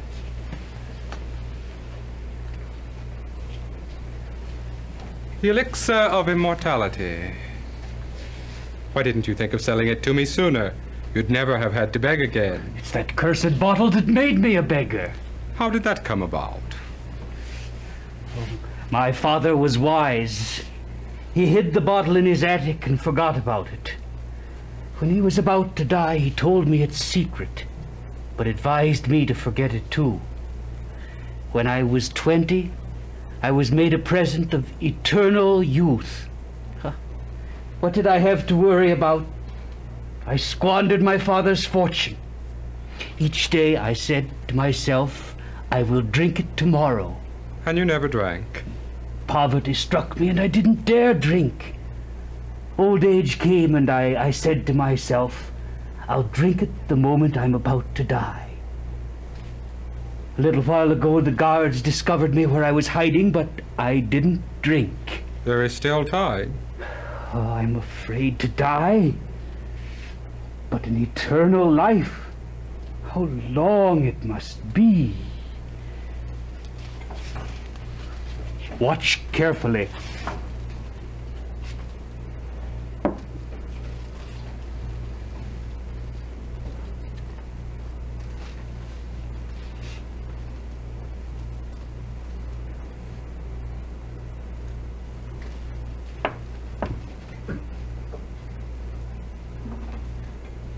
It's dead.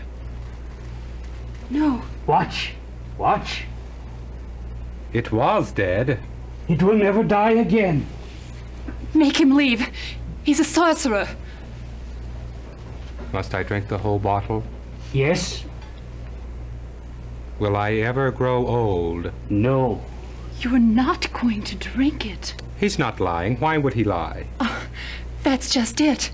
When Christ wanted to punish the Jew who laughed in his face, he condemned him to live forever. The things I'll be able to do. Don't drink.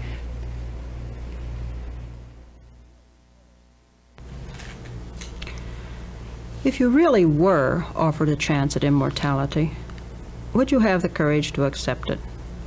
Or would the horror of feeling that you could never, never die be even worse than our customary feeling of distaste or fear for death? In Fosca's case, he regrets it deeply. He finds in the first place that there is no common measure between a mortal and an immortal. When he tries to do something for his city, he sees things in terms of the future. For him, to keep the city alive, it seems justifiable to sacrifice 1, 2, 3 generations. But for those who are living then, this is diabolical. He can't find any joy in human relations. One woman tells him that she feels repelled by him, as though he were a member of another species. His best friend curses him as the friend dies, because he feels that he's put more into their venture than Fosca ever has, and yet Fosca alone will live to enjoy it. As Fosca lives on to the 18th century, he meets one woman who means more to him than the rest, and for a while he feels that the very shortness of her days gives a joy, a preciousness to his life which he hadn't known for a long time. Her time gives value. But when she discovers the truth about him, she too rejects him, and inevitably, in time, she seems to have dropped out of the world for him. Fosca learns also that basically one can't do things for other people. The only good, he finally concludes, is to act freely in accordance with one's own conscience. But if this is the case, what can one do for mankind? And perhaps worst of all, Fosca decides that as soon as one takes the point of view of Sirius, as the French like to put it, then all human endeavors, with their limited futures and ends, seem to have lost all meaning, to be a bit of trivia. Fosca tells this story, actually in the 20th century, to an actress, Regina. At first, Regina had been terribly excited by the thought that she was going to be seen through the eyes of an immortal and remembered forever. But as she listens to Fosca's story, she grows more and more horrified. He concludes his list of adventures with an account of what happened in the 1840s, when he had lent himself, so to speak, to the workers in their struggle for freedom and recognition. At a banquet, he lingers afterwards and talks to a friend about his new decision.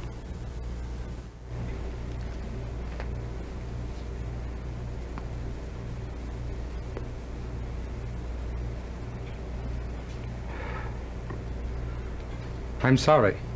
There's nothing to be sorry about. I'm sorry because I realized I could no longer work with you. Why not? I don't believe in the future. There will be a future, that at least is certain. But all of you speak of it as if it were going to be a paradise. There won't be any paradises, and that's equally certain. Of course not.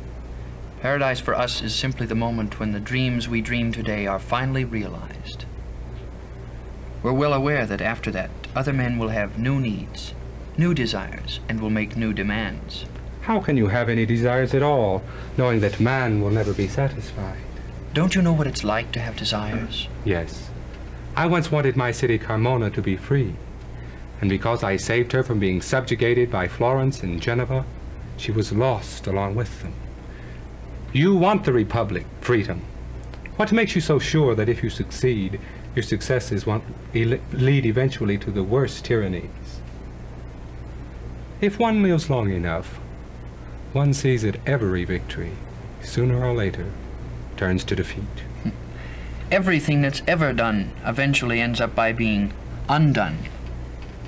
And from the moment you're born, you begin to die. But in between birth and death, there's life. I suppose the difference between you and me is that a human destiny, for you an ephemeral human destiny, isn't very important in your eyes. That's correct. You're already far off in the future, and you look upon these moments as if they were part of the past. That Carmona was great and free for 200 years doesn't move you much today. But you know how much she meant to those who loved her. You admit that you're working for only a limited future. A limited future, a limited life. That's our lot as men, and it's enough. Tomorrow we may have to fight again. But today we're victorious, and whatever may happen, this is a real victory.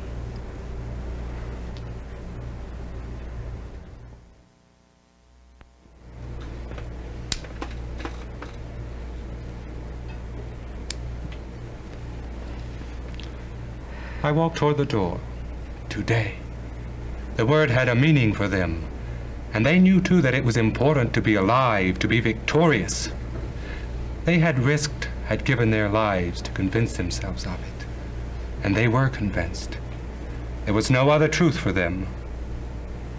I could not risk my life, a man of nowhere, without a past, without a future, without a present. I advanced step after step. A dead man, an outsider. They were men, they were alive. I went out the door. And on the other side of the door, was there still something? Yes, Paris. And a road which led off into the country, a woods, thickets, sleep. I slept 60 years. When they awakened me, the world was the same as ever. I said to them, I slept 60 years. And they put me into the asylum. Oh, I wasn't unhappy there. Don't go so fast. There's nothing more to tell. Every day the sun rose and set. I went to the asylum, I came out. There were wars, and after each war, peace. And after the peace, another war. Men are born every day, and others die. Stop it. Stop it.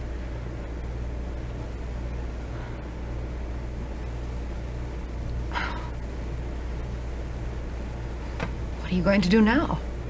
I don't know. Sleep? No, I can't sleep anymore. I have nightmares. You? Nightmares? I dream that there are no more men. They're all dead. The earth is white. The moon is still in the sky. And it lights up an earth that's completely white. I'm alone with the mouse, the little accursed mouse. There will be no more men, and the mouse will go on turning round in circles through eternity. It was I who condemned it. That was my greatest crime. It doesn't know, and it goes on spinning in circles. And then one day there will be nothing but that mouse and I on the surface of the earth. And I under the earth. I'm going to leave now. Where are you going? Anywhere, it doesn't matter. Then why go? There is a desire in my legs to move. I must take advantage of that desire. And me? Oh, you. It will come to an end.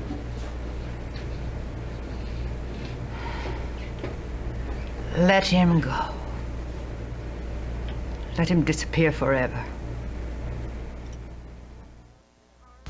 In horror and terror, she accepted the metamorphosis, a gnat, a bit of foam, an ant, until her death. To me, all men are mortal is the most pessimistic thing in existentialist literature. And I believe that it contains both an aesthetic and a philosophical flaw. Fosca regrets what he has done, but why? He lives on, but he never grows in wisdom. He never learns anything. Furthermore, he finally concludes that men never change, and consequently everything remains the same. And in these terms, one can see why he finds immortality so dreadful. The moon is used throughout as an image. Fosca hates it because it will go on there sneering in the sky when the earth and the people on it, all except him and the mouse, are gone. But why, if he says one would have to go to the moon in order to get out of this impasse, why not try it? One can't blame de Beauvoir for not having, in 1946, anticipated the possibility of moon expeditions, any more than we could expect her to have foreseen the use of mice in outer space investigations. But is there any reason why an existentialist who holds that there is no fixed human nature, and that man does determine his destiny, is there any reason why man could not change? Granted that Columbus's discovery didn't qualitatively change the human condition, but simply gave more scope to our greed, hostility, and avarice, but is there any reason why, with or without outer space, we couldn't change our existence qualitatively? If one knew that man's limitations could never be changed, then I think it's impossible to think that anybody would ever be willing to accept the challenge of immortality. But if it were all left open, not being either one way or the other, then what? The person who ought to accept it is the one who believes in man and in an open future, who is willing to make a passionate commitment without any kind of guarantee. He ought, in short, to be an existentialist.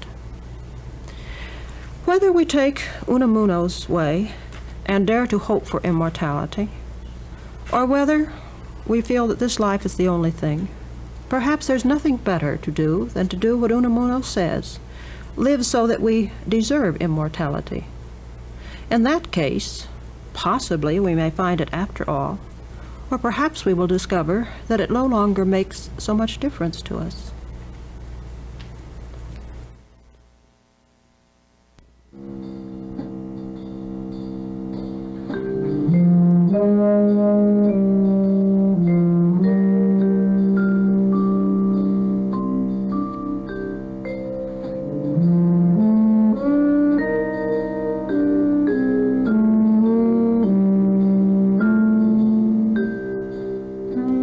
All Men Are Mortal by Simone de Beauvoir was translated by Leonard Friedman and is published by the World Publishing Company.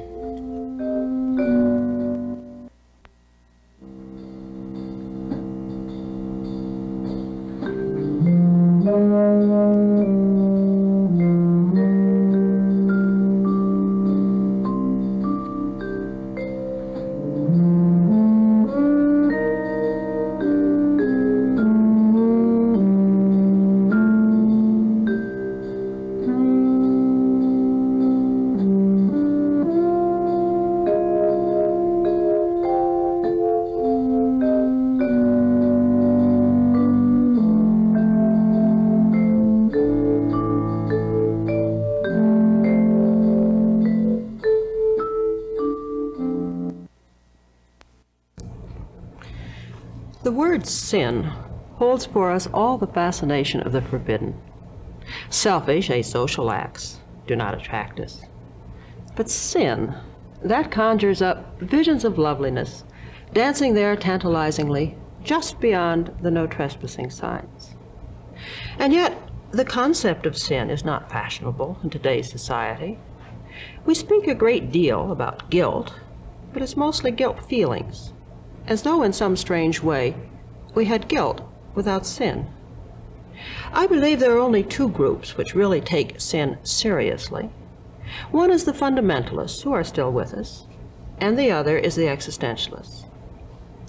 If we look back at the traditional meanings of sin in religious terms, we find two that are fundamental. There's first of all the idea of sin as transgression. Now this is disobedience to the will of God. And one can overcome this kind of sin by repentance, by saying I'm sorry, by works of penance perhaps, and by resolving to obey God actively in the future. The other sort is original sin. Original sin is what we're born in, and one can't get out of original sin, not at least without God's grace. What one has to do is to admit one's total unworthiness of having God's grace, so that, curiously, we are saved by faith from original sin, by the hope that we will be given what we have decided we don't deserve.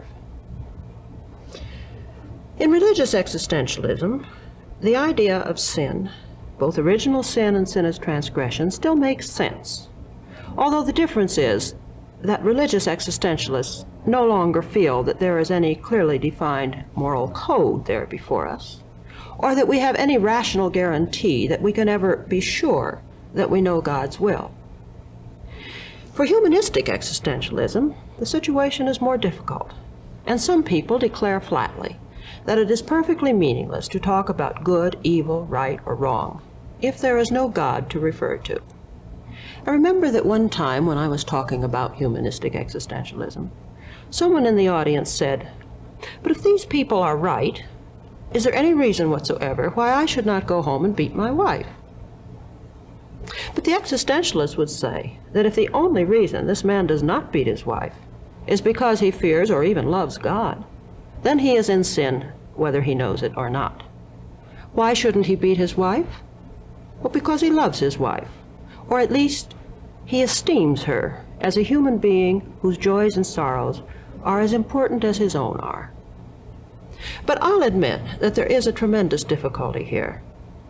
Dostoyevsky said it in very strong terms, as he has one of his characters remark, "If God does not exist, then everything is allowed." If everything is allowed, does it make any difference whether we are good or evil? Or is it meaningful even to speak of the terms? Albert Camus, in The Myth of Sisyphus, declares that the concept of sin without God is one more manifestation of the absurd. In another of his works, The Plague, he raises the question, but this time in rather more positive terms. In one scene, his two principal heroes, Dr. Roux and Tarot, are talking together on the terrace, and Tarot asks Dr. Roux why, if he doesn't believe in God, he spends so much energy trying to cure men of the plague. Do you believe in God, Doctor? No, but what does that prove? I'm fumbling in the dark, struggling to find something out. But I've long since ceased finding that original. May I ask you another question? Yes, fire away. My question is this. Why do you show so much devotion, considering that you don't believe in God? If I believed in an all-powerful God, I would cease curing the sick and leave that to him. But no one believes in a God of that sort. No, not even the priest Panalu, who believes that he believes in such a God. And this is proved by the fact that no one ever throws himself on Providence completely. Anyhow, in this respect, I feel myself to be on the right road, fighting creation as I've found it. So that's the idea you have of your profession? More or less. You're thinking it calls for pride to feel that way. But I assure you I have no more than the pride that's necessary to keep me going. I have no idea what will happen when all this ends, or what's in store for me. For the moment, I know this. There are sick people, and they need curing. Now, later on, perhaps they'll think things over, and so shall I. What's wanted now is to make them well. I defend them as best I can. Against whom? I haven't a notion, Tarot. I assure you, I haven't a notion. When I entered this profession, I did it abstractedly, because I had a desire for it, because it meant a career like another. Then I had to see people die. Do you know that there are people who refuse to die? Have you ever seen a woman scream, "Never," with her last gasp? Well, I have. And I saw I could never get hardened to it. I was young then and outraged at the whole scheme of things. I grew more modest. But I could still never get used to the idea of seeing people die. Well, after all... After all? After all, it's something that a man of your sort can understand, most likely. But since the order of the world is shaped by death, mightn't it be better for God if we refuse to believe in him and struggle with all our might against death without once raising our eyes to the heaven where he sits in silence? Yes. But your victories will never be lasting ones, that's all. Yes, a never-ending defeat. Who taught you all this, Doctor? Suffering.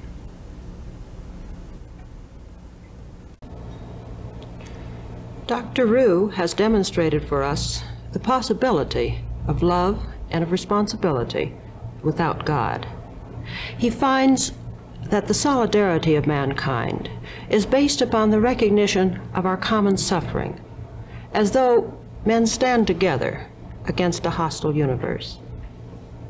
In later conversation, the two men are discussing this kind of metaphysical question or ethical question together once more.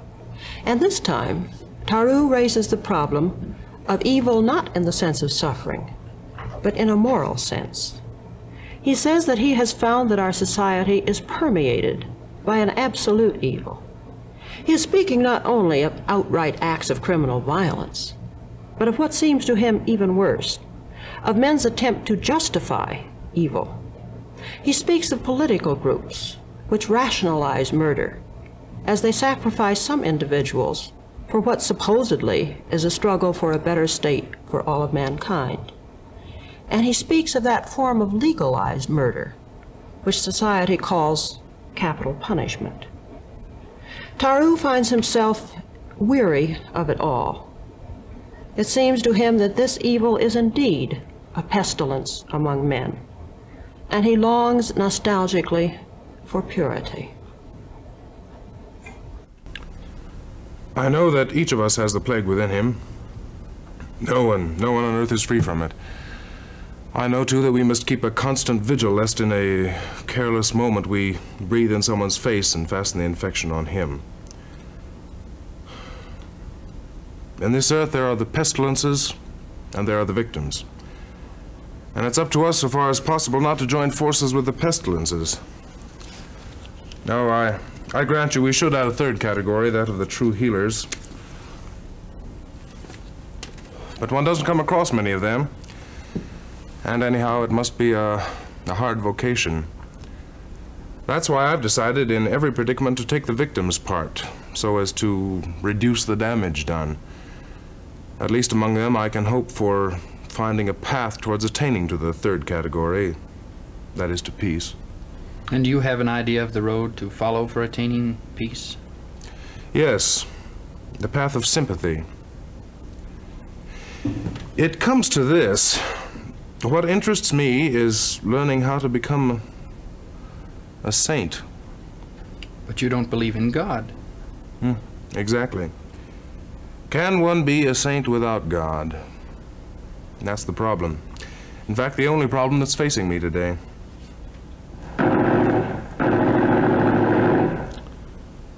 Another skirmish at the gates, I suppose.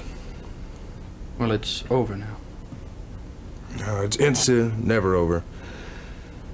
There will always be more victims, that's in the order of things. I suppose so. But you know, I feel more fellowship with the defeated than with the saints. Heroism and sanctity have never appealed to me. What interests me is being a man. Yes, we're both interested in the same thing, but I'm less ambitious.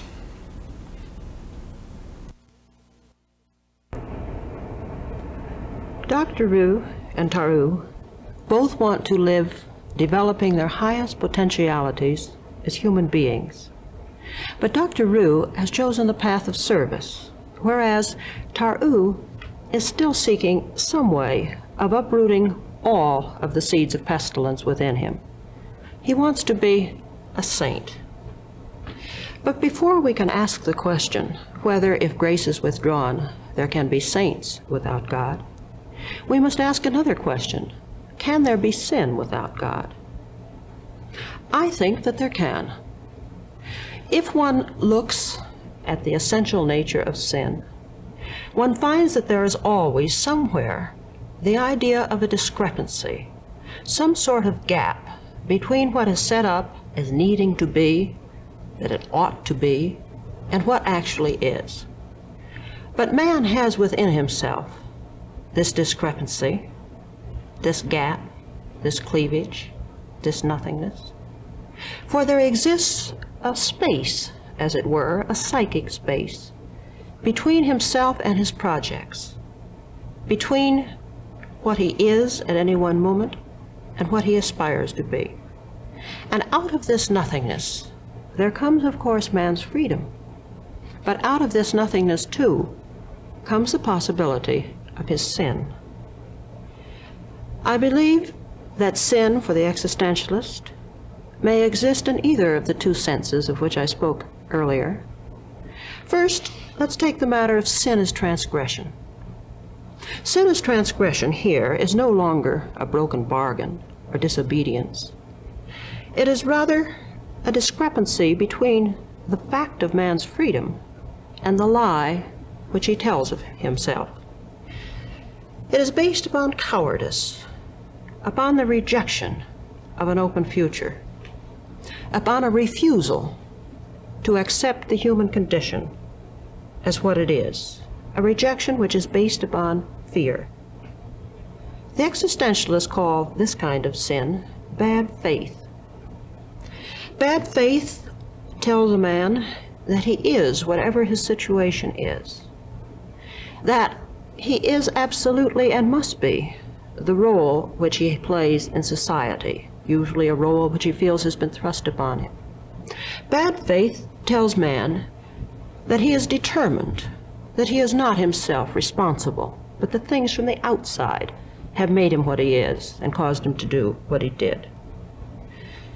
When I speak of my relation to myself as being in bad faith, I am basically living what is called the unauthentic life. And unauthenticity is bad. It is bad because, in the first place, it is false. I am free and responsible no matter how much I may tell myself that I am not. Furthermore, it doesn't work. It's always a failure.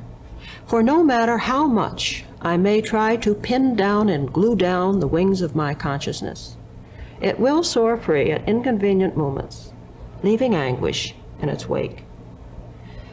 Bad faith refers also to my attitude toward others. In bad faith, I try to say that a man is only what his situation is, what his color of skin is, or his religious background, or national background, or his education, or his social environment. And bad faith says that some men, by their natures, are superior to other men, and hence it justifies racism and oppression and religious prejudice. In bad faith, I am willing to sacrifice men for ends which they themselves have not chosen, as in political murder or as in war. In bad faith, I identify the existing standards of society with the absolute right and wrong that I pose. In bad faith, I assume that what may be simply society's expedient device to refuse, to avoid having to decide whether, after all, the values it places are the best values. I pretend that these standards or laws are somehow sacred and cannot be questioned. Bad faith is perfectly content to say that nonconformity is social crime. Bad faith is quite willing to have a discrepancy exist between theory and practice. Of all those who have denounced a society in bad faith, I think one of the most vehement and effective may be found in the work of Richard Wright. In his later years, Richard Wright was willing to identify himself openly with existentialism. But I would like to refer to an earlier work, Native Son. In a play which Wright and Paul Green based upon the novel called Native Son, we find a great trial scene where Bigger Thomas, a Negro, is being tried for the murder of Mary Dalton. But his defending attorney tries to show that in reality, it is not Bigger Thomas who is on trial. It is we, that is, society, and all of us. Your Honor, when I took this case, I thought at first that it was the same old story of a boy run afoul of the law. But it is more terrible than that, with meaning more far-reaching. Where is the responsibility? Where is the guilt? For there is guilt in the rage that demands that this man's life be stamped out. Your Honor, I wish I could bring to you evidence of a morally worthier nature. I wish I could say that love, or ambition, or jealousy, or any of the more romantic emotions were back of this case. But I cannot. Fear and hate and guilt are the keynotes of this drama. You see, Your Honor, I'm not afraid to assign the blame, for thus I can the more honestly plead for mercy. I say that this boy is a victim of a wrong that has grown like a cancer into the very blood and bone of our social structure. Bigger Thomas sits there as a symbol of that wrong, and the judgment that you deliver upon him is a judgment upon ourselves and upon our whole civilization. Your Honor, I object. The court is still waiting for you to produce mitigating evidence, Mr. Max. Farewell, then. Let us look back into this man's childhood. On a certain day, he stood and saw his father shot down by a Southern mob while trying to protect one of his own kind from hate and violence. Then Bigger Thomas fled north to this great city, hoping to find here a freer life. And what did he find here? Poverty, idleness, economic injustice, race discrimination, and all the squeezing and oppression of a ruthless world. It is that way of life that stands on trial today, Your Honor, in the person of Bigger Thomas. Like his forefathers, he is a slave. But unlike his forefathers, there is something in him that refuses to accept this slavery. Because through the very teachings of our schools, he was led to believe that in this land of liberty, men are free. With one part of his mind, he believed what we had taught him, that he was a free man. With the other, he found himself denied the right to accept that truth. Out of this confusion, fear was born. And fear breeds hate. And hate breeds guilt. And guilt, in turn, breeds the urge to destroy, to kill. I object. All this is merely an attempt to prove the prisoner insane. Objection overruled.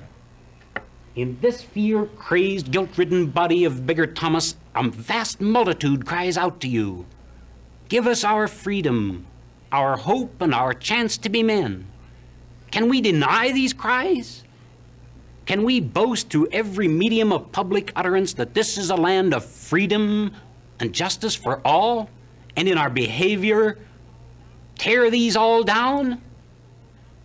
Bigger Thomas sits as a symbol, an organism created by the political and economic hypocrisy of our time. We stand condemned before mankind.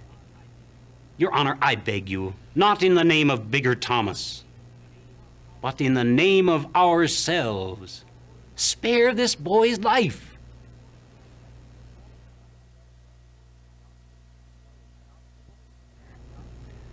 The counsel for the defense may criticize the American nation and its methods of government. But that government is not on trial here today. Only one person, the defendant, is on trial. He pleads guilty. The rest is brief and simple. Punishment must follow. Punishment laid down by the sacred laws of this Commonwealth to protect that society and social system of which we are a part. A criminal is one who goes against those laws. Therefore, the laws must destroy him. The ruined, the rotten, and degraded must be cut out, cleansed away so that the body politic itself may keep its health. Yes, if the defense wishes, let us not speak in terms of crime, but in terms of disease.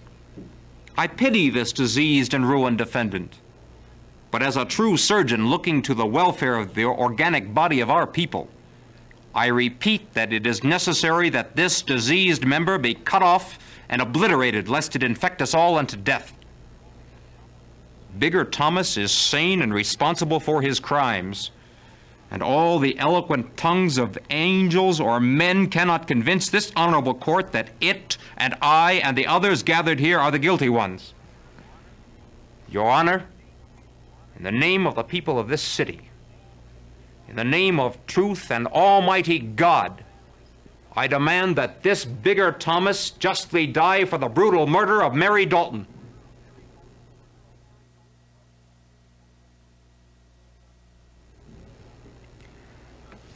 Bigger Thomas, stand up.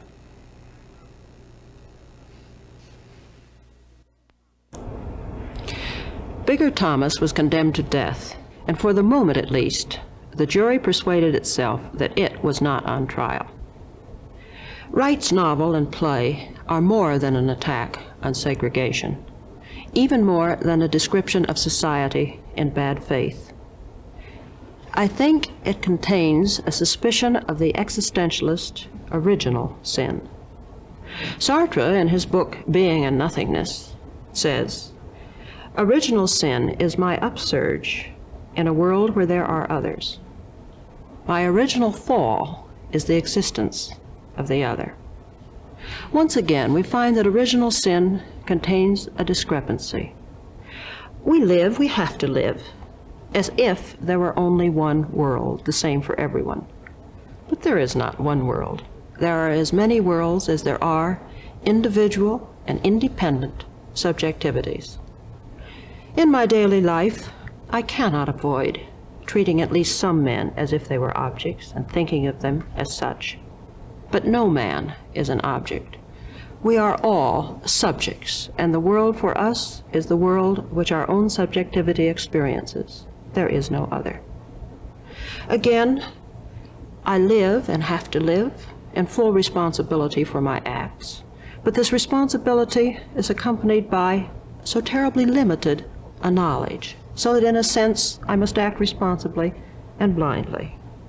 Paraphrasing the old catechism, we may say that every day I assault the other's freedom in thought, word, and deed. I may say that I do so for his good, but good from whose point of view? Even if it's for his own good.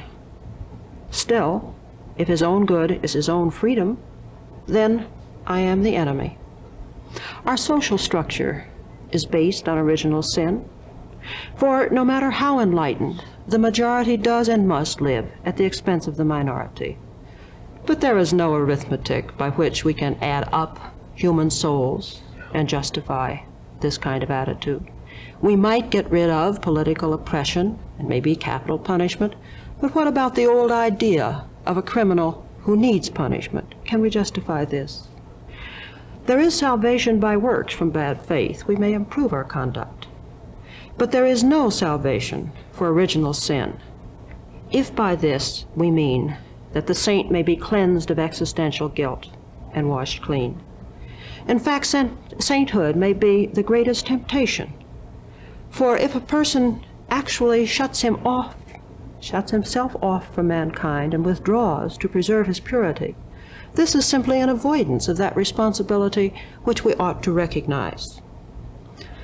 It is just as though one committed moral suicide by refusing guilt, as though one tried to escape God's judgment by killing himself. Does this mean that man is going to replace God? No. In fact, the greatest sin of all would be trying to take on God's absolute judgment, to sacrifice people because one pretended one could see the ultimate outcome. And again, it does not mean that we are to take on God's judgment. But there is one way in which the existentialist saint does choose to imitate God. The existentialist saint wants, like God, to be aware at every moment that an act is not the same to the man who performs it in the inward life as the same act is when judged from outside. And this realization is inevitably going to mean that we will try to cultivate God's forgiveness if we care to respond to the challenge.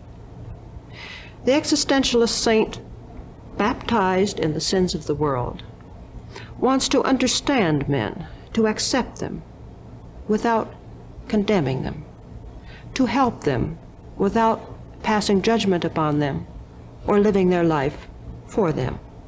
He is saved by faith in the lovability of mankind. Thus we find that there are the same demands, the same temptation, the same challenge for the existentialist saint as for the traditional saints and religious heroes. But for him, there is no divine pardon, no grace, no paradise. His passion is not the reliving of the crucifixion and resurrection, but the reenactment of the original fall.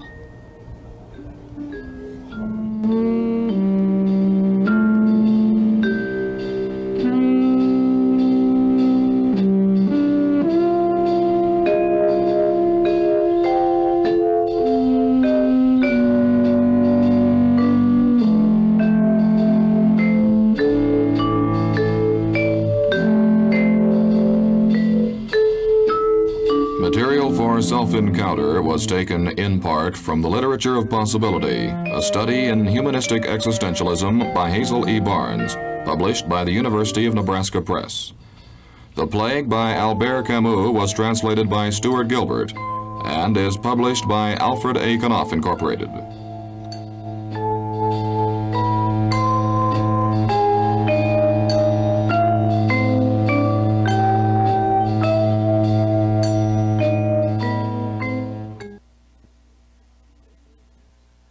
This is NET, National Educational Television.